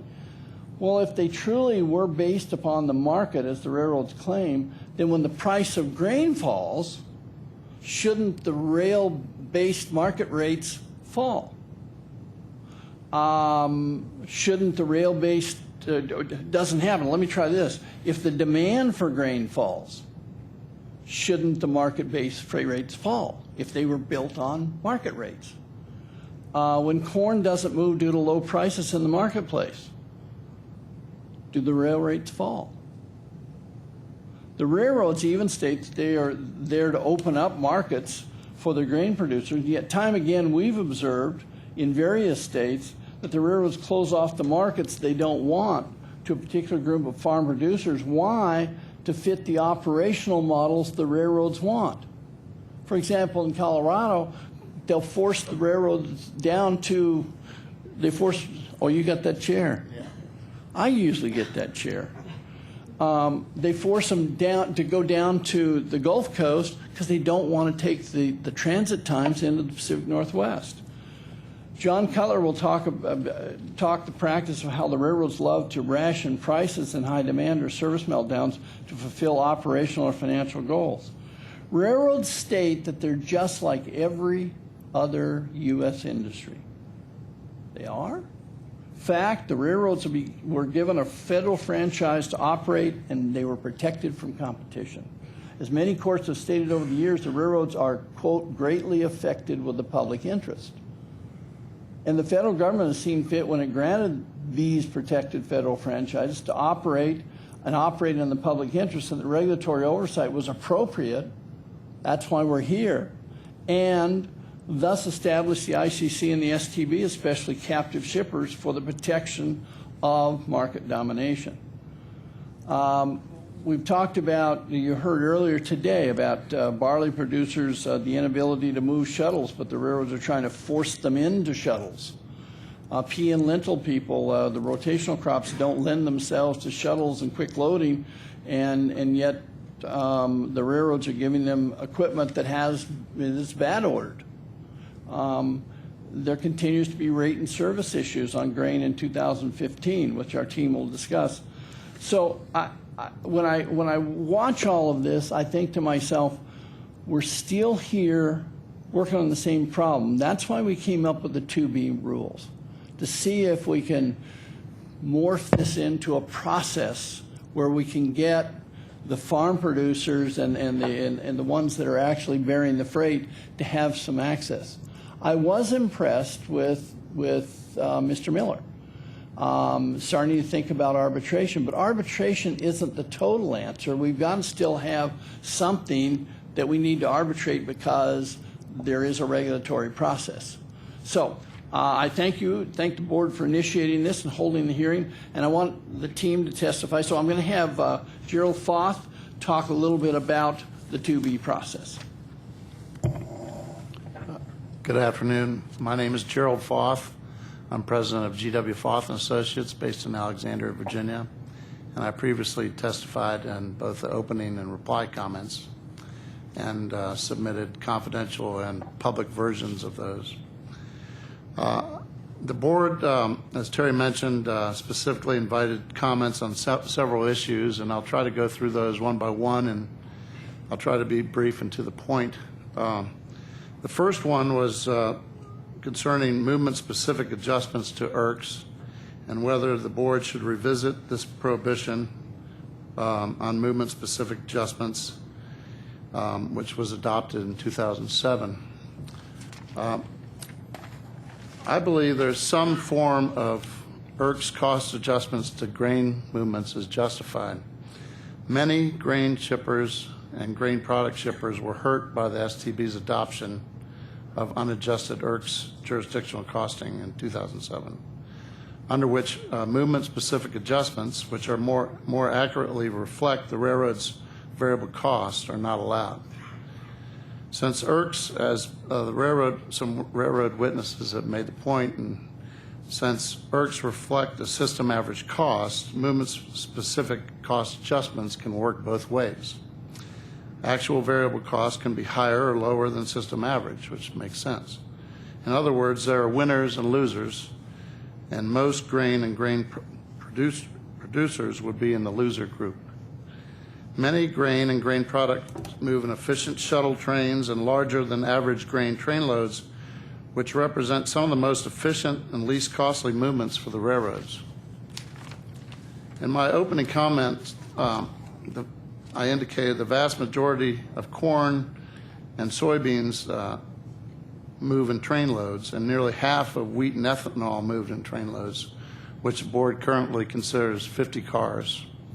They've proposed moving that number to 80, but it's still 50. Moreover, the multiple car shipments are different, and they usually move in larger than average train loads. You talked about gathering earlier. That's what happens with many of these in Montana, these multiple car shipments of up to 25 cars or even up to 49 cars move together and are joined or married into larger cars and move, a lot of them, to the Pacific Northwest. And that's different than a multiple carload shipment of, say, plastic pellets, which might go in a general train. So a lot of these are the same commodity moving the same place, but they're multiple car shipments moving in larger trains. Now, allowing for movement-specific adjustments would certainly help resolve the problem. However, developing such adjustments in rate cases can be time-consuming, costly, and contentious. And you have to hire bad consultants like me. Mrs. Brin would like to know. But without guidelines from the parties would likely disagree on the development of such adjustments, which would increase litigation costs. The issue could be dealt with by the board's adoption of simplified procedures or defined procedures for the development of such movement-specific adjustments, which take some of the contentiousness out of it. For example, one of the big economies, certainly in shuttle trains, is car cost. These cars move in shuttle trains and are switched quickly, less than 15 hours, move back. But in IRC's costing, unadjusted costing, you can't reflect that. And car cost is pretty simple, but a pretty simple movement-specific cost adjustment to make. You can take the car value, the car age, the car cycle time, and develop the actual car cost, car maintenance cost. And the board could look at, for example, a specific formula on how you could develop movement-specific car costs to remove some of the contentiousness and time and cost out of the process. Now, in order to account for the problems and issues associated with IRCs, I propose that the board develop and adopt grain cost adjustment factors, which are different than movement-specific adjustments. Such grain cost adjustment factors would be similar to the so-called ex parte 270 adjustments that you currently use in costing multiple car and train loads. Those adjustments were developed in the 1970s in the Eastern coal case. They're still used today. They certainly are not applicable to grain movements. Such adjustments could more accurately reflect the fact that grain movements generally have lower than system average switching, crew costs, locomotive costs, and other costs. They could also make an adjustment to the fact that many single car movements in the waybill sample are actually moved in unit trains or train loads.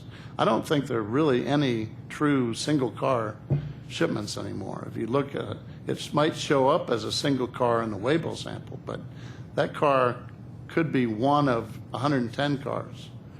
Yet in the waybill sample, it's treated as a single car move and allocated more cost.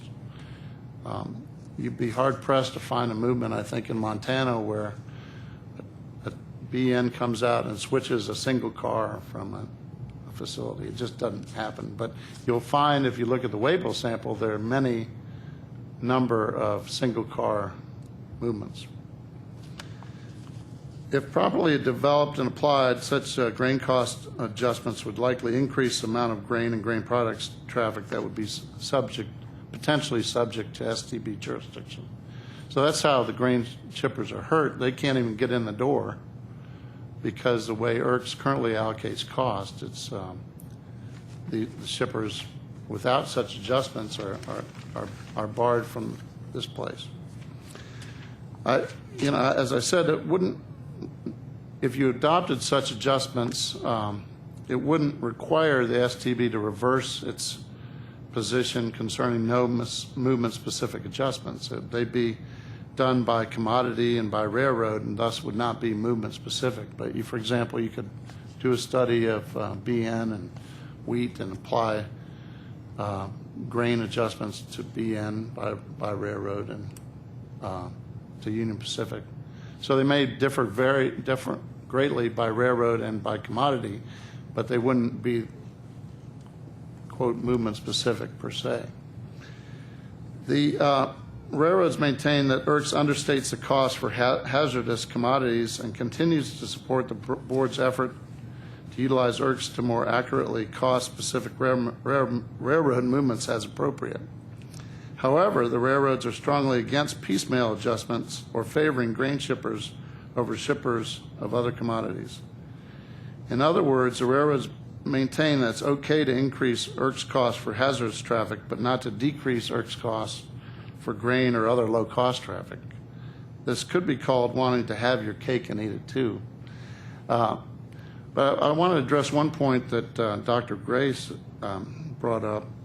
I didn't listen to all the testimony today, but I did listen to part of his testimony and talked about hazardous shipments are a little different, that these are phantom costs that aren't in IRCS. Well, all costs are supposed to be in IRCS, and I don't know exactly what type of phantom cost he's talking about, but if it costs more to route a train of hazardous shipments, that routing cost or clerical cost would be included in IRCS.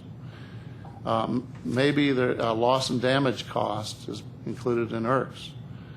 Maybe there's some insurance cost that's not, but it certainly could be. And IRCS takes whatever they report and allocates it. So I'm not really sure what he's talking about phantom cost.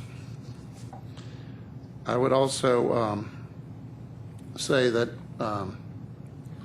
IRCS, like I used the plastic pellets example, that grain, multiple car shipments of grain may not cost the same as a multiple car shipment of even plastic pellets, which could cost more because they're putting a general train load, whereas these gathering of multiple car shipments of grain are usually put in heavier trains on solid grain trains.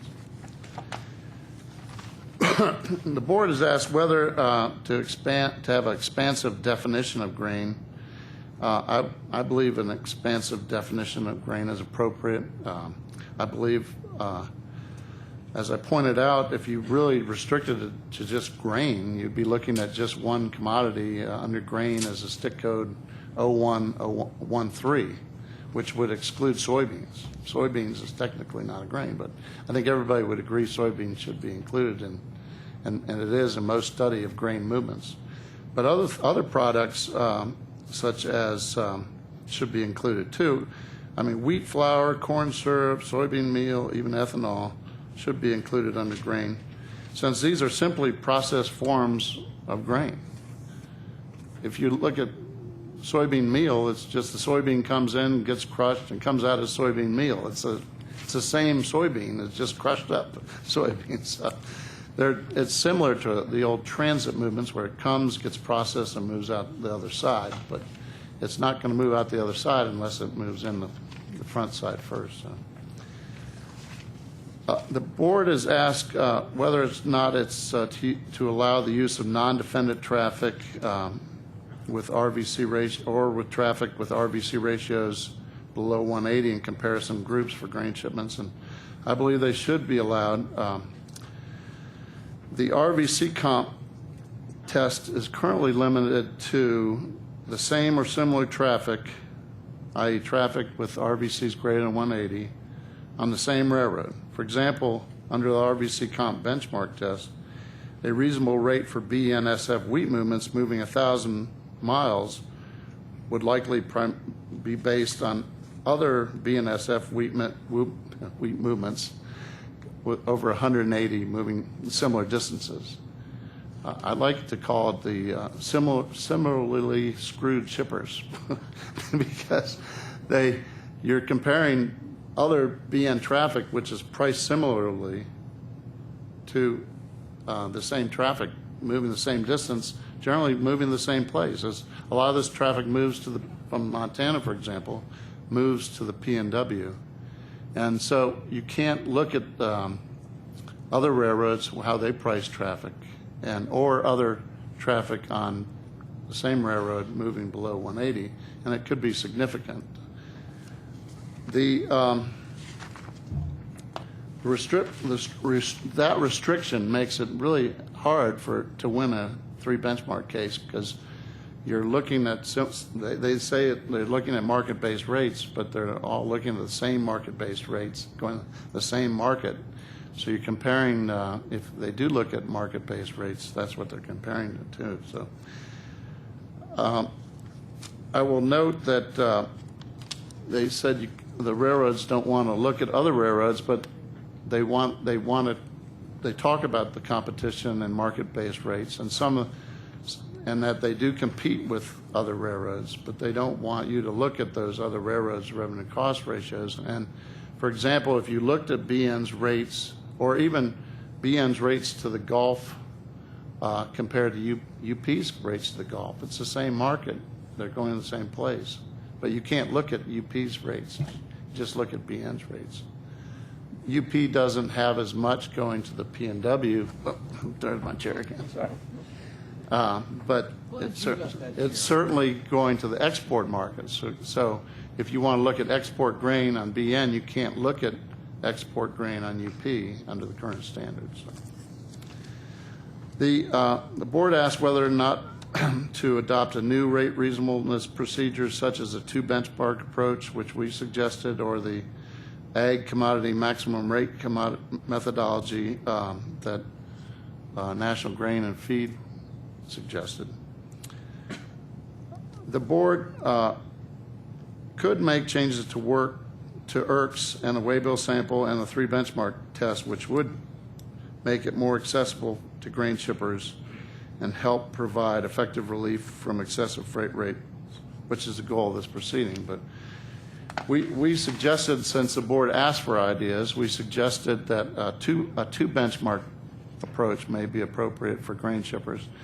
And this would be, the railroads say that this would cause great harm and would not be fair, but it would be very limited application. We suggested it be restricted to only revenue adequate railroads, first of all. So, and you're only talking about a limited amount of traffic that's jurisdictional. So it's the application would be very limited. Currently, it wouldn't apply to CSX since they're not revenue adequate, but would apply to BN. I'm sure Mr. Crowley, I didn't listen to all his testimony, but I'm sure he talked about their approach, and I won't dwell on that. But I think that going back, talking about the 3 benchmark, it does have some economic basis. It was developed by the board. It'd be simple to administer, and the board develops those numbers based on an economic and rational approach. And if you're looking for simplicity and easy test to administer, I think that would be a good one to use. I also note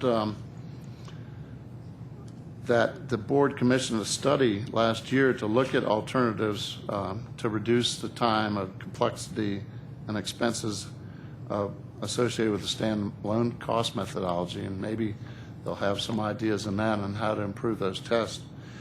Whether the board decides to make improvements to IRCs in the 3 benchmark test or adopt a new test, no test is going to be perfect. I will say over the years I've been involved in many different tests, starting with fully allocated cost test and the 7% solution and the ton and ton mile test and the RVC comp test.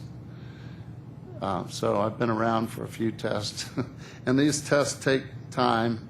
And those tests that I mentioned were all proposed by the board, formula replacement cost, and they were subsequently rejected. So if the board does decide to come up with a completely new test, I would suggest that the board keep the modified 3 benchmark test in place until this test is fully studied and developed, if it adopts a test. I'm not going to say, I don't have much to say on the proposal, the Canadian proposal. I'm sure National Grain and Feed fully went into that. The only thing I would say that it appears logical and sound, and such a policy should result in more accurate ROI calculations and preclude CN and CP from playing financial games by shifting revenues and expenses and investments between U.S. and Canadian carriers. It seems like a logical approach. Number 6, whether the board should allow multiple agricultural farmers and other agricultural shippers to aggregate their distinct rate claims against the same carrier into a single proceeding. I think Terry addressed that the farmers and the producers are actually the one that they don't actually pay the freight, but they incur the cost. And it's a logical approach to do. It's to allow parties to aggregate disputes. Farmers are economically impacted by higher rates, but they may not be, it's not settled law whether or not they're considered a shipper. So if the board could clarify that, or it would be helpful, I think. Other ideas, such as whether there are ways in which the board could create greater transparency for grain shippers regarding how rates are set. In my younger days, starting as a teenager, I hung out at the ICC tariff room. I spent many hundreds of hours You were a wild one. in the ICC's tariff room and the ICC's reference room, working for my dad as a teenager, even Christmas and summers. And I was able to go in the ICC tariff room and look at any tariff I wanted to and pull out and study and analyze the tariffs, and I did. And until recently, I was able to go to Bnsf's website. I'm going to kill this chair. No, I'm all right. And look at their public, their quote, public available rates. And, I'm no longer able to do that. After 40 years of looking at public rates, I'm not allowed to look at public rates anymore. You've talked about it, and the railroads have sort of said, well, they're there, and we'll walk you through the process. But I went through the process. I registered on the board's, the Bnsf website.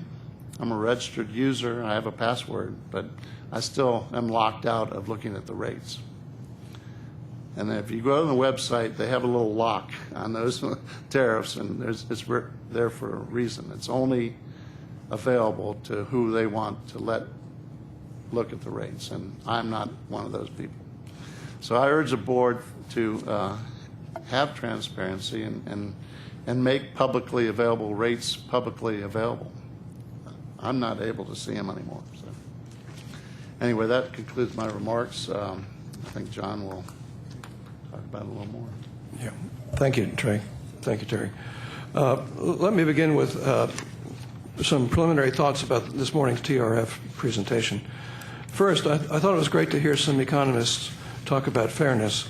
I rarely hear economists recognize that as of any interest whatsoever in a regulatory context, and the TRF guys did. It was very refreshing.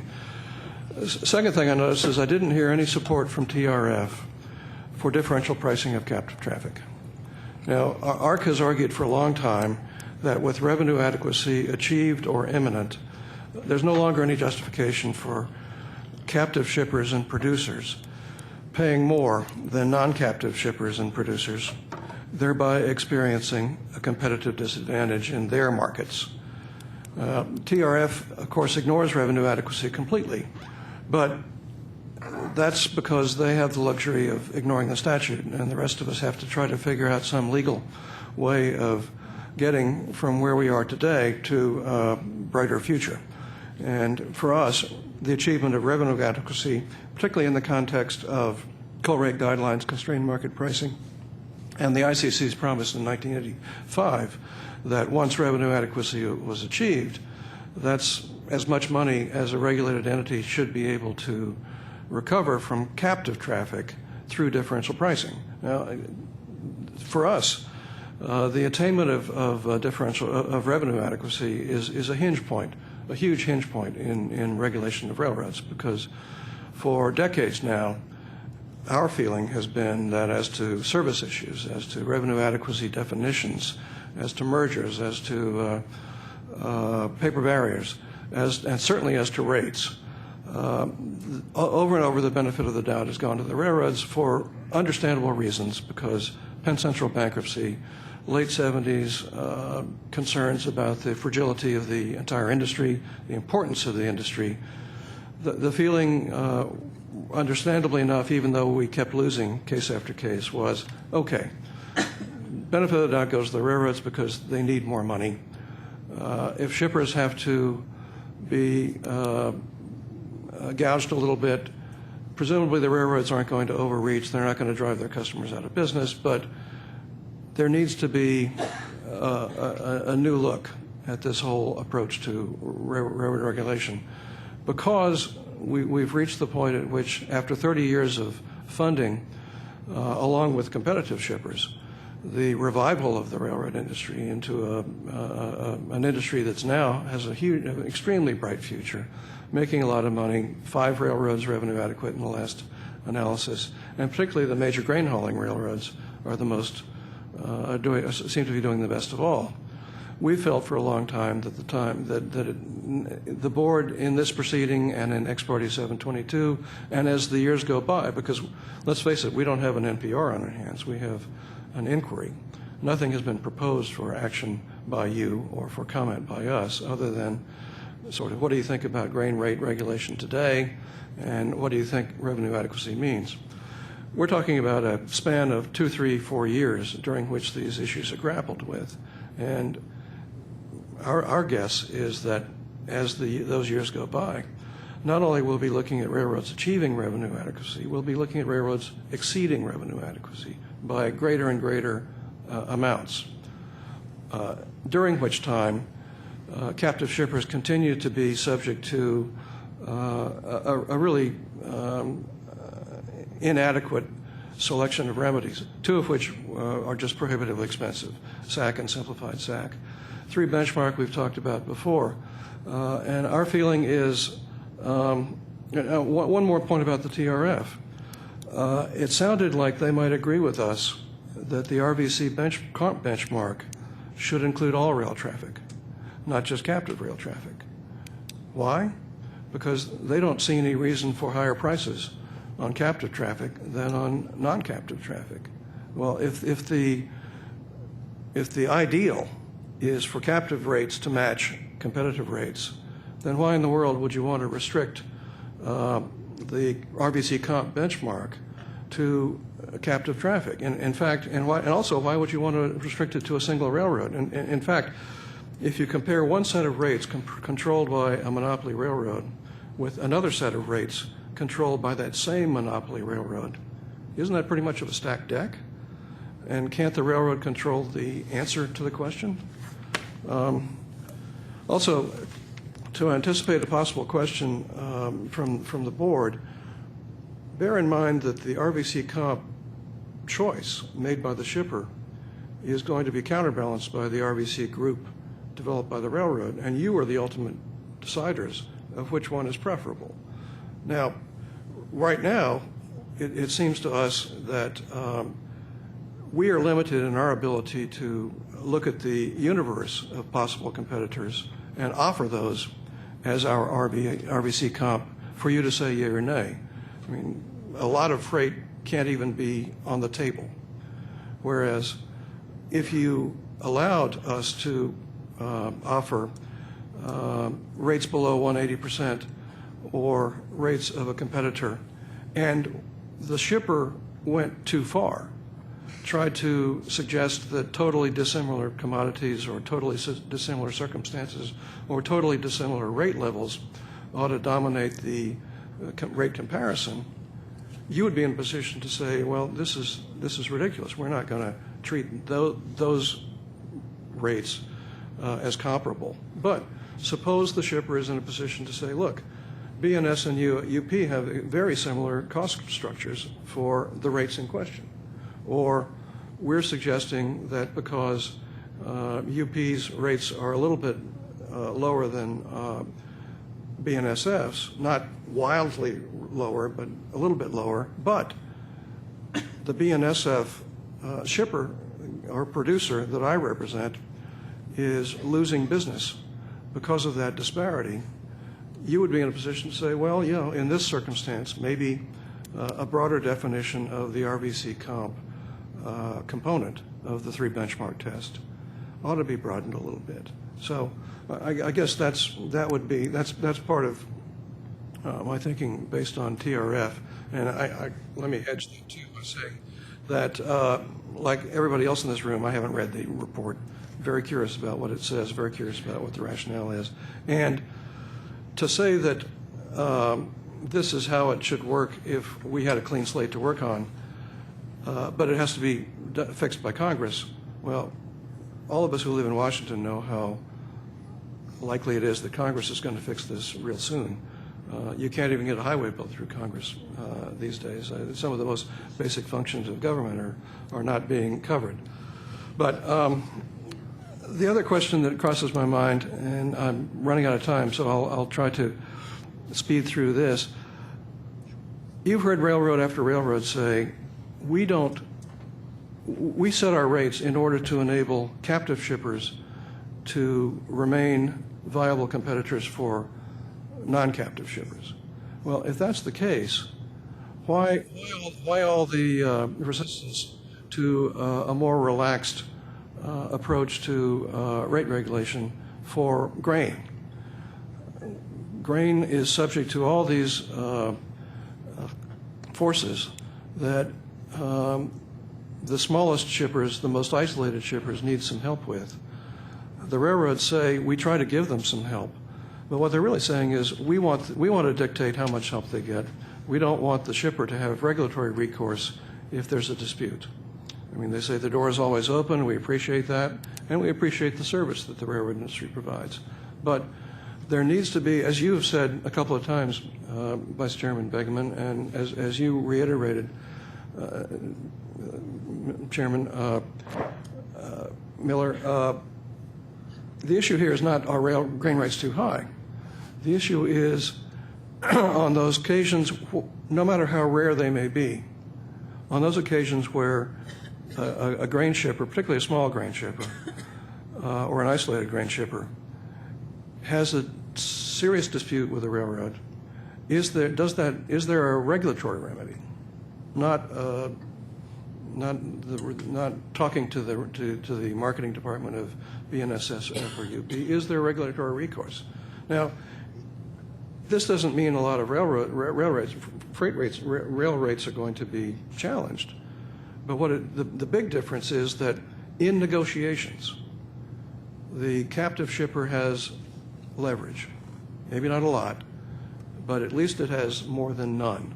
The captive shipper will be in a position to say, look, I'd like to work this out with you. If we can't do that, I think I have a remedy under the 3 benchmark test as expanded in Ex Parte 665 sub 1, and I'm going to pursue that remedy.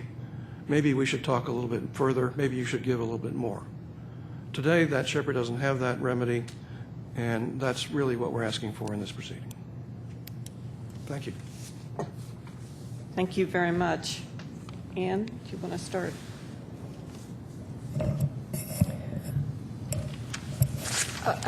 Whoever wants to answer this question, but so the 3B process of the board has for the most simplified, or this most simplified process that we have, we talked about a bit more this afternoon, certainly than we did this morning, but it's been used, I thought it was around 5 or so times, 5 to 7 apparently, based on what the last panel mentioned, but why does 3B not work for, I mean, why doesn't the fact that it could ratchet down rates for any shipper, I mean, why doesn't it work for grain if it works for a chemical shipper? It seems like Let me take that first. I think part of the problem is the restrictions on the comp group, but the other is even. But they apply to the other commodity as well. No, I understand, but for the smallest shippers, there's a resource problem. They don't have a lot of money.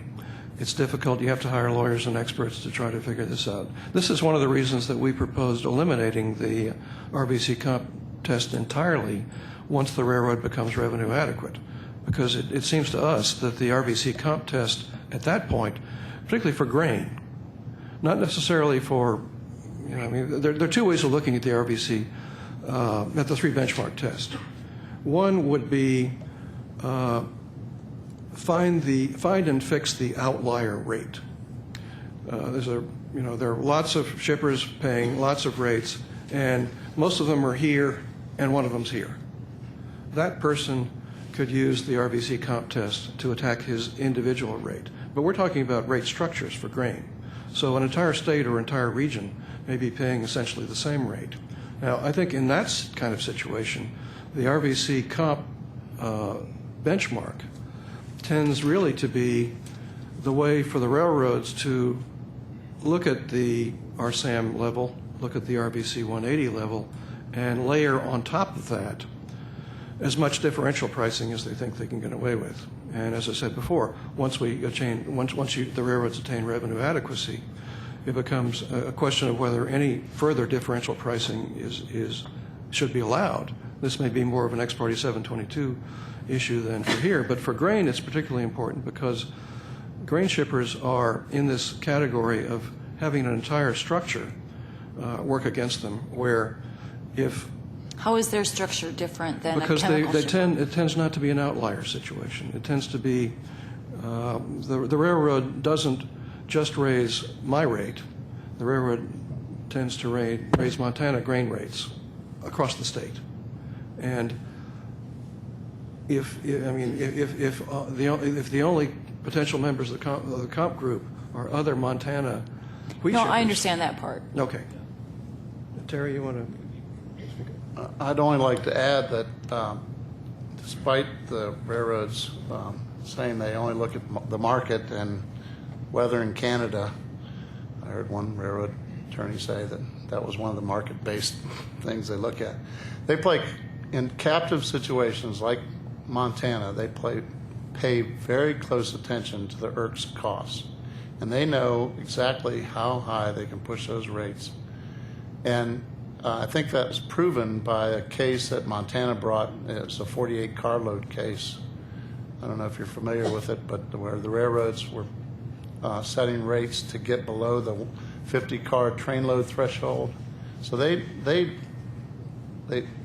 market-based rates that they have, certainly in captive situations, they pay close attention to IRCs, and they know exactly how high they can push those rate levels before they would get into a 3 benchmark situation. So that's one of the reasons why there aren't any 3 benchmark cases. They're very careful to go just below that level to avoid those cases.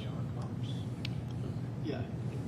And the RComps basically rise all boats. So you can't look around in the immediate area and come up with lower rates at all. They'll all be in the No, same rate. I understand Right. that, but I would think that applies to another commodity as well. I mean, they can't go below 180. They have to be a captive shipper. So I'm still lost on how grain is unique with respect to 3B, or how 3B can work for anyone.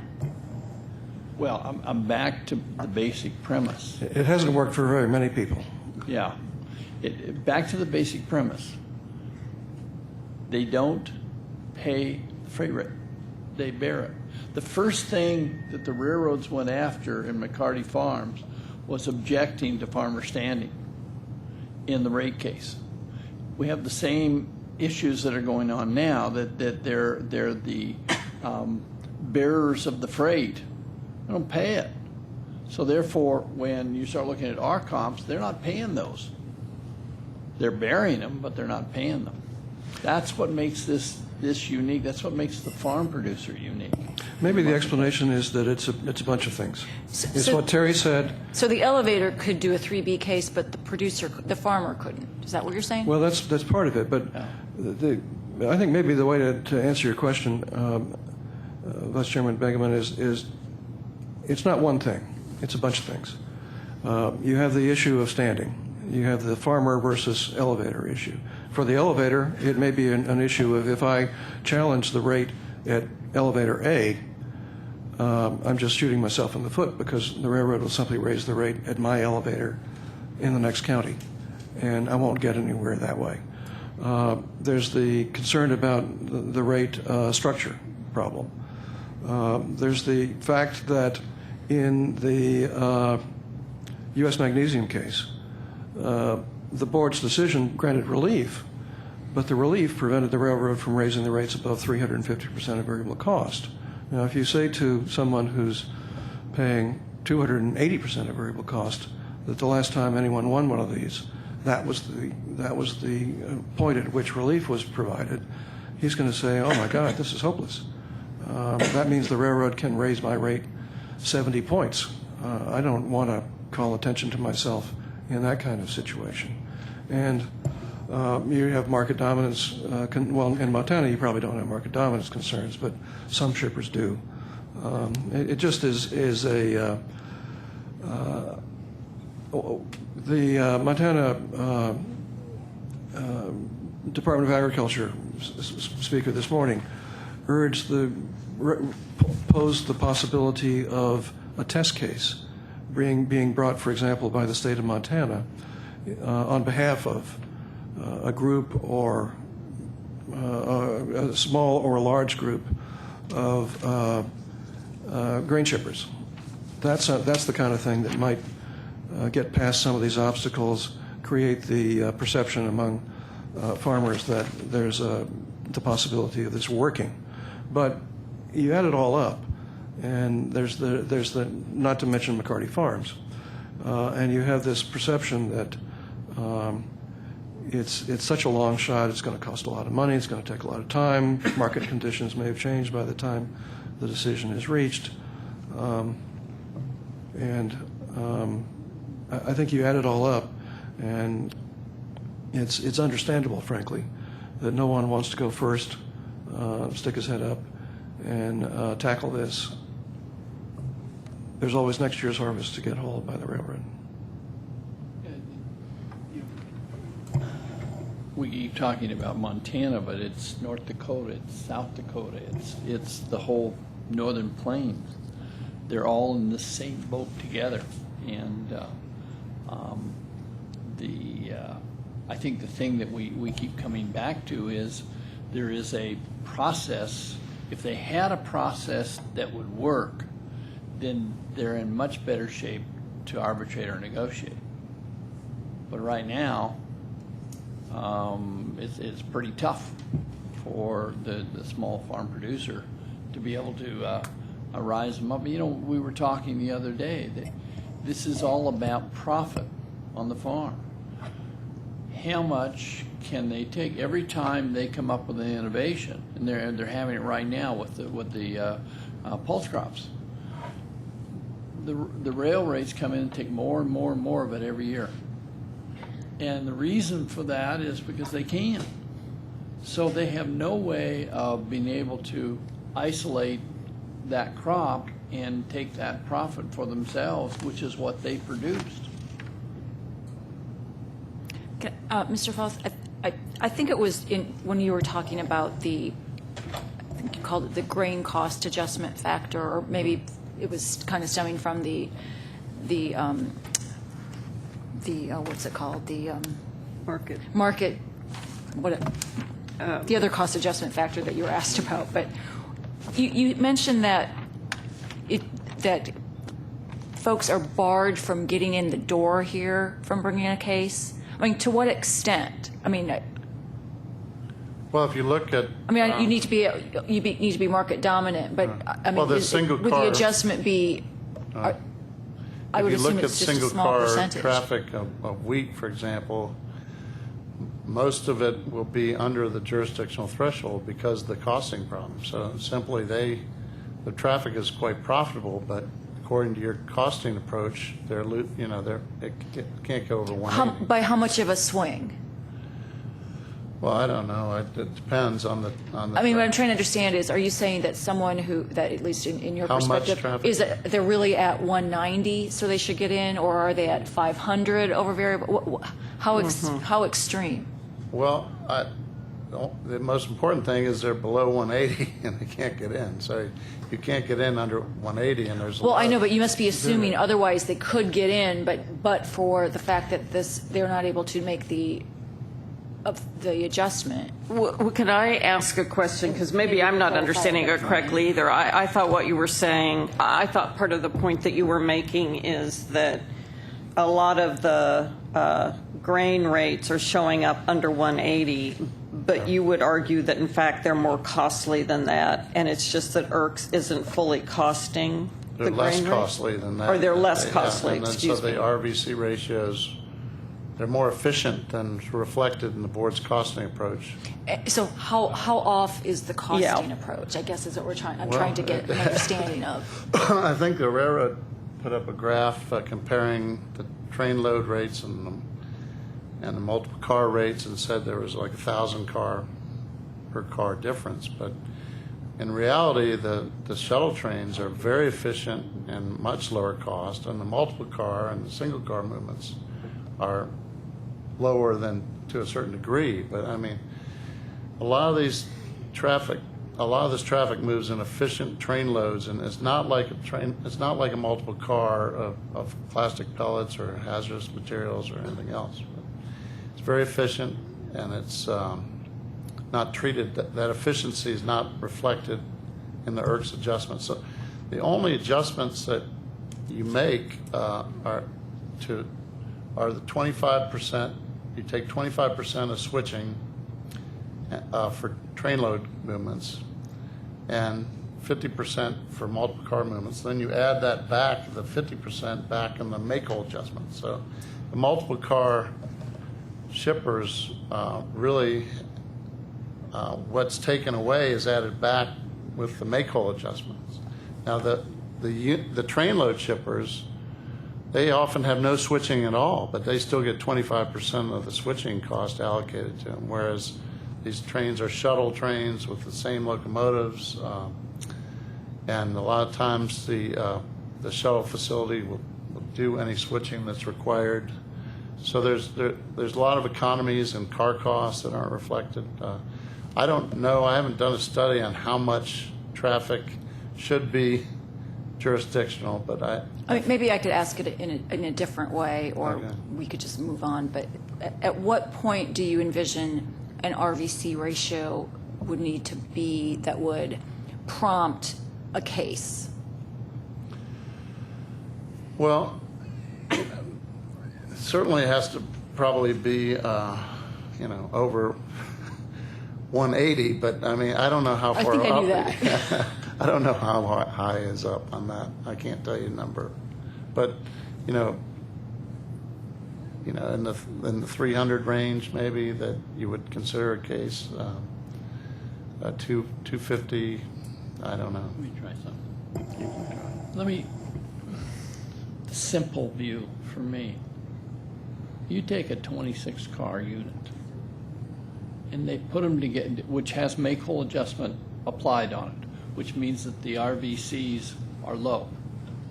And they put it together with 3 other 26s, and they move it as a 98-car movement, which is what happens.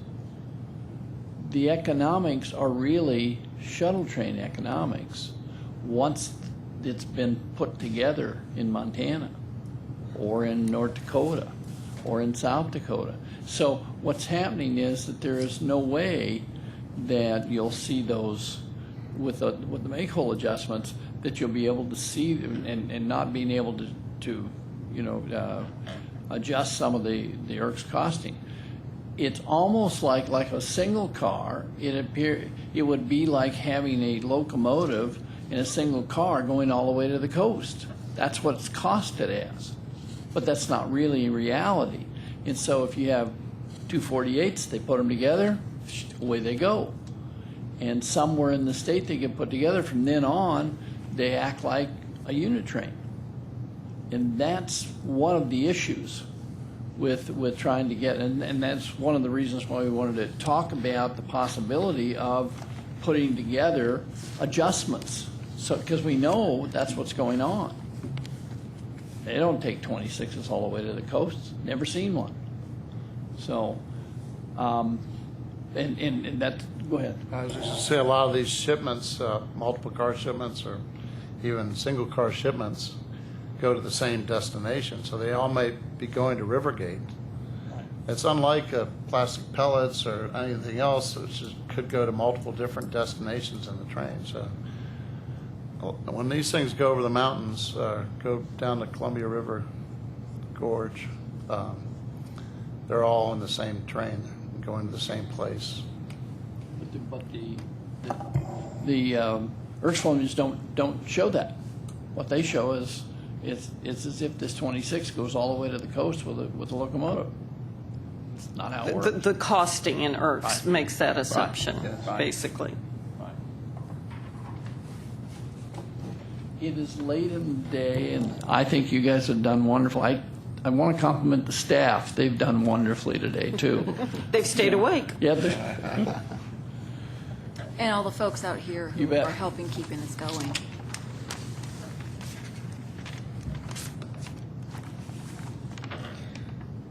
Okay.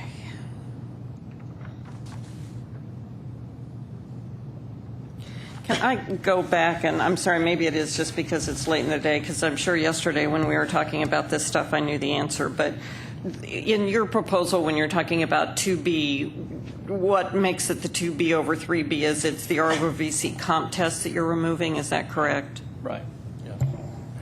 Just for revenue adequate railroads or long term. And is this correct? Part of your argument is that for grain shippers, that doesn't help them very much because the rates are being set on a statewide or a region-wide basis, so everybody's at the same rate. The RVC comp test doesn't help. Yeah. It doesn't shed any light or show a different sort of rate. But without the RVC comp benchmark, you're dealing with two numbers that the board produces every year. Couldn't be easier. Yeah, so you're saying it also simplifies it and takes any argument out. Yes. It's objective. Once again, the railroads, this is where the railroads argue that we're simply trying to drive all the rail rates down to whatever our SAM is. But the fact of the matter is that, as you said at the outset, Vice Chairman Beckman, farmers don't want to hire lawyers and litigate. After they complain a little bit, they want to figure something out in a reasonable way. And that means some give and take. But if they are looking only at the RSAM number and the RVC 180 number that the board gives them every year for each railroad, and they think their rate is way out of line with those two numbers under their two benchmark test, then they have some bargaining leverage to sit down with the railroad and say, look, we know you guys have to make money too. We appreciate the service you're giving us, but how do you justify this disparity? Well, I appreciate the chance that you prompted me to sort of correct any misimpression if I left it. I really was kind of teasing. Yeah, we understand. But it is true. We brought a farmer here. Well, I mean, folks, their first choice is not to hire a lawyer. Yes. That's just their last choice. They're beyond their last choice, even. Pretty much last resort. They have, they have a farm to run. Yes. Could I make one more point about the two benchmark and the RSAM for a revenue adequate railroad? Eventually, if they're long-term revenue adequate, would be necessarily below 180. For example, BN's most current RSAM would be, I think, 177, because you're allocating the surplus to the traffic over 180 group. But in reality, the rates could never go below 180. So, or you could set the rates to 177, and the BN could increase them to 180. So there's a surplus there, a benefit there built in to under the three benchmark that, although their RSAM might be below 180, the rates could never be set below 180. So. And if I, Mr. White, so if I could just ask you this question, because you're from Montana, I don't mean, but I was really surprised to hear the extent to which the Montana Bnsf arbitration program, to the extent to which it covers, 90% of all of their shipments, if they. And I'm curious if you've, they mentioned a case maybe in 2009, but perhaps you're not personally familiar with it, but whether or not some of your folks you hang around with are, or. Well, look, I don't want to get in political trouble. That's a good idea. So, but I think the thing is, what's interesting to me about that process is the fact that the Burlington Northern sat down with the growers and made it work. It has a standard that starts well above 180. You can't even challenge them under, I think it's 220 or 225 under that system. But I was impressed with Mr. Miller today in talking to NGFA about their process. I think we're going to end up with an arbitration process for grain over time. And I think that's important. But I think what's important from our standpoint is that a two benchmark would at least give them a regulatory backstop. And so I think that the process, the Burlington Northern has spent a lot of time trying to work out this process in Montana. And for that, you just got to pat them on the back because they've done well. the two organizations I don't think represent 90% of all the farm producers, but what he was saying was that Volume. 90% of the traffic is wheat, Yeah. and all of those farm producers can go ask and become involved. And I think that's accurate. So it's unique. It's a start. You know, I mean, and we'd love to see it down here at the board. Having one of the things the board can do is provide guidance in that process. Over at with BN moving at NGFA, they can provide guidance to an arbitration process that would be encouraged here. I do think that a voluntary arbitration proposed up in Congress and coming down here is just ridiculous. Voluntary arbitrations won't work. They've got to have some kind of binding process to them at some point. But mediation arbitration, who knows? If we can get it working over at NGFA, then yeah, we might be able to get something done over there. And so that was the kind of the bright light today when NGFA suggested wouldn't tell us who, and then BN volunteered that it was them. So I think that's a good start. It's going down the path. Yeah, it's been a long time since I looked into the Bnsf Montana arbitration program in detail. I do think there have been some questions raised about the specifics of that particular arbitration program, and we have some time. I'll see if I can find any further information for you on that. But I'm not looking for trouble. But it's very interesting to hear that. I mean, I'm looking for good things. the NGFA arbitration program has been a big success dealing with everything other than rates. The possibility of its being expanded to cover rates with some of the suggestions that you've heard today for tweaking is very appealing. And we're all, I think, interested in seeing where that might lead. But one more thing about arbitration. I think it was Mr. Hitchcock who said you can't really talk about arbitration without talking about the standard that the arbitrator is going to be using to try to decide the case.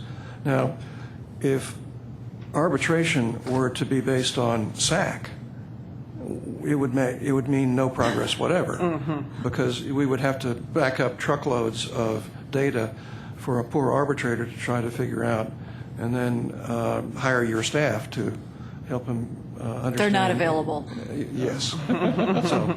But with that caveat, I think the idea of an expansion of a well-established, popular, successful NGFA arbitration program covering grain rate issues has a lot of natural appeal. Thank you. Great. Thank you. Thank you all. Thank you, guys. Appreciate it. We need our last panel to come up, and I think we probably need to take just a few-minute break so our poor court reporter can take just a little bit of a break and make a phone call.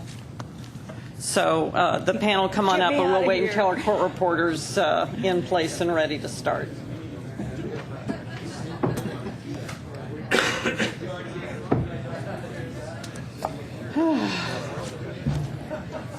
More chocolate. Thank goodness. Oh, it's. I'm sorry. Is your private plane not working?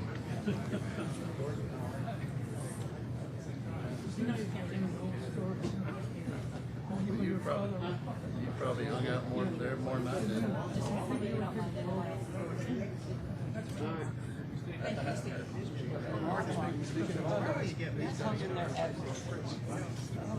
Can I get the trick seat? No. But you put me right there. That isn't the trick seat. That's the trick seat. It isn't? I don't know. Well, let's test. Okay. Let's test. Let's test. See, that's the trick. No. You sure? Yeah, let's go. Okay. And if it falls down, I don't care. Oh. Go ahead. Look at it.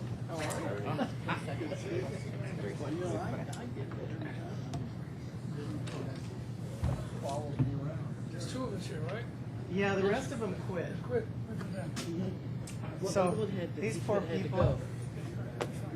See, when you start sitting like this, right, you know you're in trouble. Hey, it's like, Nah, we're doing good. It's up to you all. What? Is this phone working? Yeah, they both quit. Sit on there.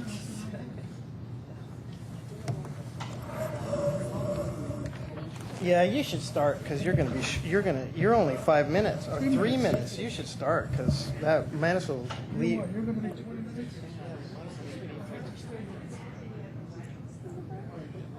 It's pretty awful. Hopefully everybody leaves. I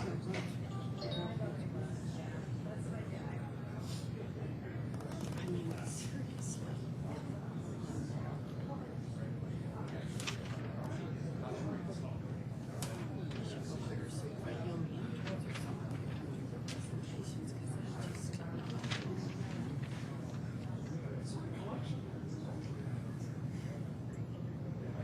Yes, sir. Are you out of here? Yeah, thanks for. Really enjoyed my first time on the Me too. There you go. Yeah, right. Good point. Yeah.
Okay.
Okay.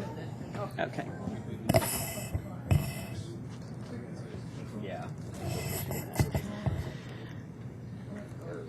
We're ready to reconvene.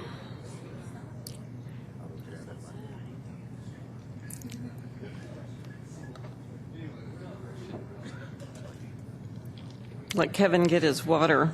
It's a slow pourer, huh? It's okay, that's close. We have more water here if you need it. It's okay.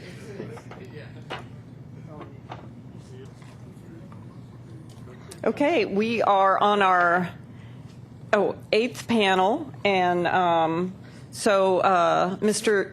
Let him go first, otherwise if I go first, I'll leave, and I won't listen to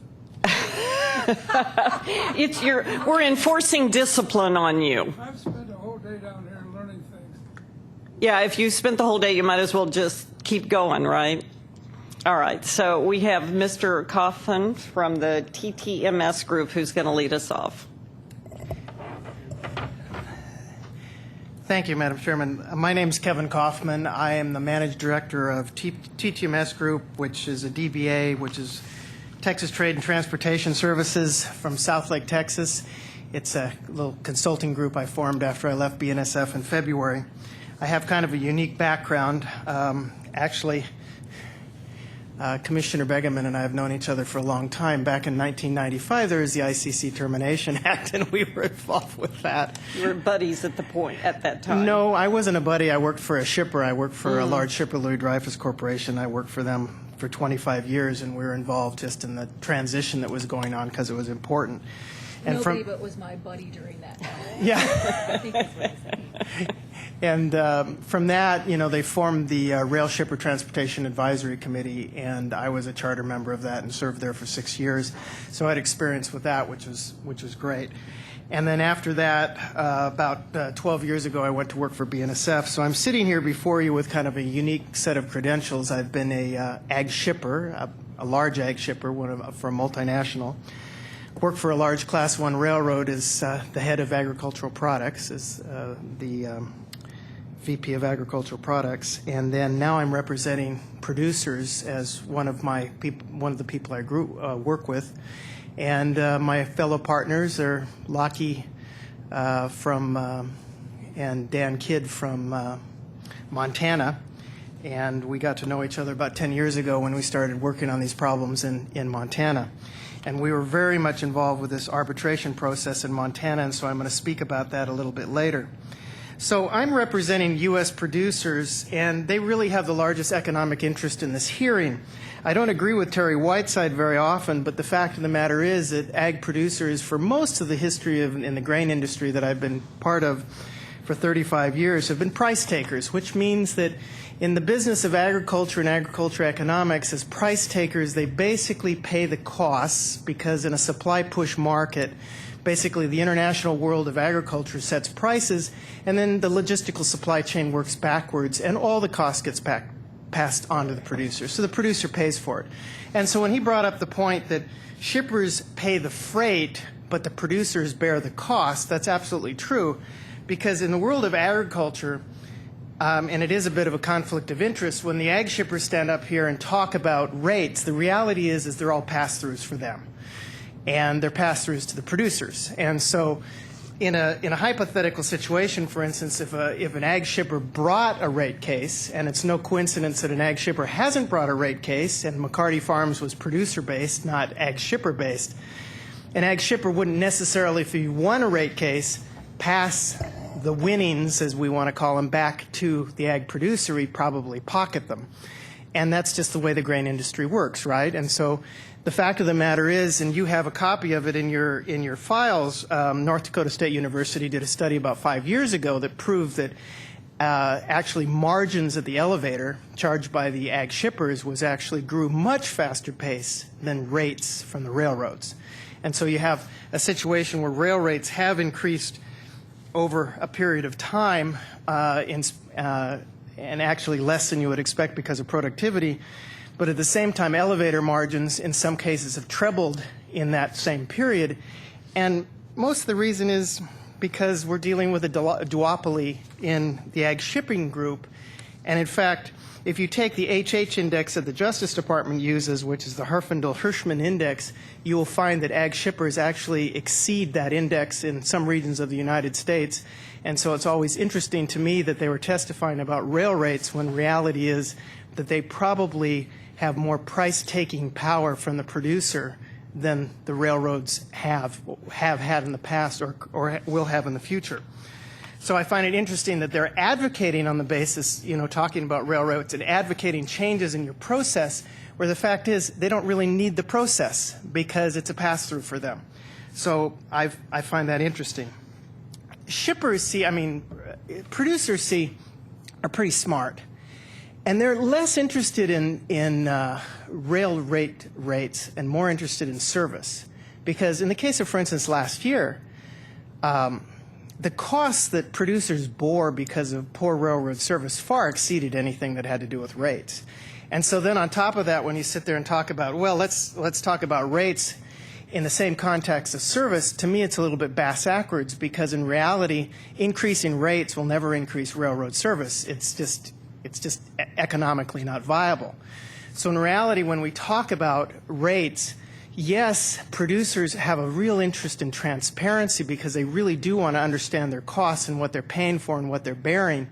But for them, it's about having reasonable rates that they can understand, but more importantly, they want to have service that they can rely on, because if they lose markets, they are absolutely in a bad way. Now, in the case of Montana, for instance, last year when we had all these service metrics within the northern plains, and you guys went out to Fargo, for instance, in June and held a hearing, the interesting fact is that because Montana was kind of west of where the real bottlenecks were in the Bnsf shipping patterns, the Montana producers in almost no case, or the shippers, had any problem with service during that period. And in spite of being, grain piles being alleged to be caused by poor service, those actually were the result of poor Canadian rail service. And so the Canadian farmers sent their grain to Montana, and it sat in piles in Montana. And that's another subject about taking markets away from the Montana producers because of poor rail service, but it had nothing to do with BNSF's poor rail service in Montana. So when we talk about these things, there's a lot of interconnecting facts and realities that are going on between shippers, producers, and the entire logistics supply chain, back it all the way up from the People's Republic of China, wherever the destination is. It influences what these costs are. And it's one of the reasons why, as an expert, I guess, in the grain industry and generally global transportation, I just wonder about how and what your job really is in the STB as far as to oversee agriculture rates, because it's really complicated. I mean, the railroads talk about market pricing, but the reality is, and if you look at the USDA study that I think they put out in February, where they were talking about looking for a relationship between rail rates and commodity prices, there's very little correlation. It's very hard to find these correlations. If it was easy, the grain industry would have done away with the hundreds of traders that they pay billions of dollars to trade this stuff to make money. And instead, they'd sit there and come up with an algorithm and push a computer every day to decide how are they going to trade cash grain against cash futures, and how they were going to involve their transportation costs and apply it across the whole spectrum to make money. But they don't. They use people. And so it's really hard to come up with the idea that we're going to somehow pull something out of the sky that's going to allow us to somehow simply, and I hate this word simply, analyze rates, put them in some sort of context based on a formulaic one-size-fits-all process, and somehow do no harm. A perfect example. So let's talk about the Montana arbitration. And I'm a big advocate of arbitration, and you know that because when we started with the Restack, one of the first things we put out from Restack is a recommendation. In fact, the base of the arbitration provision within the STB today came from myself and Andy Goldstein, who wrote them coming from restock. Now they've been bifurcated and changed, and they don't look at all what we originally proposed. But we started with that process with arbitration for ag because it's so complicated. So, in the case of the BNSF, for instance, Montana, why arbitration? Well, for one thing, Montana really is unique. It is really probably the only place where economically you can make the argument that it really is a captive shipping area. Okay? Most other places you can say they're single served. The UP put up that lovely slide of Iowa, but in reality there's all this market competition because people forget if there's an ethanol plant, if there's a crush plant, if there's a whatever, all a farmer has to do is put their grain on a truck and truck it to the best market. And the farmers are really smart. They truck it to the best market. Okay? In Montana, it's a little bit different because God put Montana where it is in the United States. There aren't a lot of markets. Okay? There's no crushing facilities that I know of. There's no ethanol plants that I know of. It's mainly a wheat-producing state. There's some mills. There's one in Great Falls, but there's not a lot of milling demand. So most of they go for export. So they really are kind of, if you want to use that economic definition, they are kind of captive. And so when we thought about this, we thought, who legitimately should worry about how that there could be market dominance by the railroad and control their pricing? It was Montana. So we negotiated with them, which is when I worked with BNSF, to create an arbitration process that really works. How do you know it works? There's never been one arbitration in this process in Montana. There's been 3 or 4 mediations, but there's never been an arbitration because it was mandatory mediation. And it's really, really simple. How does it work? Producer thinks that he's getting a bad deal from his local elevator. He can't figure it out why, but he thinks it's because of rail costs. He can go to farmers, to Farm Bureau or Montana grain growers and say, I think I've got a bad deal here. Now, the beauty of this is that both grain growers and Farm Bureau have a stake in the game and seeing that it works and it's legitimate. They don't want somebody just saying, hey, I don't like the railroads, let's go ahead and file a rate case. Farmer comes in, proves his case, they say fine, they call up BNSF and they say we have a legitimate case here, we want to mediate this. And that's exactly what happened in the case of Shelby. For whatever reason, we, and I worked for the railroad at that time, had screwed up at the rate in Shelby. The rate in Shelby was out of alignment with all the other rates in the High Line. And they're all related. All the rates are related, because of the markets they compete with. I don't want to get into Grain 101, but the drawing arcs for all these elevators compete for truck grain from these farmers. So there's always an economic relationship with all of them. So you can't change one rate and not change a bunch of rates. And that's what makes rate cases so tricky. Because if you change the rate for XYZ elevator, you've suddenly put the elevator down the road at a competitive disadvantage. What does he have to do now? He's got to file a rate case too. Otherwise, you've ensured that he's got a competitive disadvantage for whatever the length of time that the prescription lasts. So in the case of Shelby, it was legitimate. It was out of alignment. And so we sat down, we recognized it was out of alignment, and we immediately changed it. Now, we've had other mediation issues, or BNSF has, in Montana where these things are resolved. But in most cases, people, when they're put into a situation where they can have a reasonable dialogue and there's a structure, and you can read this arbitration, it's 10 pages long. It's not super complicated.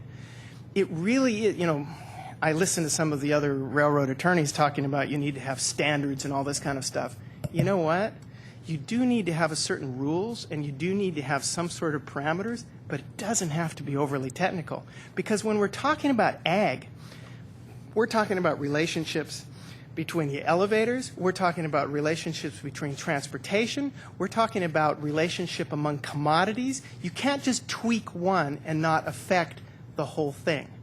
And so you really do need an expert or somebody reasonable sitting on the table that understands agriculture so they can sit there and say, you're right, it doesn't fit. Oh, but if we change that, it's probably going to affect those markets. So what happens many cases when you get together on these things, you don't just change one rate. You have to change 5, 10, 15 rates. All the rates that are related, you have to do it across the board. So it's not simple. It's very, very complicated. Now, who's done this really well? National Grain and Feed for 100 years has done this really well. And I've always asked myself, why won't the rest of the railroads agree to arbitration under an existing formula that exists with National Grain and Feed? They have rail shipper arbitration. The existing arbitration is about what the rule says, not about the rule. In other words, if they all agree that the rule is X, you can arbitrate the rule. But if the rule is stupid, like for instance, if you have a rules tariff at the railroad, and it's really not very good, let's take, for example, to throw a case, reciprocal switching costs with the Eastern railroads. Let's just pick a number that's at $550 a car. You can't arbitrate that, you know. And so if you could, you would let out the gas out of a lot of tires, because suddenly people would feel like there was some sort of judicial review, and the process already works. They've got expert arbitrators within the whole organization. So they sit there, and today in National Grain and Feed, of course, it's all voluntary, and so you've got peer arbitration. Well, if you include railroad arbitration, you're going to throw in the railroaders too. On top of that, you're going to have peer review. Now, you and I can play the games of how you pick the arbitrator. Pick one from this list, one from that. If you don't agree, you get to pick a third one, whatever. Have 5 arbitrators, have 3 arbitrators. That's not a big deal. The hard thing is to have arbitrators that actually know the business they're arbitrating. And so that's what producers, when we think about this, are really worried about. You know, maybe your rate is too high, but remember, the United States is the envy of the world for shipping agricultural products within this country by rail. We have a $45 to $60 a metric ton advantage over Brazil. So I get it that there are some problems. I get it that there needs to be judicial review so that people understand the process. And I absolutely agree with you that there needs to be some sort of transparent process so people feel like they're not getting, you know, a bad deal. But remember, we've got something that already works. And so to me, the issue is, how do we do this without making something worse? Now, okay, IRCS is screwed up. Great. At least we know what it is. You know, so I hear, you know, sometimes Montana complaining, my gosh, 180%, we've got single car shippers, and why don't you bring a rate case? Because they're at less than 180%. Oh, well, somebody's been following the rules. Is that a bad thing or a good thing? Okay, you can change the rules, but you have to be careful that when you change the rules, you don't make it worse. So I guess my point is, and I think I've almost used up my time. I'm timing myself so that that thing doesn't have to go beep in front of me. Huh? Yeah, and the chair's going to fall down anyway, right? But my point is producers really care more than anything else about getting a square deal through the entire logistical supply chain. They do want to know, they do want some additional transparency, but so they know what it is. But the biggest concern they have is not getting reliable service. Because if they wake up one day and they don't have, especially Montana, if they lose that export market because the railroad, in the case of last year, it didn't work for them, but for instance, North Dakotans, they suddenly couldn't move their grain to the West Coast. It couldn't get there. That's a problem, because when that happens, the price backs all the way back to the farmer. The basis goes from, make up a number, 25 under to 100 under. Because now what happens, the function of the market is to incent the farmer to store that grain and to hold it until the rail transportation is fixed. It's really costly. So for farmers, that's what we're interested in, is reliable service. And so if we're going to mess with the rate structure and make it more transparent, yay, we do need judicial review. But let's be careful about thinking about how we do that, because we don't want to affect service when we do that. And on top of that, we keep asking ourselves, why do we want to make a new thing when something that's already successful already exists? In fact, the STB currently has arbitration provision. Maybe we've got to examine some tweaks we need to make to it a little bit more viable. Originally, when we proposed it to the STB way back in, I don't know, it must have been 98 or something like that, we thought it would work. ALJs don't work. As soon as they decided that they were going to make the arbitrators ALJs, end of story. Because nobody's, you know, if you have an arbitration, both parties have to believe in the arbitrators. Because whoever loses has to still say it was a fair decision that was rendered. Okay? And ag arbitration doesn't work with baseball-style arbitration because it's too complicated. You need an expert that can actually render a decision that is economically reasonable. Baseball arbitration, you know, sometimes you just get so desperate you just want to get out of there and end it. It doesn't necessarily end with a good deal. So that's kind of the end of my story about where we are. I hope I can answer some questions for you. I've been around this place for a long, long time. I think I sat at this chair 4 or 5 times. Shocking, but I heard pretty much some of the same things we've heard for 10 or 15 years. Thanks. Thank you very much. Mr. McDougall. I'll be very brief. The last time I was the last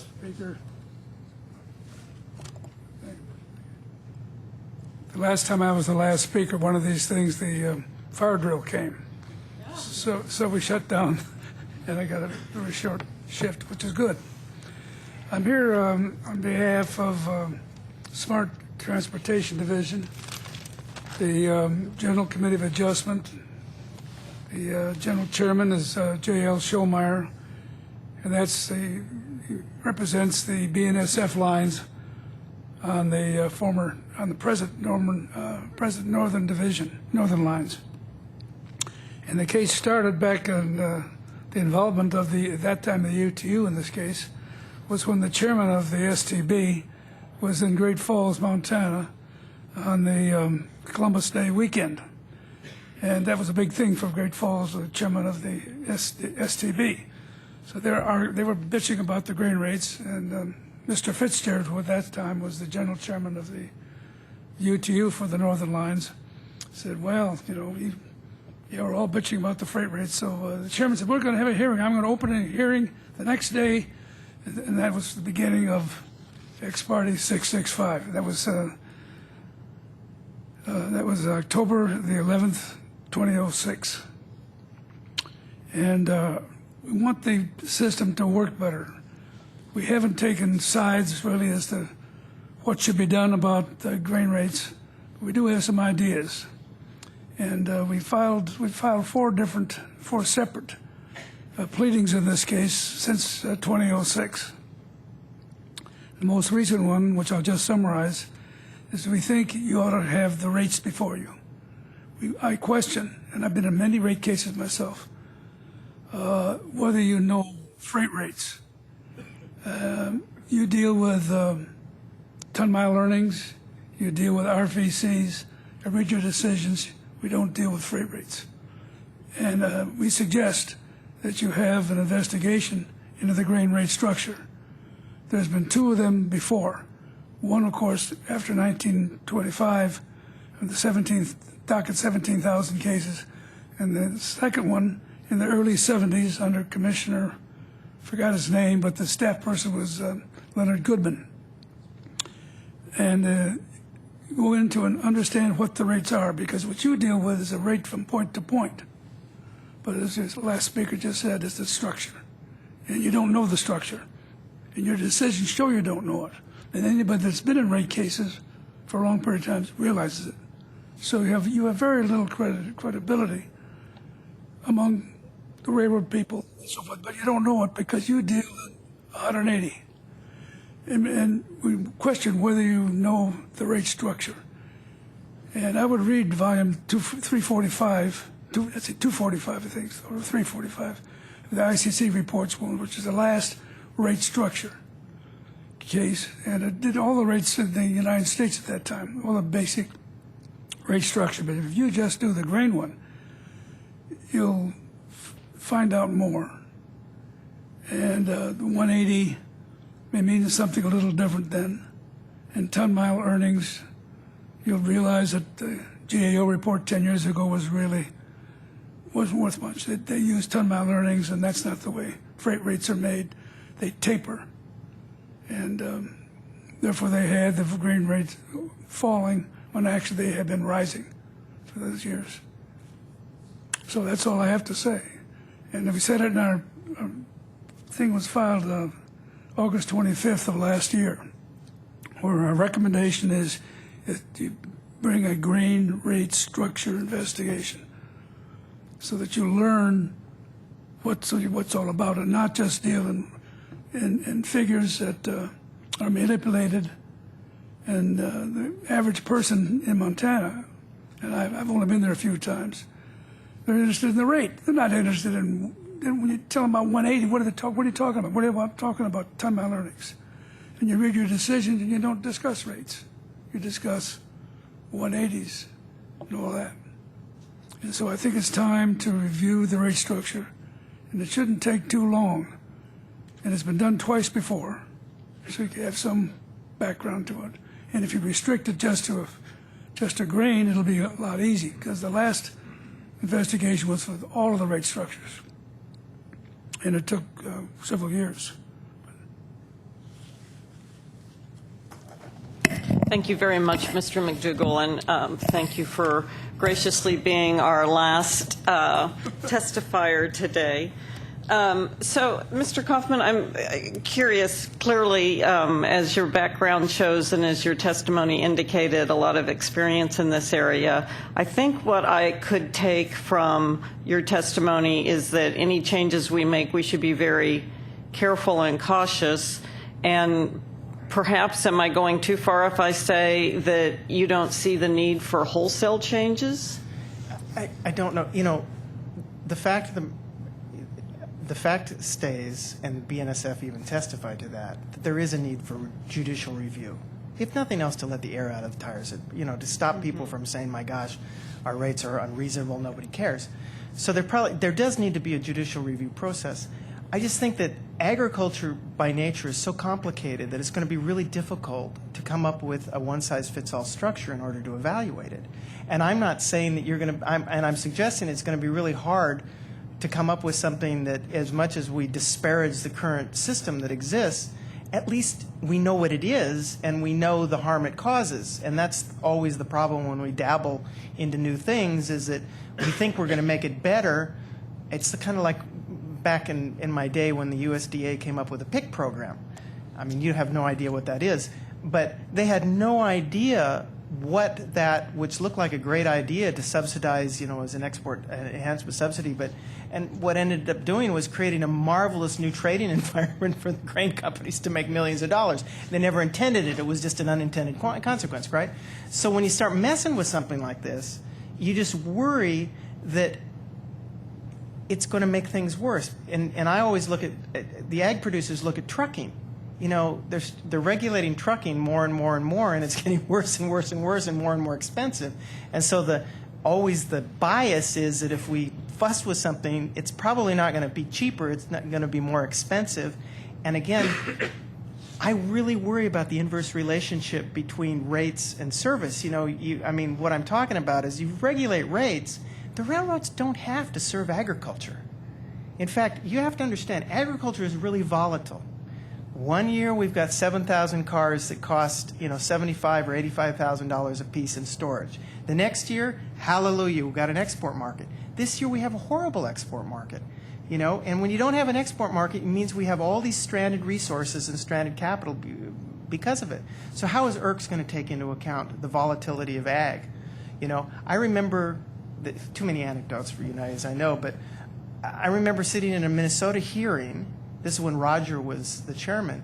And each one of the grain railroads, except for the BNSF, raised their hand and said, we don't make any money shipping ag.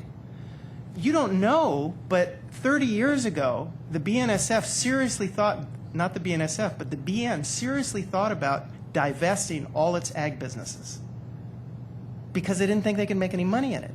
So when you look at agriculture and its volatility and its costs and how it works, you have to be careful about fussing with it too much, because somebody might say it's not worth it anymore, or we're going to change the game. One of the reasons why U.S. agriculture can ship the millions of tons it does by rail, and you don't pay attention to this, you wouldn't know this, but the changes in ag shuttles to make it more efficient was led by the farmer, because the farmer started having to take all this, because of yields increasing off the field. They were filling up their trailer in the field every 15 minutes. They needed to be able to get it somewhere so it could be moved quickly, and the whole development of ag shuttles, this efficient movement of grain out of Iowa and all across the board, has allowed the U.S. to become an extremely efficient exporter, not just by barge, but by rail. You suddenly make it so that it's not in somebody's interest to efficiently move that stuff by transportation. Remember, each shuttle train is carrying 12,000 tons of grain. It only takes 4 trains to fill up a ship, or 5 trains. You mess with that and change the economics so that it's no longer in their interest, you've created a lot of harm. So is it reasonable to conclude that for the proposals that have been brought to us in this procedure, where part of what the parties who prepared them were trying to do is to create something that was formulaic, that was predictable, that had simplicity built in? Again, I don't want to put words into your mouth, but I'm good at doing it, so that's what I'm going to try to do. Would you say that that just does not fit the complexity of the agricultural market, and it's sort of a fool's errand to try? I'll give you an example. When they talk about trying to bundle rates, so we're going to compare like markets in competitive areas or something like that, and we're going to compare CSX rates with BNSF rates to come up with a bundle. It's comparing apples and rutabagas, and by doing that, you'll have a wonderful revenue transfer to the ag shipper because you're going to plummet rates, but you're suddenly going to make the maximum threshold for a railroad, for instance, to ship. You're going to cut it down to a point where maybe they're not making any money or enough money that it's even worth them to devote the resources to handling it. Why do you say that's apples to rutabagas? So if you take the United States and you divide it at the Mississippi River, there's very little interaction market-wise that goes on between agriculture west of the Mississippi and east of the Mississippi. Mm-hmm. For instance, look, there's no question that some Iowa corn moves east into chicken markets, but that's only in drought times or whatever where it doesn't work. Most of the time, stuff east of the Mississippi goes to eastern markets, or it goes down the river. Now, look, I'm not including the fact that along the river there's a very strong drawing arc down the river for each side of the river. But for the most part, agricultural products don't cross the Mississippi River. Look, wheat goes from hard wheat from Kansas to eastern mill markets and stuff like that. But just as a rule, the bulk of the commodities don't. So rate structures in the eastern railroads, like the NS and the CSX, they're mainly receiver contracts, or there are a lot of receiver contracts. They don't have, as one testified, they don't have nearly as many tariff-based rates. It's a completely different market. But what about BNSF and UP? I mean, is that a Gala to a Fuji? Yeah, you could compare those rates. But, the situation you have, if you look at the map, in most cases, except maybe in Montana and parts of North Dakota, the UP and the BNSF are within 200 miles from each other. So if they get out of whack with their rates, farmer just puts it in a truck and moves it to the other elevator, which is exactly what happened when the railroad BNSF was broken down on service last year. The UP, you notice their market share went up through the roof because they were handling much more grain. So the system flexes. So when I look at these formulas that they're going to say, well, I'm going to mix all these things together and come up with a legitimate rate, I think one person testified, I think the UP, she did a great job, that there's probably enough density of rates in each individual railroad that if you're going to compare competitive moves, just compare them within railroads. And if you have to do that, that may work.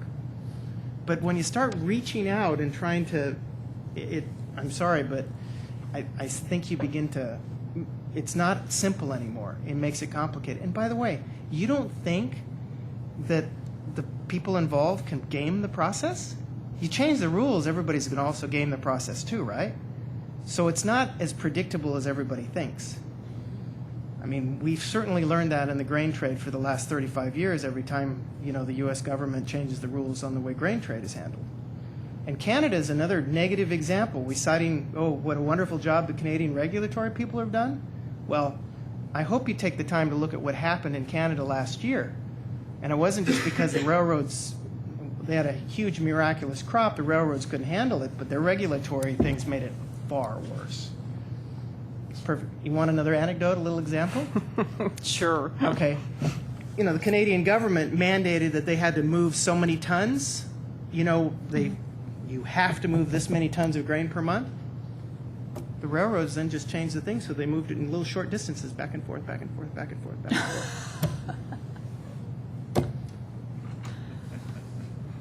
And then what happened? They also said, oh my gosh, I have to get these cars back because I've got to have this stuff moving, so we're not going to let any of our grain go over Chicago anymore. Remember? Mm-hmm. All the complaints? Not going to go into Chicago anymore.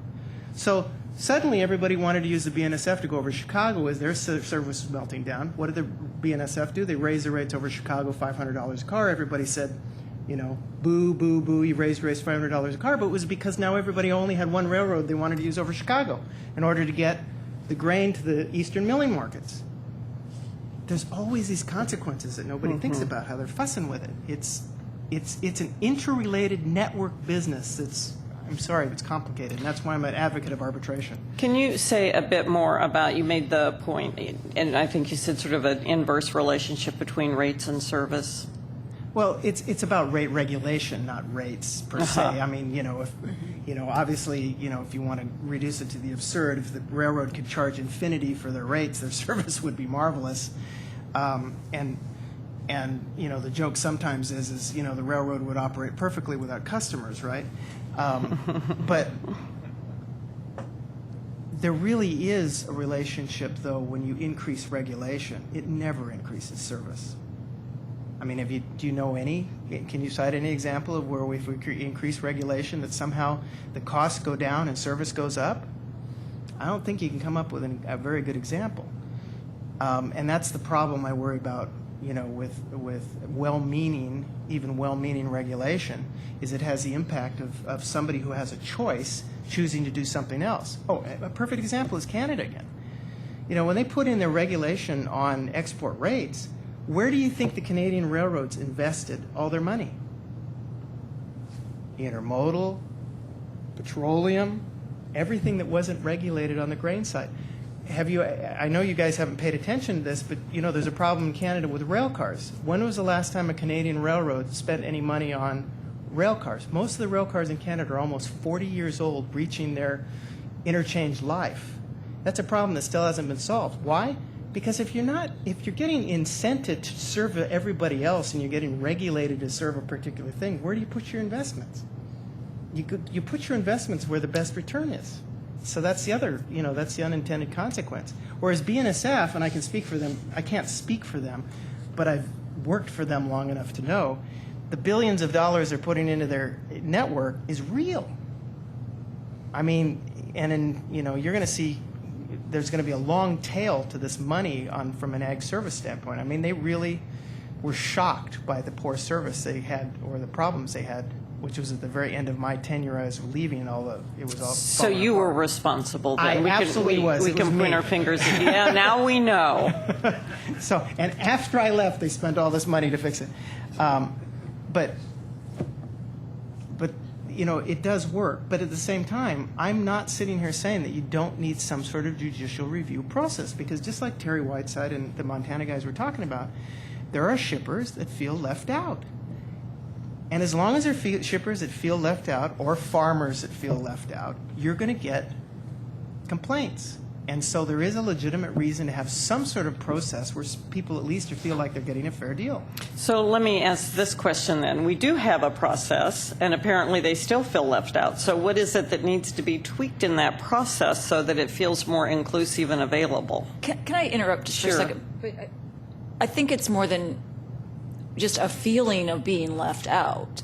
I think that they are a reality. Yeah, they are left. Okay. Yeah. I'm not. Well, I was curious to know if you disagreed with that. No, I don't. Okay. I mean, because why did we, when I worked for the BNSF, why did we attack, and I mean attack in a positive way, Montana so hard? Because it was clear that they had a legitimate beef. I mean, they had a legitimate beef. They weren't. It really is. I don't mean talk about the economics of captivity, but they really are, in my opinion, the only state, except maybe Western North Dakota, that is economically, technically captive. And so, from a transportation standpoint, they had a legitimate beef. And so we tried to fix that. I could tell you another anecdote, but when I went to, shortly after I worked for the BNSF, I went to Helena and met with these people. I was ripped a new one. And I came away and I said, oh, there's something I don't know. And one of the things I didn't recognize with the great epiphany was it wasn't about the shippers, it was about the farmers. The farmers were the ones that felt like they were getting a raw deal. The shippers, they were treating the farmers like mushrooms like they usually do.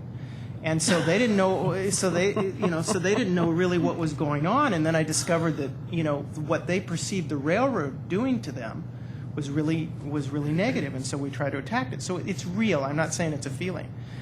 But the biggest problem with ag is density. We talk about filing a rate case, but even the most dense ag origins probably ship no more than 10,000 or 12,000 cars a year. So when you sit there and say that to raise your hand and have some sort of case or judicial review, it's going to cost $1 million, or forget that. Let's pretend it's going to cost $100,000, and I might earn $1 million. It's not worth it. Think about it. Even if you ship 12,000 cars, what do I get? I get a prescription for 3 years of my rate. What? My rate's going to be cut $100 a car. Do the math. Mm-hmm. That's part of the problem. Is the one-size-fits-all doesn't fit very well for the way agriculture really exists.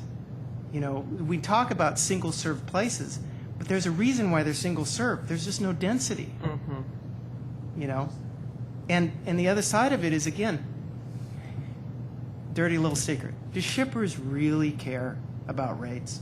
No. What they care about is relative rates. They care about what their competitive elevator down the road is being charged. They don't care about absolute rates because it's a pass-through. Unless rates are so egregious that it stops the farmer from planting a crop, they don't pay it. Okay? So they're interested much more in relative rates and how the United States fits in the total global paradigm of agriculture. Okay? So when you add those things up, it's really hard to come up with something that, you know, that's going to be cheap enough to regulate rates in a way that's going to make it simple enough that somebody can get judicial review that works. And that's why I like arbitration, because NGFA works with these same guys, these same elevators, big, small. Their cases cost less than $10,000 to prosecute. You get a decision in 6 months, the process works. And I truly believe if railroads were incorporated in some of that, you wouldn't have very many arbitrations. Mm-hmm. You wouldn't have issues that come up like reciprocal switch costs that go up in the east. Suddenly you get a phone call that says, my gosh, I'm being charged $550 or $650 because somebody would say, oh, I can't do that because somebody's going to arbitrate it at NGFA. That's why I go that direction. As much as I love you, I just don't know if you can put together something that would work. Even though, like you said, that's your responsibility. Maybe just say one thing. I think it wasn't mentioned, but the shippers used to have a forum, and it wasn't here. It was the rate bureaus. I'm serious. It was the rate bureaus. And every week, I used to come down to the old ICC, and it was published. All the rate dockets, and when there's going to be a hearing, and a lot of these things, and the number of railroads were there. So you had the railroad able to talk to other railroads that were serving other regions, other shippers. So this thing worked out. But ran into antitrust problem. This existed from way back in the 1880s. It didn't end until about the time of Staggers. But it was the rate bureau thing. And those of us, they had schools in Chicago. If you want to go into transportation, you learn the rate bureau procedures, a little manual, how you make out your proposal. They had one in New York as well. Arthur Arsham ran that one there. And the decline of the abolition of the rate bureaus